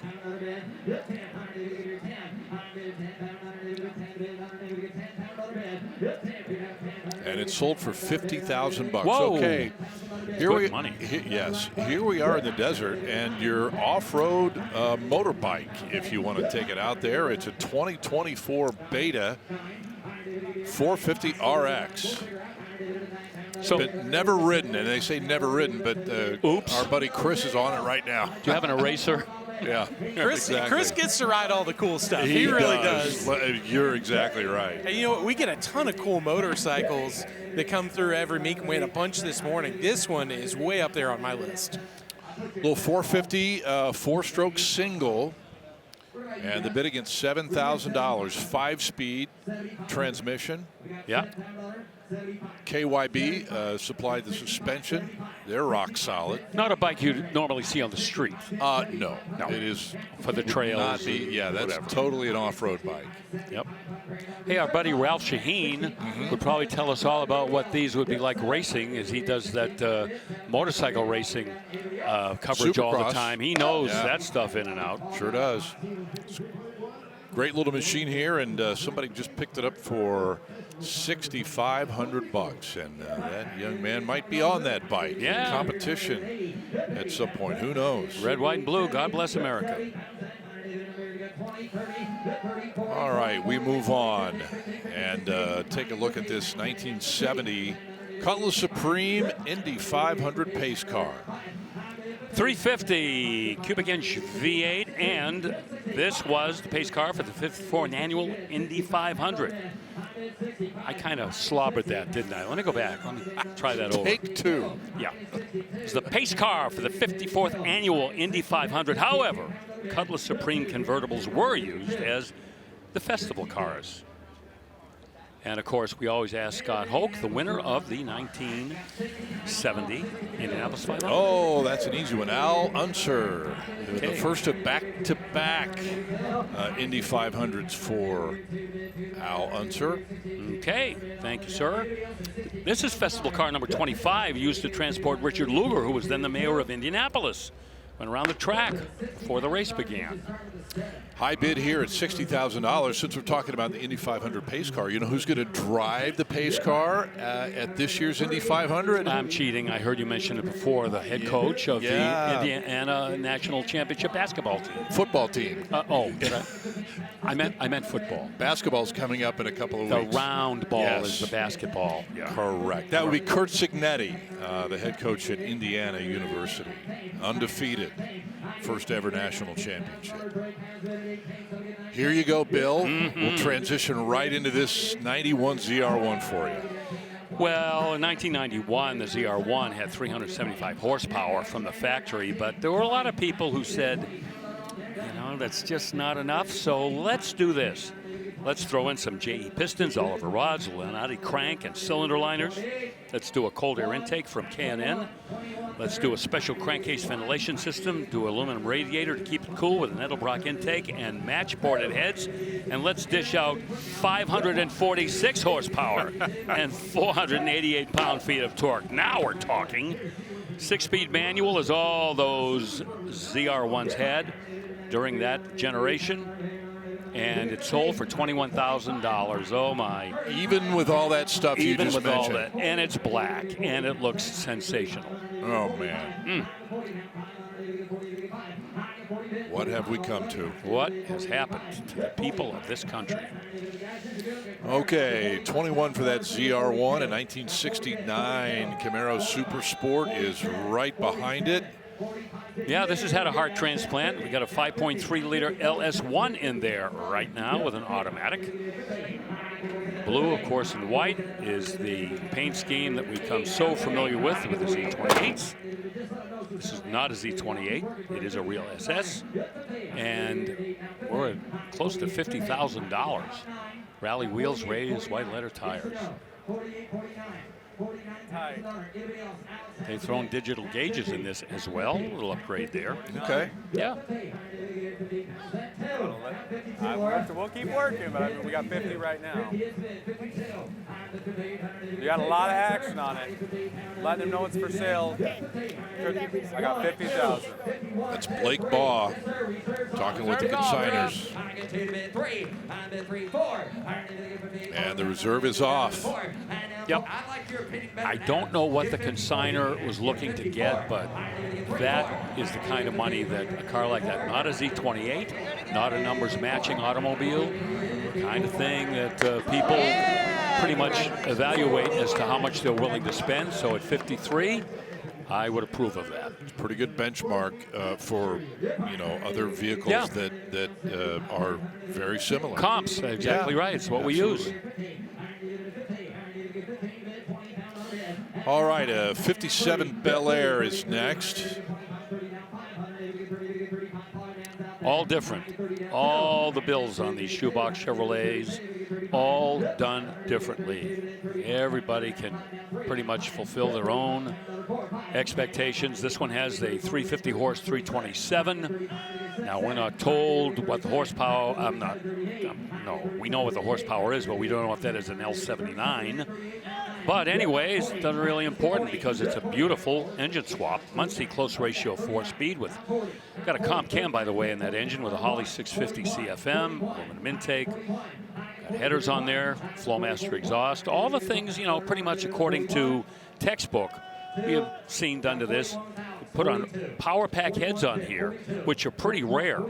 You know, that power pack setup on those factory 283s that came from Chevrolet are pretty hard to find items for most folks.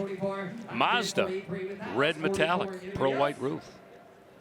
356 posi in the back. And, of course, American Torque Thrust, the mag wheels. Yeah, I thought that the Mazda red is a pretty cool color to put on this Bel Air, don't you? Mm-hmm. 43 is your hammer price for that 57. Here's another Mustang GT, a fastback, 1965 now. The GT package with the 289. It's an A code, 225 horse, automatic. A couple of power things going on there. The steering and brakes has AC. Looks like tinted glass on there as well. Style steel wheels. No reserve, 38,000. Now this, if we get a couple of people that want this car, we can see the bidding jump a little bit more from here. People love these 1965 Mustang fastbacks. First year for the fastback. Yeah, still climbing. The color is maroon, by the way, in case you're wondering. Maroon, white interior. And this one gavels for $43,000 as we switch gears momentarily and check in with Rutledge. Scott, I don't say this lightly. This is my favorite Mustang of all time. This particular one right here. This is a 1 of 25 custom build from the Mustang brothers, known as the Outlaw. This thing is gorgeous. Now, first off, it's a 68 Mustang, right? Fastback, but it's really all the details that put this car over the top. Primarily, it starts right up here with this patented panoramic roof that they built this entire car around. And when through that glass, you can see this one's actually a right-hand drive car, complete with that Ring Brothers shifter inside there. But it is custom everything. It's got a 5.4-liter supercharged V8 out of a 2012 GT500. 6-speed Tremec in there, of course. Willwood brakes. It's got forge lines on here. This thing is custom everything, guys. Unbelievable. 999 points out of 1,000 for McCacken. You know this one's a big deal. It's coming across the block Saturday, and it is going to make someone's collection absolutely over the top. Well done by the Mustang brothers, Cody and Preston.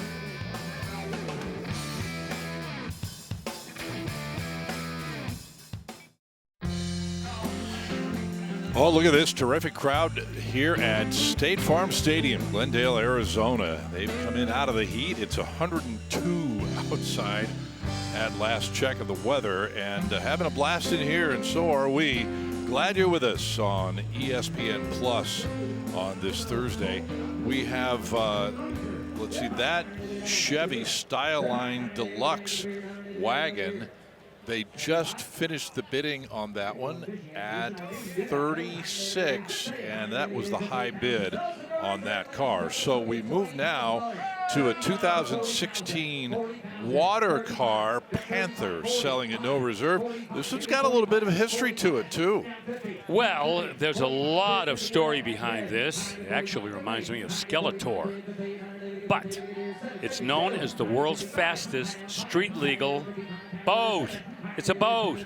85 miles per hour on land, 45 miles per hour on water. Previously owned by Joey Logano, who was one of our guests here at a previous Mecum auction. Indeed.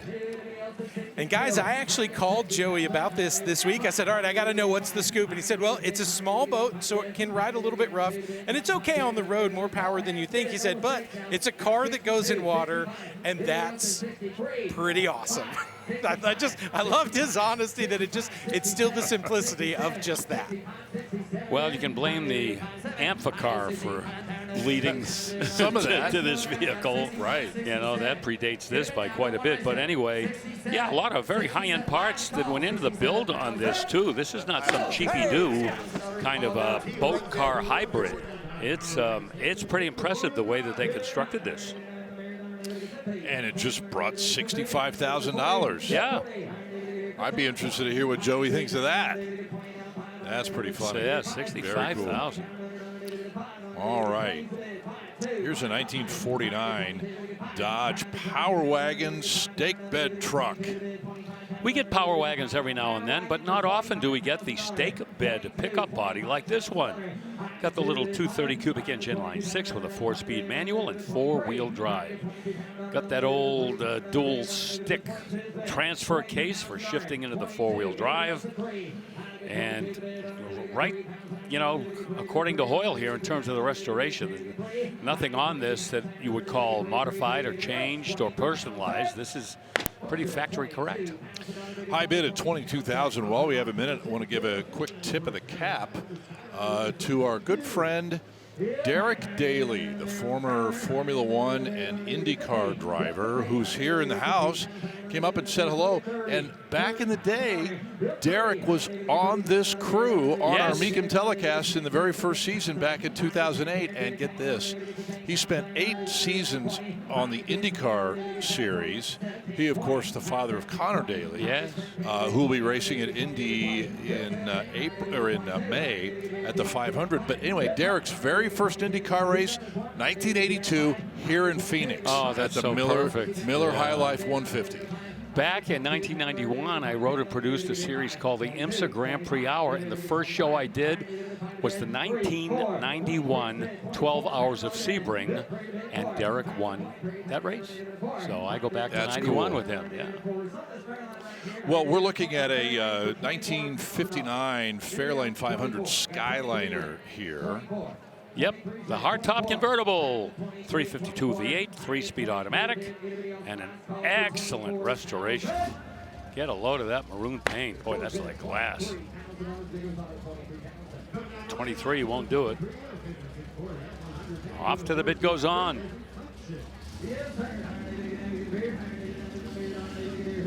And so with that, rolling up into place is a 1956 F100. First one of these we've seen today, I think. And wow, this one's got a bit of an attitude, doesn't it? Well, let's see. I would have to guess that the amount of money that went into this build would be 50 skillion-y, billion-y, zillion-y dollars. I'm telling you, this truck is known as Reflection. It's got a one-off handcrafted rotisserie build. It's all steel, custom built in Portland, Oregon, way back between 1966 and 76, a 10-year father and son project. It's an Olds Rocket V8 371 Cube, dual quads, Edelbrock intake, top loader 4-speed. Let's talk about the body. Full side, hand-etched, lettered, and beveled glass over the beautifully detailed frame rails, door jambs, engine bay. Front fenders were canted and pulled in 4.5 inches, and all the seams were lead-filled. Very labor-intensive, time-consuming project to get right. Oh my, French headlights, taillights, French tailpipes around. This truck has appeared in 20 shows, 7 sweepstakes, 34 total wins in its history, starting in 1982. Have I told you enough about it? Look at the sidestep, Bill. Yes. They're upholstered. Yeah, that's what? Yep, we see that done sometimes, not often, but it's just that extra step. We'll see it done in naugahyde or vinyl or leather, but it's just that extra touch and on a build like this. The interior door panels and the corners in the bed match the side steps. Yes. And look at the exhaust. Yep. Do you see that? 1, 2, 3, 4, 5, 6, 7, 8 exhaust tips coming out the end. One for each cylinder. Wowzers. Deep dished wire wheels, chrome like that.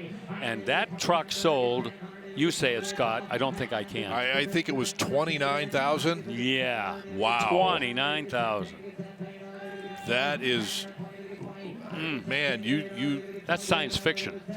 It's creativity and just being out there. Yep. Stuff that you never see. Never. Anywhere else. Never. Man, that's amazing. Okay, 1972 Dodge Demon on the heels of that F1. Yeah, that's quite an act to have to fall over this little demon. No kidding. Yeah, 340, 275 horse, automatic transmission. They did the interior over again, and it came from the factory with power steering and power brakes. A little mini muscle car here.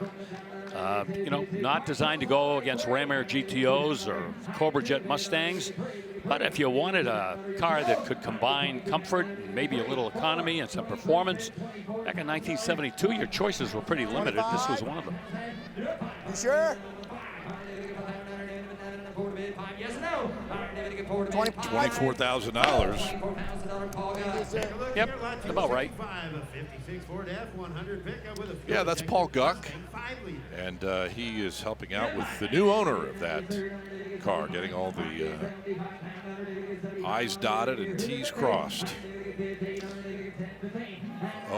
Another F-100 here. Yeah. What's this one going to be like? Well, not quite as crazy as the one we just saw, but still high-end build on this truck. Sure. Fuel-injected Mustang 5.0, 4-speed automatic. It's got a C5 Corvette rear end in it. That took some engineering. There you see the engine right there, the 5.0. Big back window cap, which is factory. That wasn't plumbed in by the builder.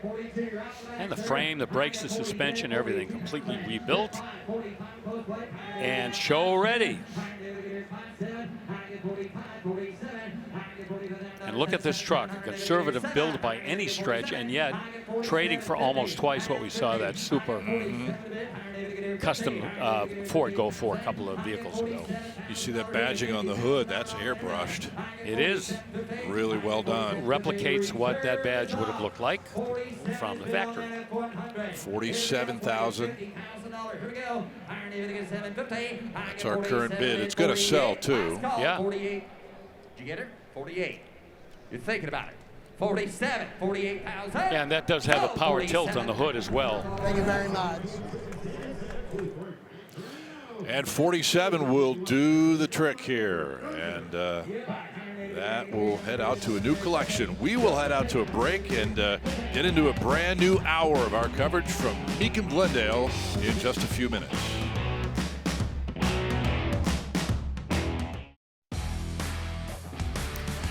We are back live at State Farm Stadium here in Glendale, Arizona. Before we get you back to the block, let us check in now with Chris Jacobs for today's installment of our Stay-Bill Performance Tip.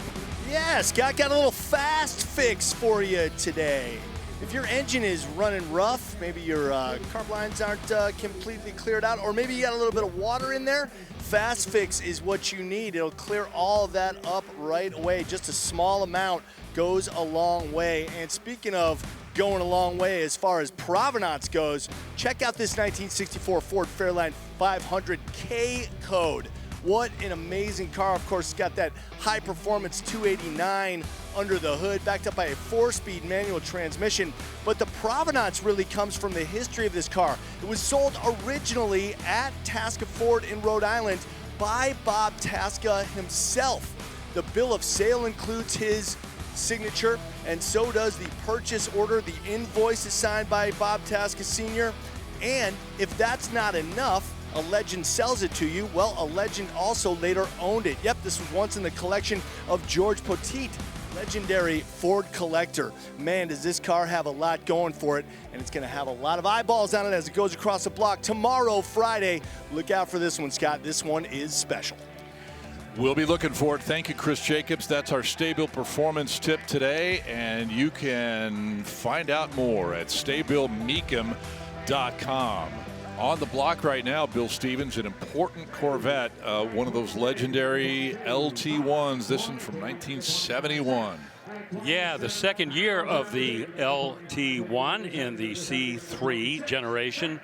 Yeah, the horsepower came down from 1970, the initial year. The 350 now has 330 horsepower, had 370. 1,949 of these produced in 1971. All of the right parts and pieces are verifiable with all of the casting numbers. It is numbers matching through and through. They have added tubular headers to it. And so last year, the M22 heavy-duty Rock Crusher 4-speed manual was offered in the Corvette. In fact, it wasn't too many years later that a lot of people were getting automatics in their Corvettes rather than the manuals. What? I know, isn't that a heretic thing for me to say? I'm almost embarrassed having to mention that. Who was that voice just That then? was me. Oh, okay. War bonnet yellow. That's the color.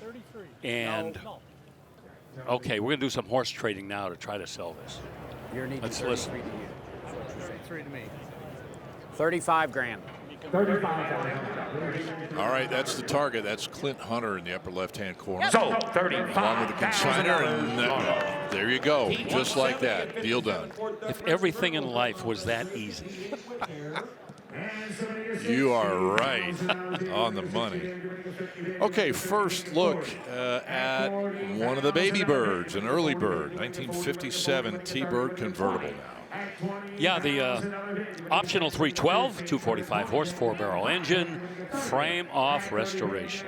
As you can see, colonial white, red interior. You'll see the engine here in just a second. And it's got that hardtop. Yeah. Oh, by the way, it has the Kelsey Hayes wire wheels and an additional set of steel wheels with the correct hubcaps are included. There you see the inside. That is not Suzanne Summers. I am unfortunately having to point out. I know, as you do. I love her. I loved her. She was great. We have the same birthday, October 16th. And, of course, if you've seen American Graffiti, you know what I'm talking about. 37 is the high bid. Close bid at $37,000. And that's where we will leave it. So the bid goes on, guys. Get to tackle that T-Bird at $37,000. Moving ahead to a 1948 Plymouth Club Coupe next. Wow, we've been talking about some of the custom colors we've seen today, and here is another one that kind of takes your breath away. Power, 383 stroker. It's got those 202 cylinder heads with roller rockers. Roller rocker. Al Roker. Somebody stop me. Where am I going? Wait a minute. Oh my God. Al Roker. I know. I didn't know he built those components. Suddenly, I don't either. Roller rockers. Oh, just look at, you don't need me to tell you about this car. Just take a look at it. Look at that color. Green, gold, purple, that's called. That's white about interior. that's about a mile deep, isn't it? It certainly is. They've removed some of the chrome, left some of the chrome in place. Wow. Ford 9-inch rear end, 370 gears. Body's been channeled 2 inches. That means they literally took 2 inches out of the body all the way around and then dropped it down and mated it back. That's an old hot rod operation that just lowers the whole profile of the car. Look at those wheels, those chrome wheels. Colorado Custom built those wheels, and we are not going to sell it now. Man, $48,000. Gonna at least. Jimmy Landis just said 55. Yeah. Oh no, that's the Mecum rule, so it's still out there. Thank you, but we're going to stay right there at 48. Bid goes on, Bobby. Okay. All right. Now, the Rucker Rollers probably really was the problem with that.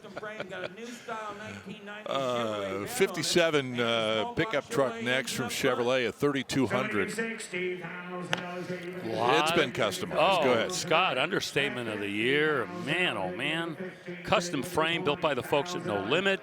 New style 1990 Chevrolet pickup bed.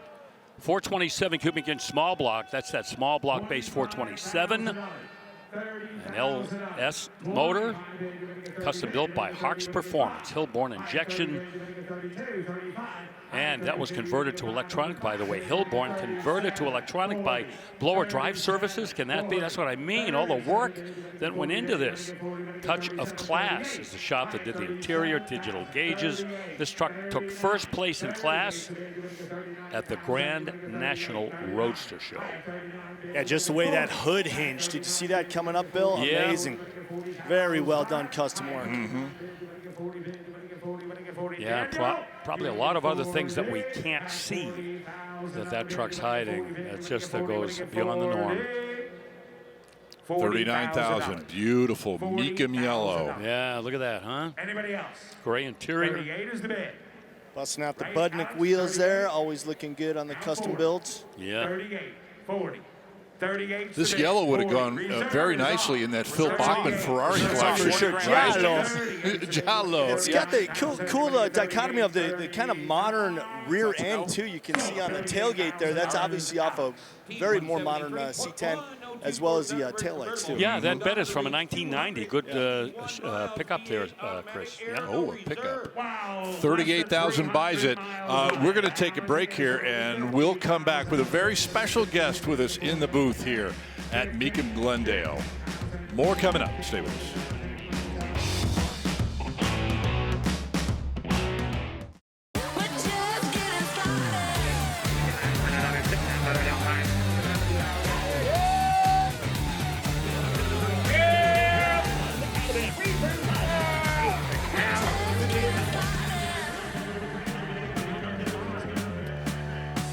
Well, we are back live here on ESPN Plus. Scott Hoke, Bill Stevens on my far left, and the man in the middle is an old friend, a terrific race car driver, and a guy who was part of the very first season of Mecum on television all the way back in 2008, 18 years ago.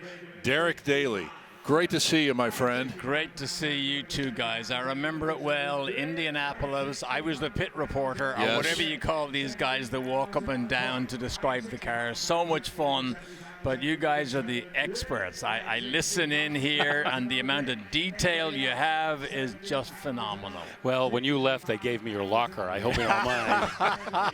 But I haven't seen you in so long. I just want to mention, I was out to your house in 1996, and we talked about the Viper GTS Coupe. Yeah. And you said, I'm getting one. Now, I had mine.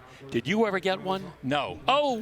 I do have a C8 Corvette, Okay. the mid-engine. I love that car. Yeah. I've got a couple of older things, an SSR Chevy, you know, with the an FJ, both yellow. I'm a bit quirky. Oh, wow. Rutledge, you'll love your collection. Right, yeah, exactly. Exactly, but we did so much stuff together, the three of us, in Indianapolis, Scott, with you. Yeah. And the One Lap of America. One Lap of America, You reminded me of it, so it's a lot of history, and I'm a car guy. That's why I come here. I come here every year. I love to just walk around. I'm here with a friend of mine, Rich Bowman, who's going to sell something. Okay. I have my list of runners here, the T203, a Buick GS 400. Okay. We'll watch for it. Yeah. It's coming up a little bit later on. Yeah.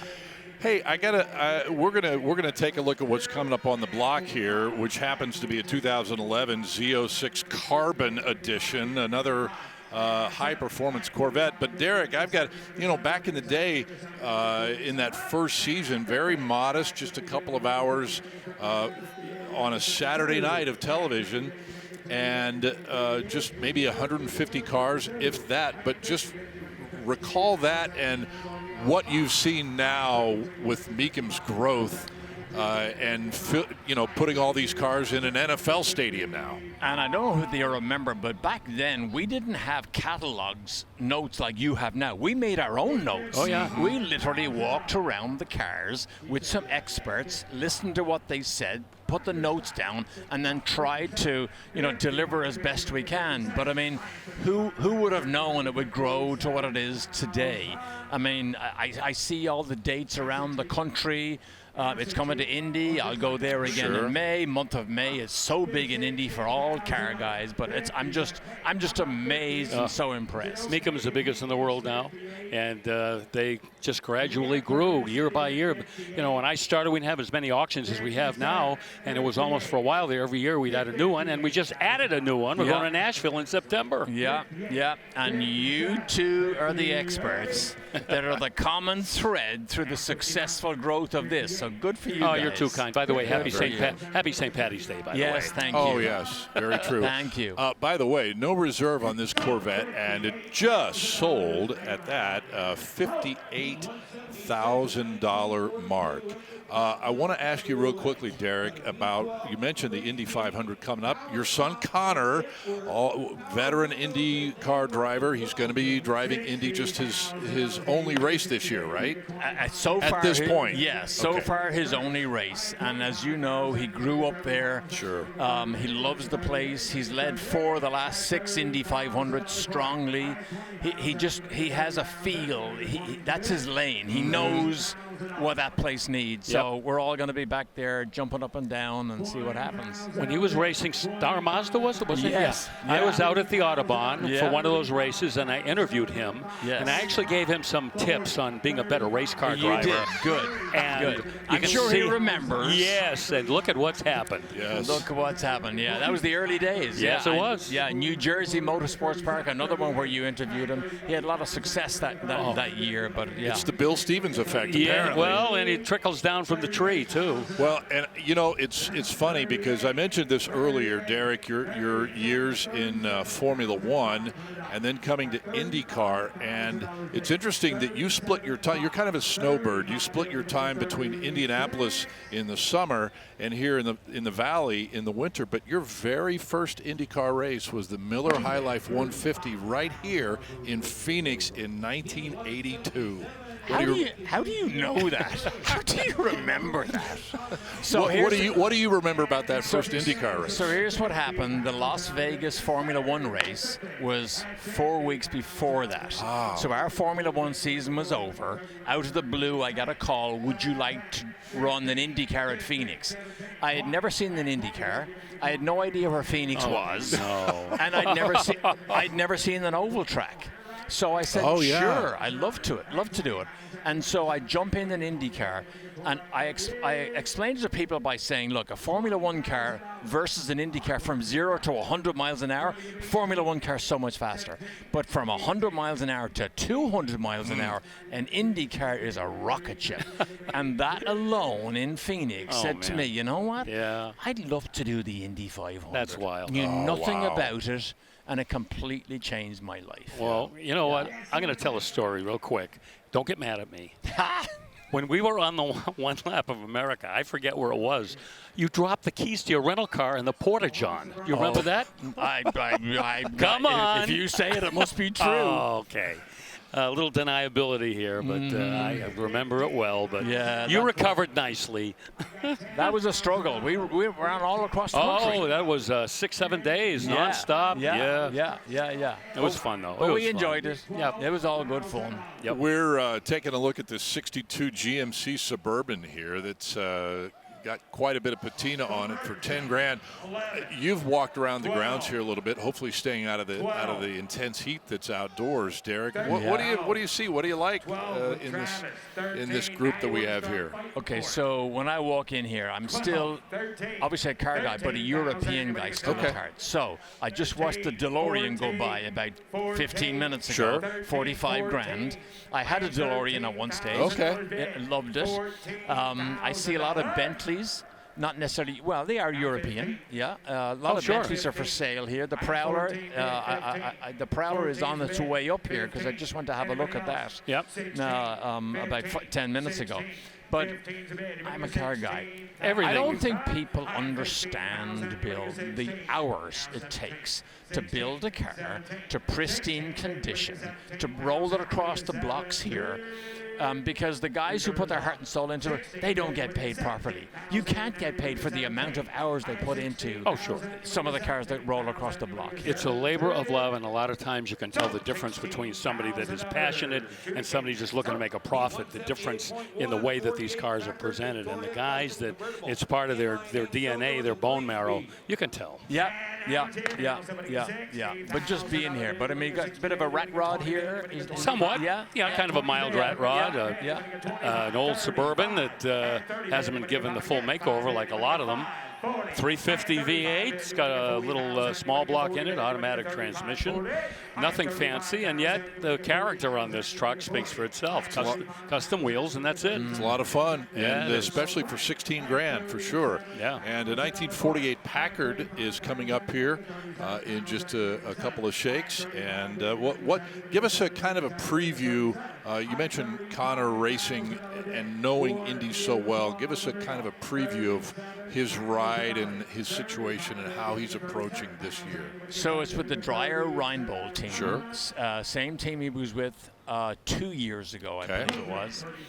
And they fielded teams for many years at the 500. And they concentrate on just that one race. And they're good. I mean, they just get there. It's reliable. It's fast. The driver has confidence because he knows these people know what they're doing. So they are genuinely going to go there and say, hey, we're not here to make the numbers up. We're here with a program that we hope, if we all gel properly together and just execute at a high enough level, we can run at the front. They are super focused on what they do at Indy. And it's such a specialized sport.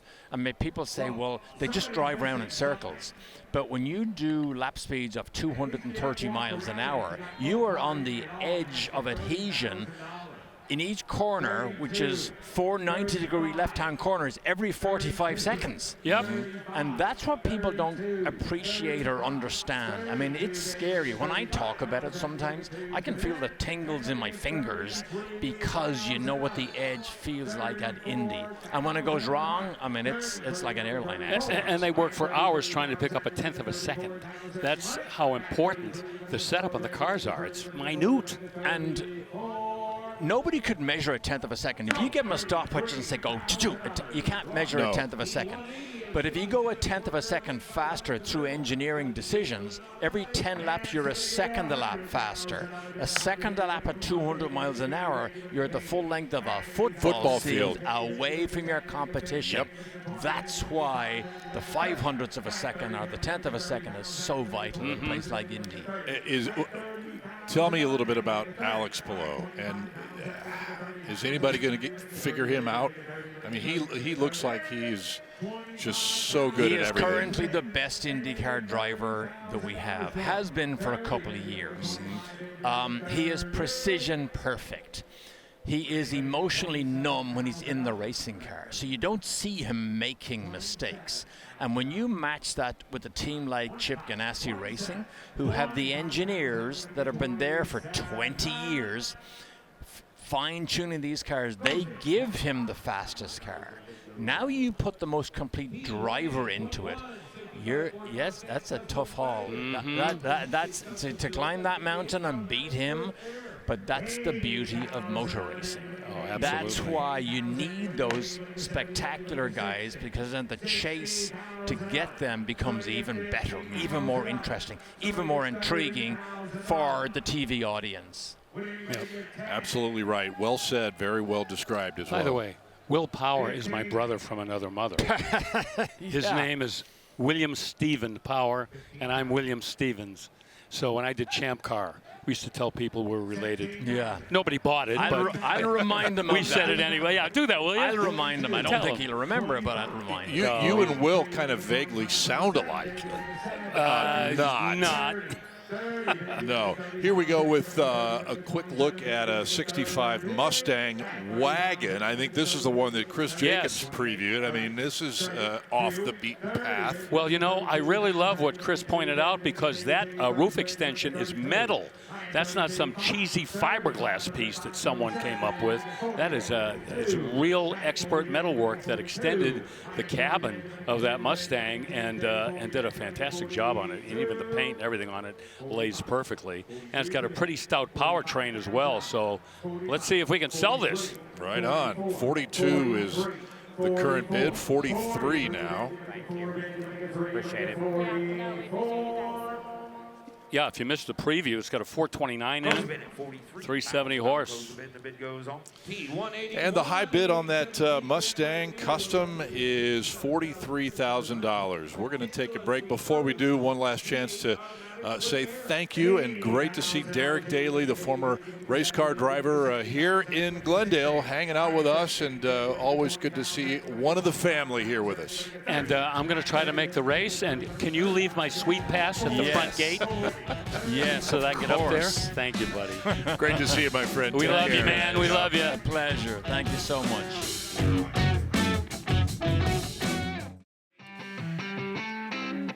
Oh, don't let the lights blind you here in Mecum Glendale.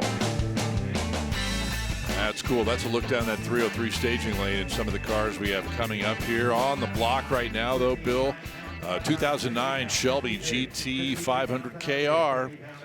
Ooh, this is a fast car, ladies and gentlemen, boys and girls, and moms and dads. Look out. Remember now, the generation of the GT 500 came along again in 2007. Ford and Shelby kind of kissed and made up, and Ford Mustangs, with Shelby's approval, were wearing his name again. This is the KR, which came out after 2007. This went from 500 to 540 horsepower. This one with that supercharged 5.4. And it's got the 6-speed manual with the short throw shifter. $50,000 is not going to change hands here with only 6,700 miles on the odometer. Wow. Yeah. Okay, so they have already moved on to this 64 Chevy pickup truck, a C10. Kind of a unique style. You notice that front end, the hood, and the grill and everything. Well, it was kind of like outside the box back during those days. But this one, of course, not original in any way. It's a step-side truck, 5.3 Gen 5 LS motor with a 6L80E automatic. Turquoise on the outside. As you can see the engine right there with the OEM injection and kind of a blacked out treatment underneath there. Although it looks like the aluminum radiator has been polished out a little bit. Rack and pinion steering, four-wheel adjustable coilovers. Dakota gauges, retro sound, Bluetooth radio. We talk about these. Retro sound does those retro-looking, those vintage-looking head units in your dashboard with all up-to-date modern electronics behind it. $36,000 is the bid. I don't know if you mentioned it, but along with that retro sound, vintage air. Vintage air. And the hammer falls at $36,000. So this one has just changed hands.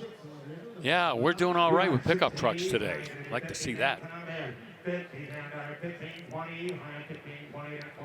And have we not had a blast with shoebox Chevys, plus or minus 3 or 4 years on either side?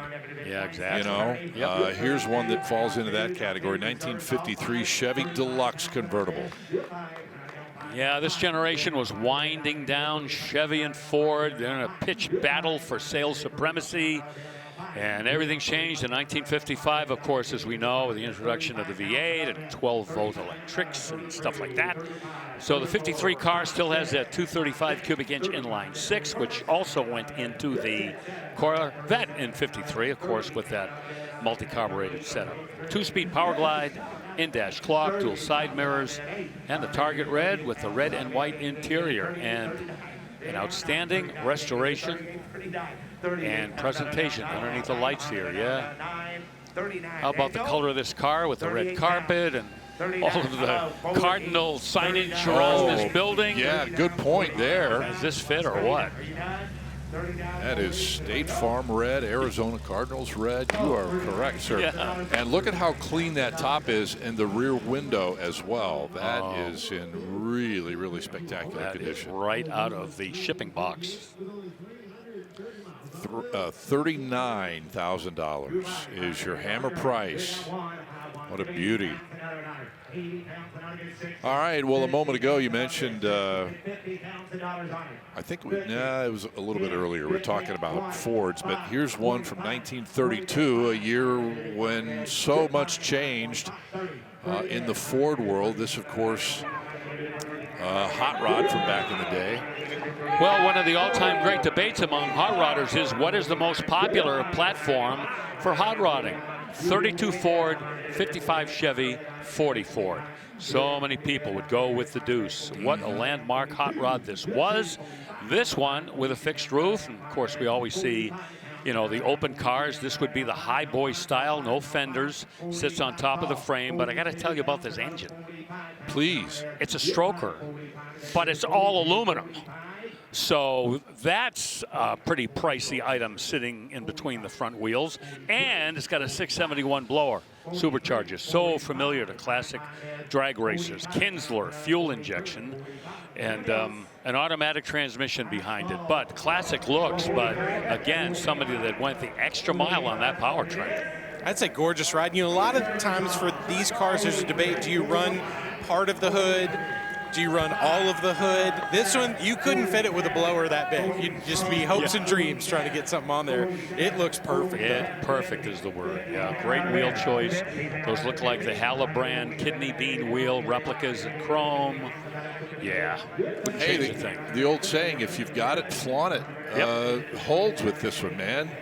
It may be the influence of a lot of 80s music videos, but I've always had a dream of driving something like this across the country. Oh. I don't know why. Just, you know, I don't know if it's I Can't Drive 55. I don't know if it's ZZ Top. There was a combination of cool cars and music videos that always made me go, yeah, I should do this. I should take that down Route 66. That makes perfect sense. Oh, have someone take video. Yes, but don't do it for a while because we need you in Houston in 3 weeks. Good thinking. Good thinking. $47,000 was your hammer price on that 32 Ford. 67 Buick Grand Sport 400. Now, Bill, at no reserve. Well, I could wax poetic about this car all day long. 67, we said goodbye to the nailhead. In came the new generation 400 cubic inch engine. This one with 340 horsepower with the Buick Star Wars air cleaner, which we saw. You see the inside there, just beautifully restored. That's light fawn. The outside color is mist blue. Super turbine 400 automatic transmission. Oh dear. Everything has been restored or refurbished or replaced. Chrome, trim, all the emblems. This one has four-wheel disc brakes, the power steering, factory air. Has all the original VIN and cowl data tags with it, and up go the bids. It's got those Magnum 500 / Wildcat / Buick Sport wheels all the way around with red line tires. Oh, by the way, this is Derek Daly's friend's car, the one we're going to look out for. That. Yeah, that's right. No reserve 46. Okay, so good for them. Great muscle car. Yep, it's beauty. All right, 72 Nova is on the block now. Okay, let's poke our noses under the hood. I see a 350. I see a lot of bright work. I see an air conditioning compressor, aftermarket 4-barrel open element air cleaner, also aftermarket valve covers, nut and bolt frame off custom build. By the way, I also saw aluminum cylinder heads there. That's a built 700 R4 automatic transmission you saw, red outside, black inside, and Yanko badging, which obviously is a tip of the hat to Don Yanko and his great muscle cars in the 1960s, but it is not a Yanko.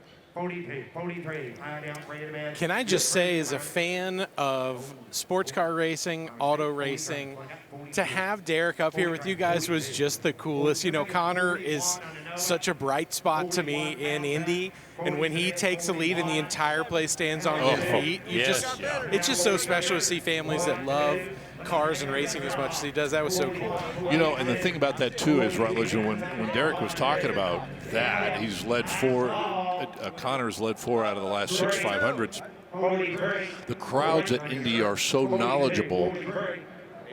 They know that that's a significant thing when Connor gets the lead, and they're just cheering extra hard for him. Oh yeah, I mean, he's a people's champ for sure. Yeah. People love him. What a great guy. Yeah, did you see all the people in here that were shaking their head no when I said the 390 had started in the Cadillac that year? I missed that. Yeah, they know. People, they're up on it. We're hanging at 42,000 here on this Nova, and it's sold there. So it'll roll out, and somebody's going to have a blast with that car. Oh, there's a lot of shut up in that little Nova. Here it comes. How about this 69 Ford Torino? This has got some attitude here. Not numbers matching, but it does have the period correct. 1969 428 Super Cobra jet engine. Built to stock specs, C6 automatic, comprehensive frame-off restoration. Look at how sanitary that engine is. Slotted mags, boy, that's a throwback. Blue outside, black leather bench seat and headliner. Still has the original spare tire. How'd they do that? They didn't drive it in Indiana in the winter, that's for sure. That's for sure. Yeah, we're under the money on this. All right, the high bid at $37,000. Here's a Challenger RT Scatback custom wide body from 2022. Guys, I feel like Chris is just going to appear out of thin air. Oh, he will. This is the sound of his people. Oh yeah, I was checking this one out. This is a gorgeous color, great car, and I kind of love the fact that it's a 22 and not a last call 23. and you gotta love that shaker hood configuration. And it's got the drag wheels on there already, guys. Just this one's set up. It's ready to rip, Bill. It is, and I'll tell you, it goes a little bit beyond what you could have got on this car back in 22. A 750 horsepower Hemi, supercharged engine. Oh, listen to that thing talk to us. That's got a little bark. Yes, sir. That's a Pro Charger supercharger, not the factory-issued blower.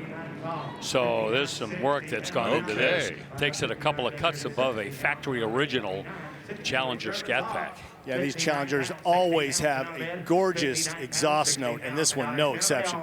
On a wide body, 59, 60,000 out of bid. All right, 59 grand. The internet has the high bid. Katie over there, and whoever's on the other end of that connection just bought that Challenger for 59.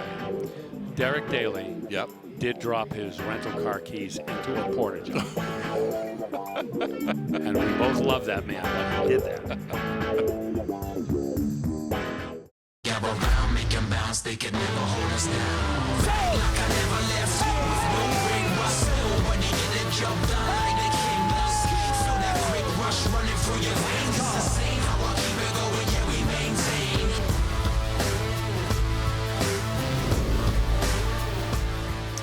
It is 4 o'clock straight up here in the Valley of the Sun at Mecum Glendale. We are launching into our final hour with you today. Scott Hoke with Bill Stevens, Rutledge Wood, Chris Jacobs. Don't forget, tomorrow we are back with 6 more hours commencing at 2 p.m. Eastern, 11 o'clock in the morning out here in the Valley on ESPN Plus. Once again, hope you can join us for day 2 of our 3 days of coverage. And we get you right back to the block now with a 1954 Old Super 88, Bill. Oh my, the 394 cubic inch V8 in this car, built by Mondello Performance. If you're at all familiar with the history of the Oldsmobile rocket engine, the name Joe Mondello ranks very high when it comes to custom horsepower specific Oldsmobile engines like the one here. Edelbrock dual quad carburetors, aluminum intake. There's got to be over 450 horse sneaking inside that engine. Headers, dual exhaust, turbo 400 transmission. They've rebuilt the suspension, dropped spindles, front disc brakes. Inside there's vintage air. Look at the stance on this car. Red outside, gray inside. Man, you get out on one of the boulevards out here in the greater Phoenix area and get into that throttle and you are living La Vida Loca. Man, what a ride.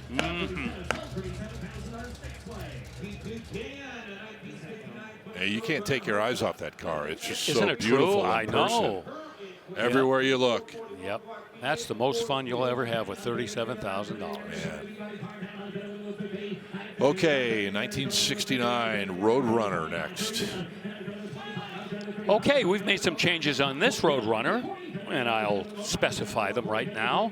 What should be a 383 in there from the factory is a 440 long block V8 that's been breathed on. Edelbrock intake, 4-barrel carburetor. Got the new process 4-speed manual transmission. That is not the A833 Mopar unit. 8 3/4-inch Chrysler rear end. And great looking blue metallic paint. Matches up with that darker blue interior. Polished wheels, black wall tires. Got that aluminum radiator. And tell you, if the consignor will bend a little bit, we may see this sold, I think.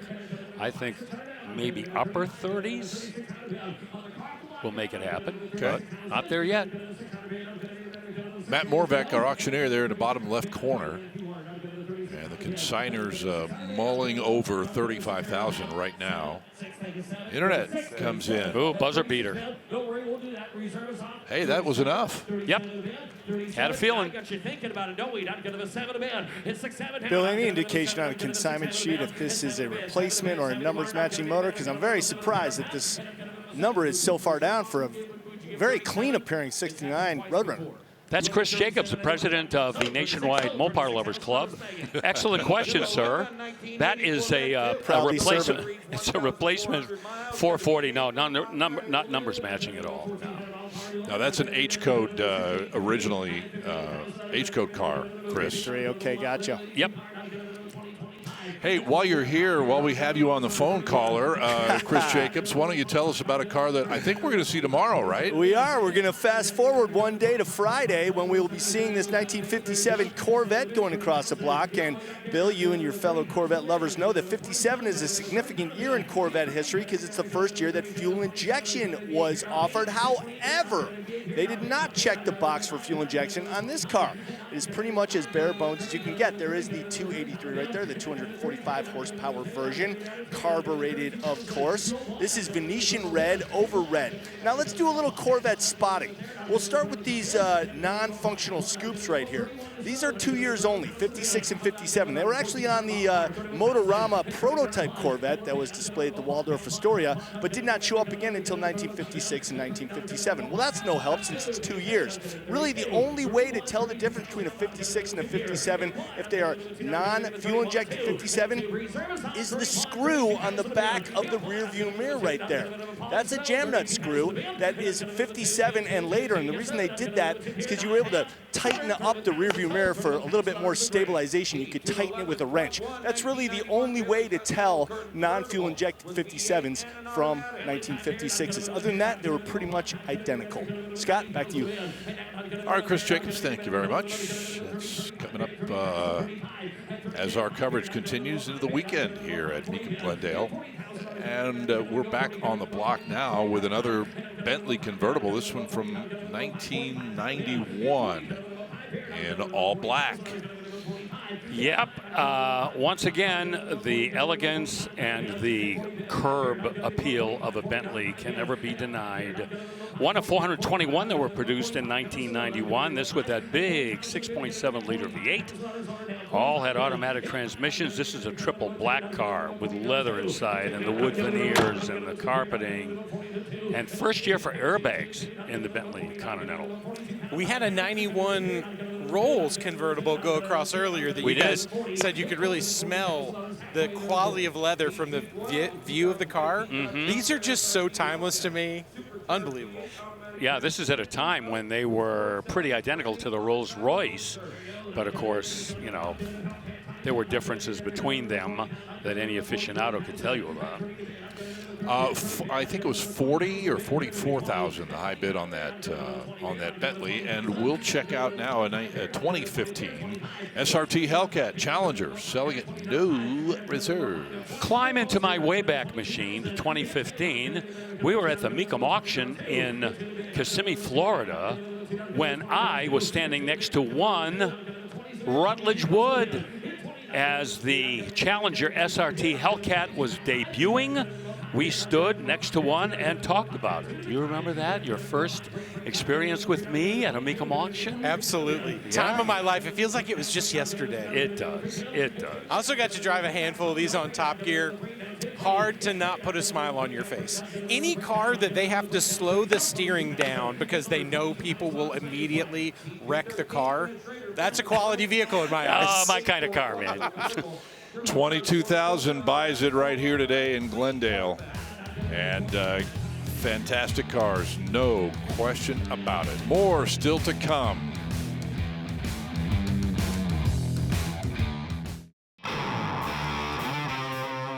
Welcome back to Glendale here at State Farm Stadium in the Valley. Once again this year, and a fantastic lineup, 2,000 cars or thereabouts, all told here this week. Let's get you back to the block right now and pick up the action on this CLK 320 from Mercedes-Benz, 2005 vintage. Yeah, not one of those big S-classes. This is kind of like the mid-size Mercedes-Benz during the time period. The 320 means a 3.2-liter V6 with an automatic, and that's about where they're selling for these days. In excellent condition like this, just mark that up in the affordable category for most people. Right on. Meantime, 2005 BMW 645i convertible. Yes, sir. This has got the 4.4-liter V8 automatic transmission, and again, a car that's stickered way up there in the high rent district when this was new in 2005. This one has over 73,000 miles on it. Every option, I would think. Look at that beautiful interior that matches that gold, very subtle gold color on the outside. May look like silver on your TV screen, but it's kind of a very light gold metallic. And almost a champagne-y color. Yeah, I would agree. And look at the money. No, folks, you can really put on the dog and not spend a lot of money. Wow. Imagine pulling up to any of your favorite restaurants and watch how the valets fight with each other to try to park that for you. Just more proof that Foose wheels look good on anything. Yeah. True.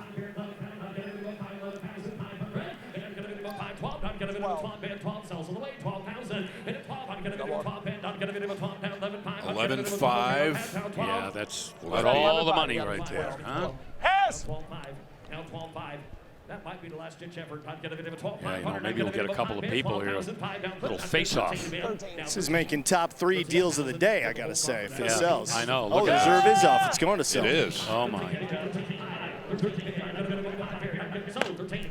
All right, 13,000. You get a 6 Series BMW convertible. Yeah. You know what? I don't have time to do it, but Google what was the MSRP of a 2005 BMW 645i convertible and see what it says, and then see what this one sold for. My guess is it starts with a 6. At least. That might be just a base price, all puffed out. Who knows? Oh, I see Cub reporter Hoke currently trying to get an answer. If I can type fast enough. Yeah. On the other hand, we went from the Mercedes to the BMW, now back to a Benz, an 03 SL 500. All right, I'll handle it. You keep typing. Okay. This has the 5-liter, 302 horsepower V8 that we see in a lot of Mercedes during this generation. It has a retractable hardtop with a panoramic glass roof. Mercedes-Benz automatic. And if you want to know about the options, we'll give them the navigation, heated and cooled seats, dual zone climate control, and an odometer that reads just over 70,000 miles. And it's not going to sell at 7. But if you get into 5 figures, then maybe we'll be ready to talk.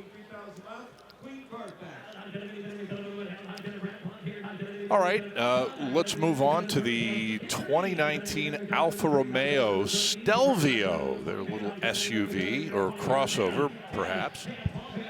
Oh, these are fast. These are hot little SUVs, 280 horse, turbocharged 2-liter, 8-speed automatic. Yeah, you drive that, you really lose sight of the fact that you're in an SUV. It's like a sports car that's got enough room for 5 people. Well, I speak from experience because I've taken a Stelvio around Radford Racing School, oh, boy. and it is a blast. Yeah. You do forget you're in an SUV real quick. Yep. I got to be honest, the Alfa Romeo thing is such a bummer to me, automotive-wise. That's one of my biggest letdowns in the last 10 years. I wanted it to work. I wanted to see where they were going to go. They brought such cool stuff like this right out of the box. It just stinks that timing-wise it didn't work out to let everything become a bigger success because, you know, out of an SUV, that's a ton of performance. They brought style to it. Yeah, right. It is to a car guy, they would look at that and say, well, how did they go wrong? Yeah. You know? Not to mention the history of Alfa, too. You know, I mean, you're geez. driving something with so much provenance, badge-wise. Yes, sir. The little 4C, still one of my favorite cars I have ever ripped around LA. Just what a little rocket ship. Oh my, 15 grand. Yikes. I'd spend another 10 on that. You know, it's, wow. That is fun by the ton. Hammer's here at $15,000. All right, let's check out a 2003 Silverado 2500. Okay. 6-liter V8 automatic. It's a 3/4 ton truck, by the way, in the 2500 series, with 4-wheel drive. All original, stock. No mods, no upgrades to speak of. Just a real, honest 2003 Silverado. with 131 plus minus 1,000.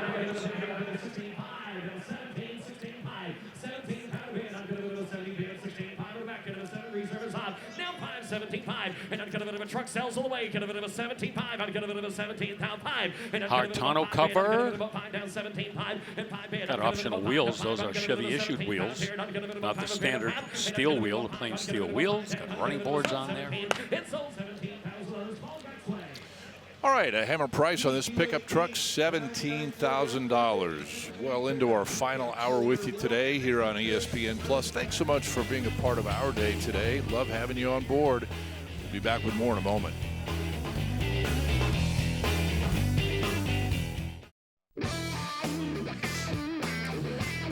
State Farm Stadium here in Glendale. Man, you can't miss it as you drive by. A lot of folks here in the Valley for spring training baseball. There's a complex close by, and the Cubs are here, right? I'm going to see the last preseason game against the Brewers on Sunday. Are you? Okay. Go Cubbies. Let's go, Sloan Park. Lucky you. Yeah, I've been there, man. It's quite a place. But we are here for Mecum Glendale and having an absolute blast in our first day of coverage as we get ready to this is almost spring training for cars and drivers, right? Yeah. Because everybody's getting anxious to take their cars out after the long winter. $27,000 the current bid on an 11 Camaro Super Sport. Hold on to your toupee. Let me tell you something. It's got a supercharged 6.2 in it, but it's got the SLP supercharger package. So we're toting over 500 horsepower, 3-inch exhaust with an aftermarket catalytic converters underneath there. It's got the EcuTech tuning module, cold air induction. Transmission's a 6-speed manual with a limited slip-out back. Performance suspension, Brembo package brakes, 20-inch polished aluminum wheels, stiffened up the frame so that car doesn't twist and shout when you hit the gas. Oh, but you'll twist and shout when you will. hit the gas. Yeah. Yep, big time. Hey, here's 1960 Thunderbird. Yeah, another square bird. This is, I believe, the second one we've had with the 300 horse 352 with an automatic, an AC, power windows, steering brakes. And I'd say this is probably condition 2, not back to Concours quality, but well presented. Looks pretty good. Yeah.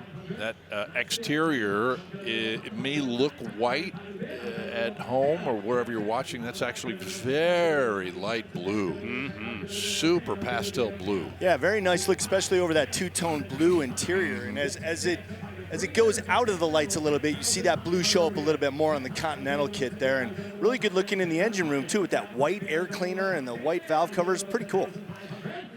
And it almost looks like that paint, it was white and someone spilled a little blue into the can before they painted it. Not a lot of money, as we've talked about. And even at $10,000, not quite enough. It's probably going to take another 5 or 6, I would say. All right. In the meantime, Dodge Charger has made its way to the center of the block, and right there with it is our man, CJ, Chris Jacobs. Yeah, good-looking 69 here. Some custom touches in various places here. I'm not sure if the 440 is standard or not. Nope. Just make a quick check. Yeah, it's a G code. There would have been a 383 from the factory, but warmed up to that 440 Magnum. Interior features those green piping on the black seats, and it got kind of the green touches all over the place, and also on the grill emblem too on the RT. So I saw that. They definitely like their green on this car. That's cool. Yep. Happy St. Patty's Day.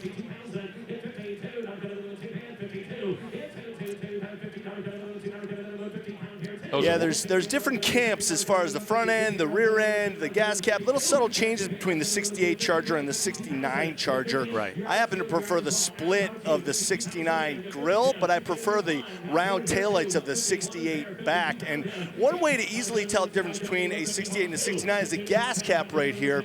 If it was a 68, it would not say fuel and it'd be kind of pointed.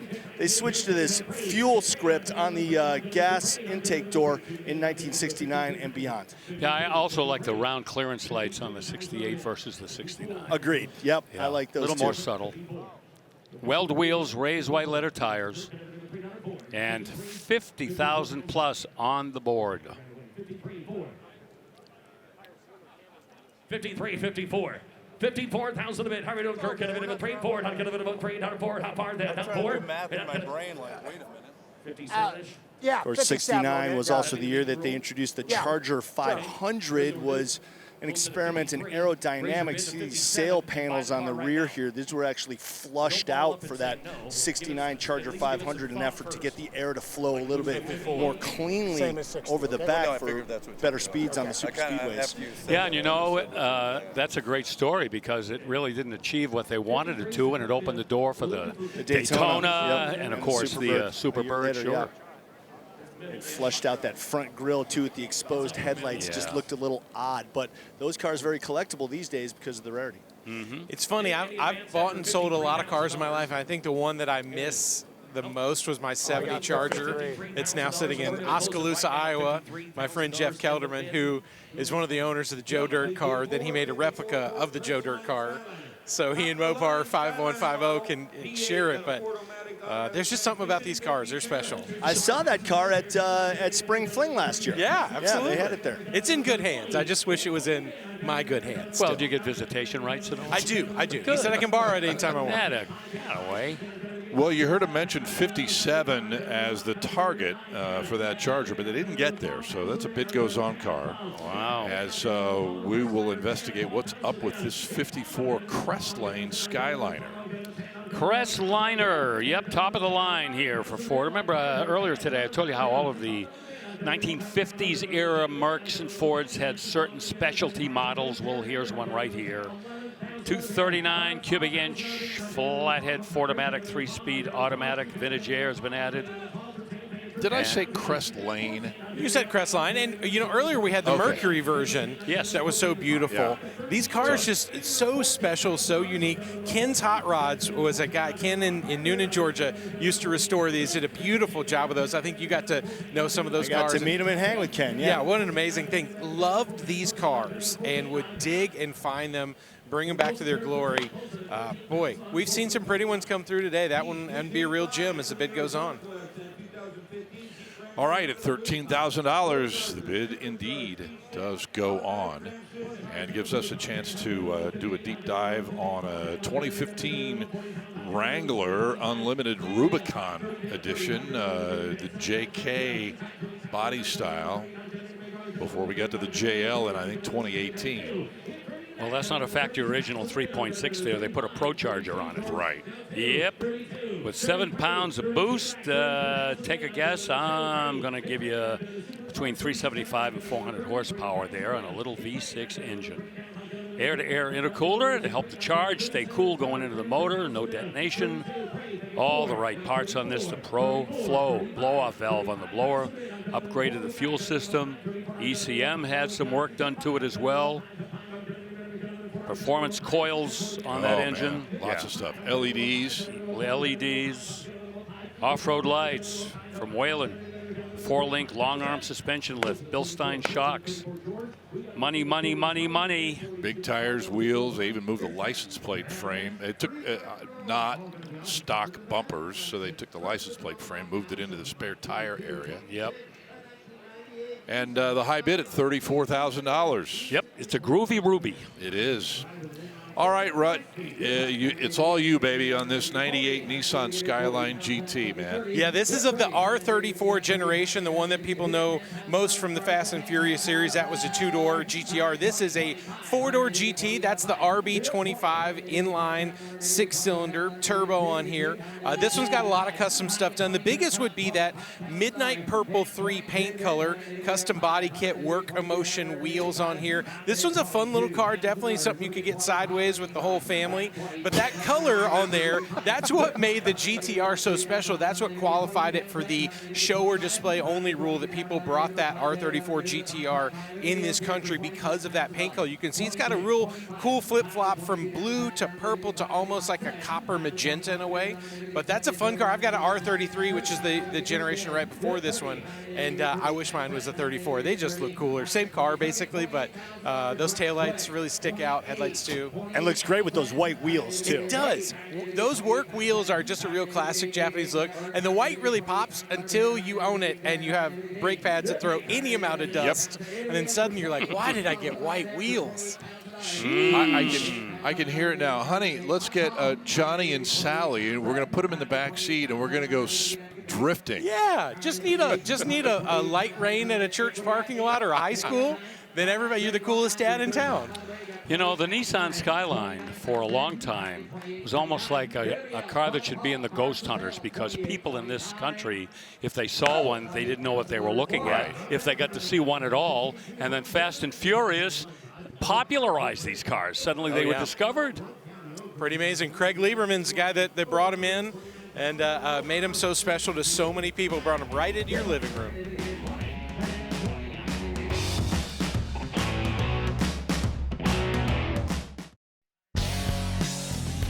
Well, as we bring you inside the friendly confines of the mammoth Arizona Cardinals Stadium, State Farm Stadium here. My apologies to you being Scott, a Cubs fan. Come on, man. There is only one friendly confines.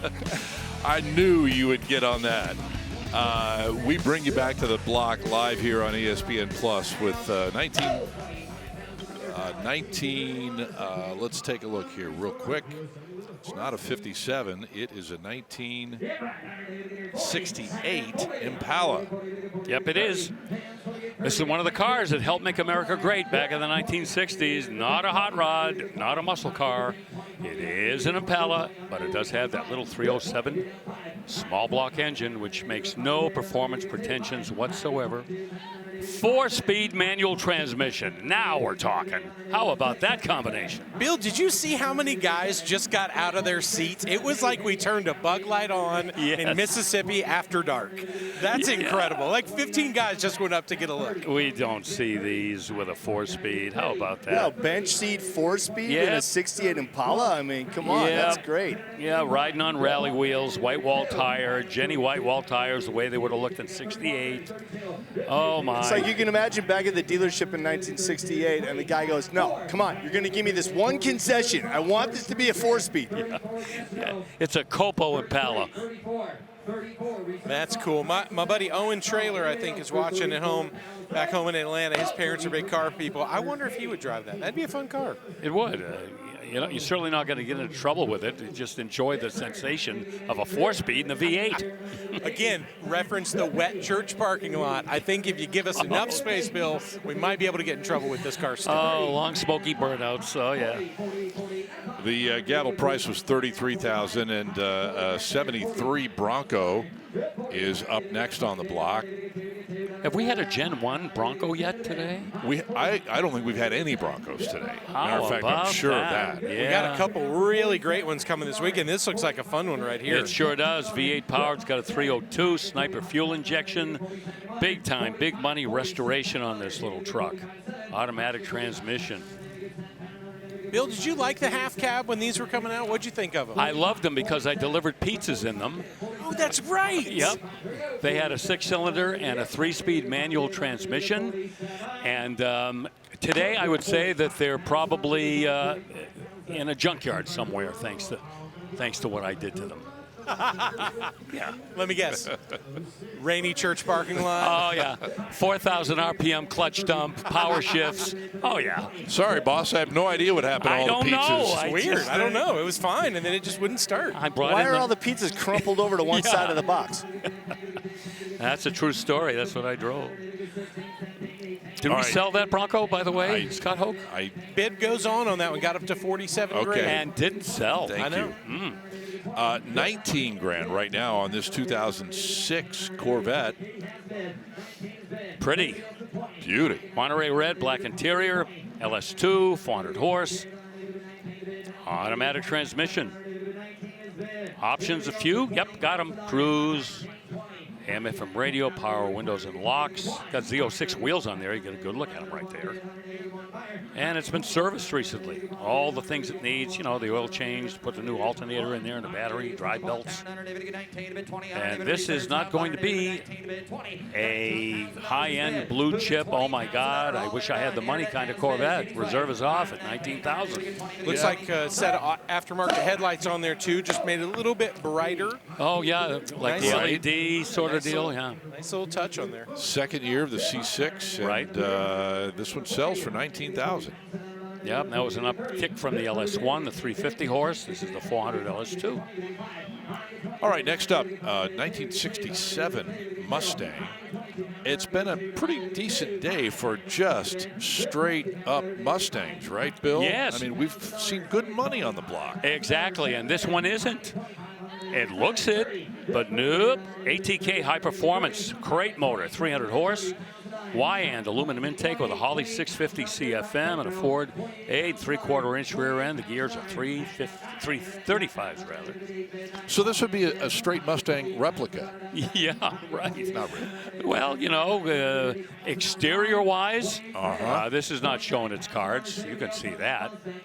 It's kind of got a funny sort of style steel wheel on it. It almost looks, I don't know, it doesn't look original to me. The style steel wheels are a little more dished than these, to my eye.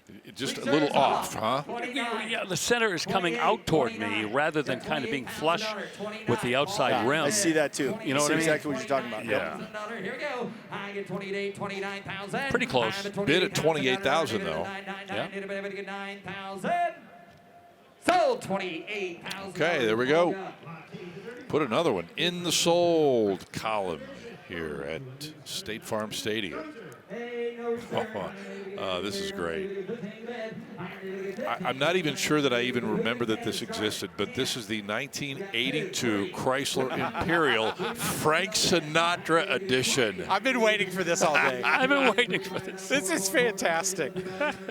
Bill, have you ever seen one of these in person? Never. Very rare. I think it's one of 279. You're right. Rutledge, what makes it a Frank Sinatra edition? Outside of that cutout that's in the passenger seat, Chris, I'm not certain. Yeah, certainly Frank Sinatra is not associated with, you might say, modified automobiles at all. I mean, I think the most modified car he ever had was one of those Blackhawks. Oh, right, right. Which we've had.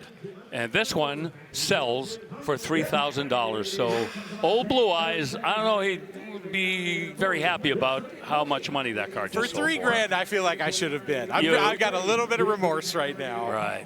I mean, it's one of the least attractive cars that we'll have, and yet it comes back around. It's like a pug where you're like, gosh, this is an ugly dog, but the more you stare at it, you're like, okay, it's kind of cute. That's how that car is to me. It's weird lines, but Weird. Mr. Blue Eyes, you know, if he put his name on there, I'll take it. Yep.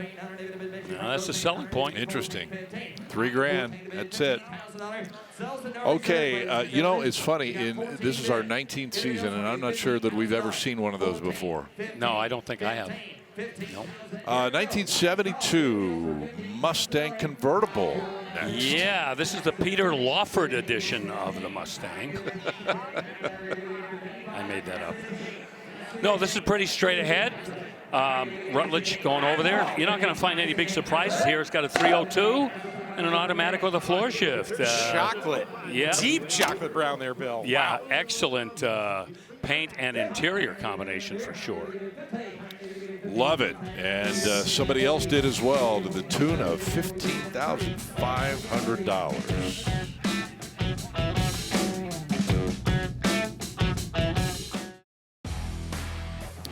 Back for our final segment here at State Farm Stadium today. I want to give you a pro tip about how to make sure that you are able to get all your finances squared away. You can do that with the help of a great team at Mecum Financial. You can log into the website, check it out there at mecumfinancial.com. And if you're here in person, you can do as those three guys are. Visit with our team over there at Mecum Financial. They can help you bid with more horsepower. Let's bring you back to the block now, and the reserve is off on this yellow K10 from 1983, everybody. Yeah, 350 small block, automatic, four-wheel drive. It's a K truck, and it is sold at $30,000. All right, next to 1947 Chevy Stylemaster. Start with the paint. Wow, dark, deep burgundy tan interior. Conservative powertrain, 4.3-liter V6 Vortec with a 4L60 automatic transmission with overdrive, not the 4L60E with the electronic overdrive. Yeah, vintage air and cruise control disc brakes. Again, we talked about this before, Scott, how the drivability of some of these hot rods that are built recently so much better than those classic hot rods from the old days because of some of the newer technology they can work in terms of brakes, suspension, creature comforts, and things like that. AM/FM radio with that retro face has Bluetooth connection, and we're at $24,000, which I think is probably $5,000 short of when we can start discussing it, and we're not even going to make it that far. All right, so we'll leave it at 24 and investigate the details for you next on an Olds Cutlass convertible. 1971. 1971, kind of an important year because you will remember that General Motors had a displacement limit on all of their intermediates and their downsized cars that ended in 1970. What does Oldsmobile do? They roll out the 455, big block V8. This one, the 71 convertible, has got that engine with a 4-barrel and an automatic. 442 badges, only added for intimidation. That is not a 442. Power operated convertible top, AC, AM/FM CD radio, and those Angel Halo headlights. You see those from time to time on some of the newer builds. Chrome torque thrust 2 wheels with a little bit of a dish on them. And we're short. Yeah, 32's the high bid here. Beautiful car, but going to demand a little bit more attention in the financial category. And so a no reserve 2004 Cadillac XLR convertible will follow it up. Yeah, 2004 XLR convertible, and once again, these cars kind of with a compass point for the design language for Cadillacs that all followed after this. All of them had kind of like that very angular, kind of a slab side, kind of a sharp crease look to them. This one with a 4.6-liter V8 with an automatic transmission with 5 speeds. That's a power retractable top. Some of the high-end convertibles back then were switching from the canvas to the retractable hardtops as well. Head-up display, DVD navigation. Yeah, I had that DVD navigation, and I'm glad that they upgraded from that in the intervening years, because mine would always, half of it would load and then say error. You know, now what do I do? So we've come a long way. Bring out your Boy Scout skills with a compass. Yeah, well, you know my sense of direction. I know. Yes, indeed.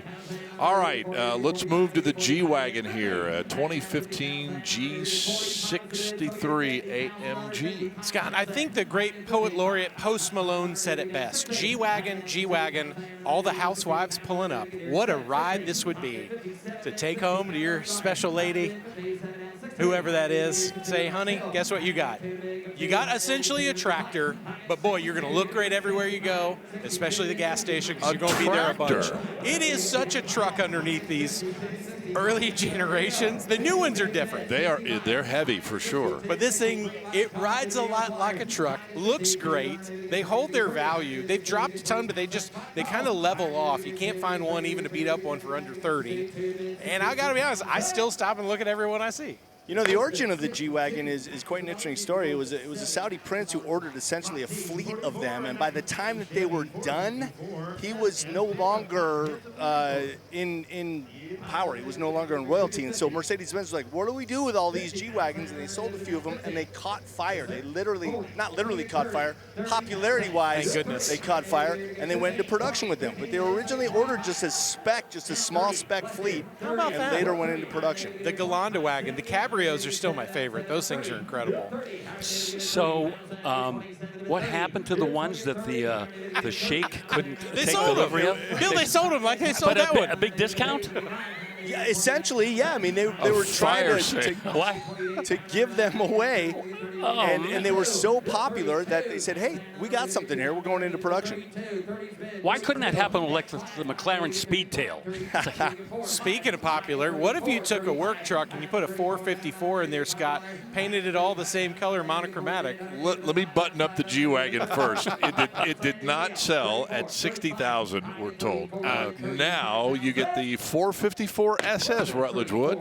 I love these things. Oh, still we all do, yeah. Hold a special place in my heart. My buddy Dax Shepard's is still my favorite. What he did with his, the gold wheels, it's dumped. It looks awesome, but what a cool truck. Yeah, and you know, these debuted in 1990 right here. Horsepower was 230. They all had automatic transmissions. If you waited till the 91s, you got 255 horsepower, and they upgraded the automatic into the 4L60 series.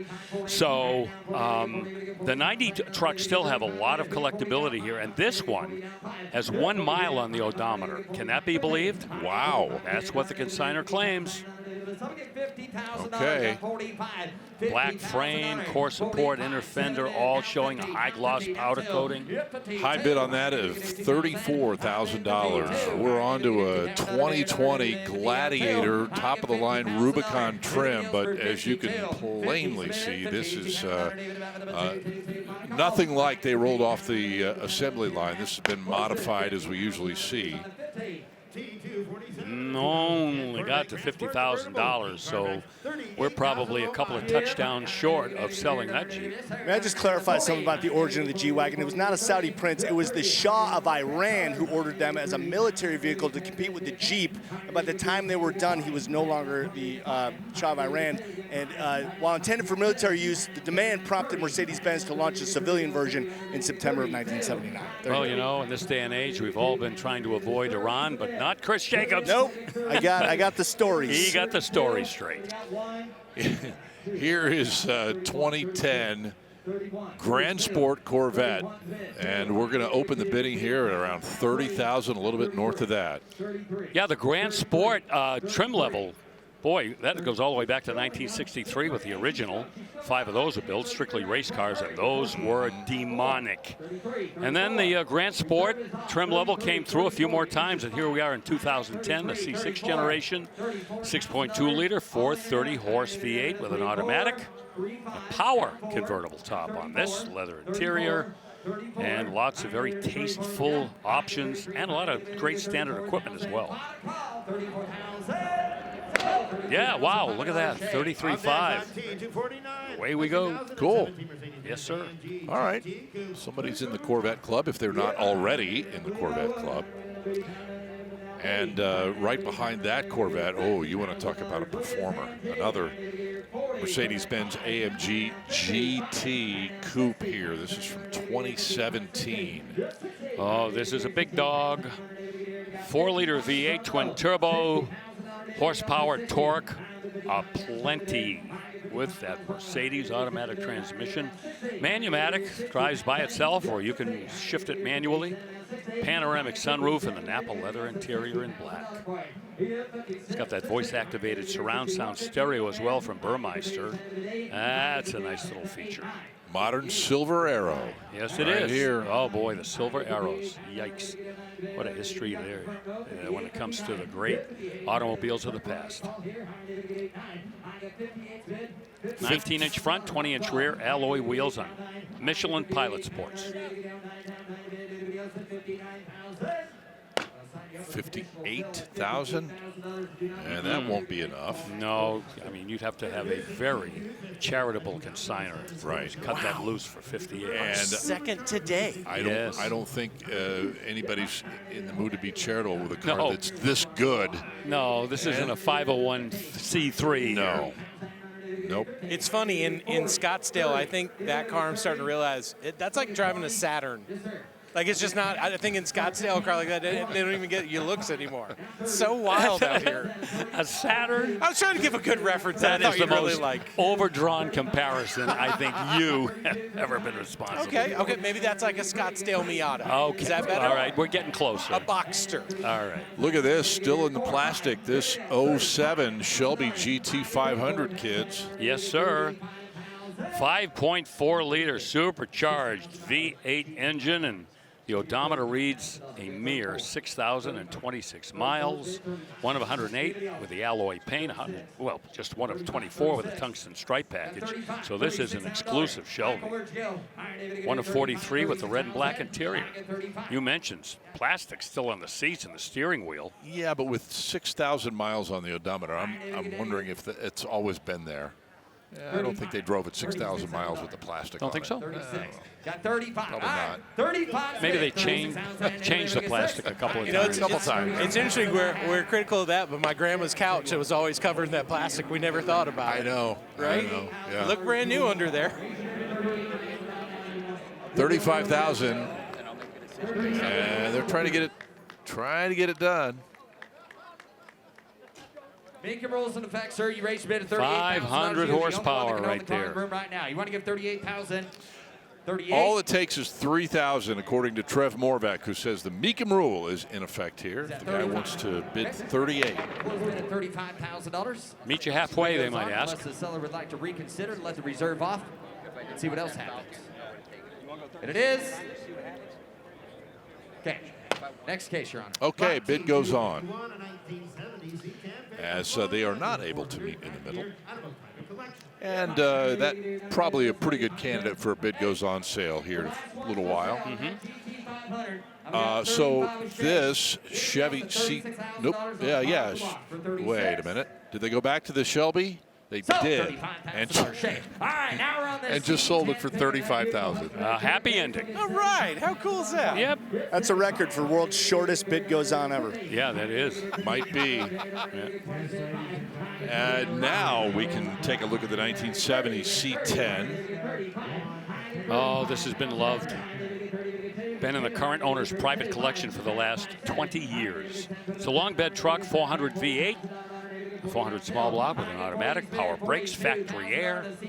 There's that houndstooth bench seat right there, beautifully detailed in there. Odometer reads 27.6. And stored in California in a temperature-controlled warehouse. That's why it looks like it's been encased in lucite since 1970. 42 is the bid.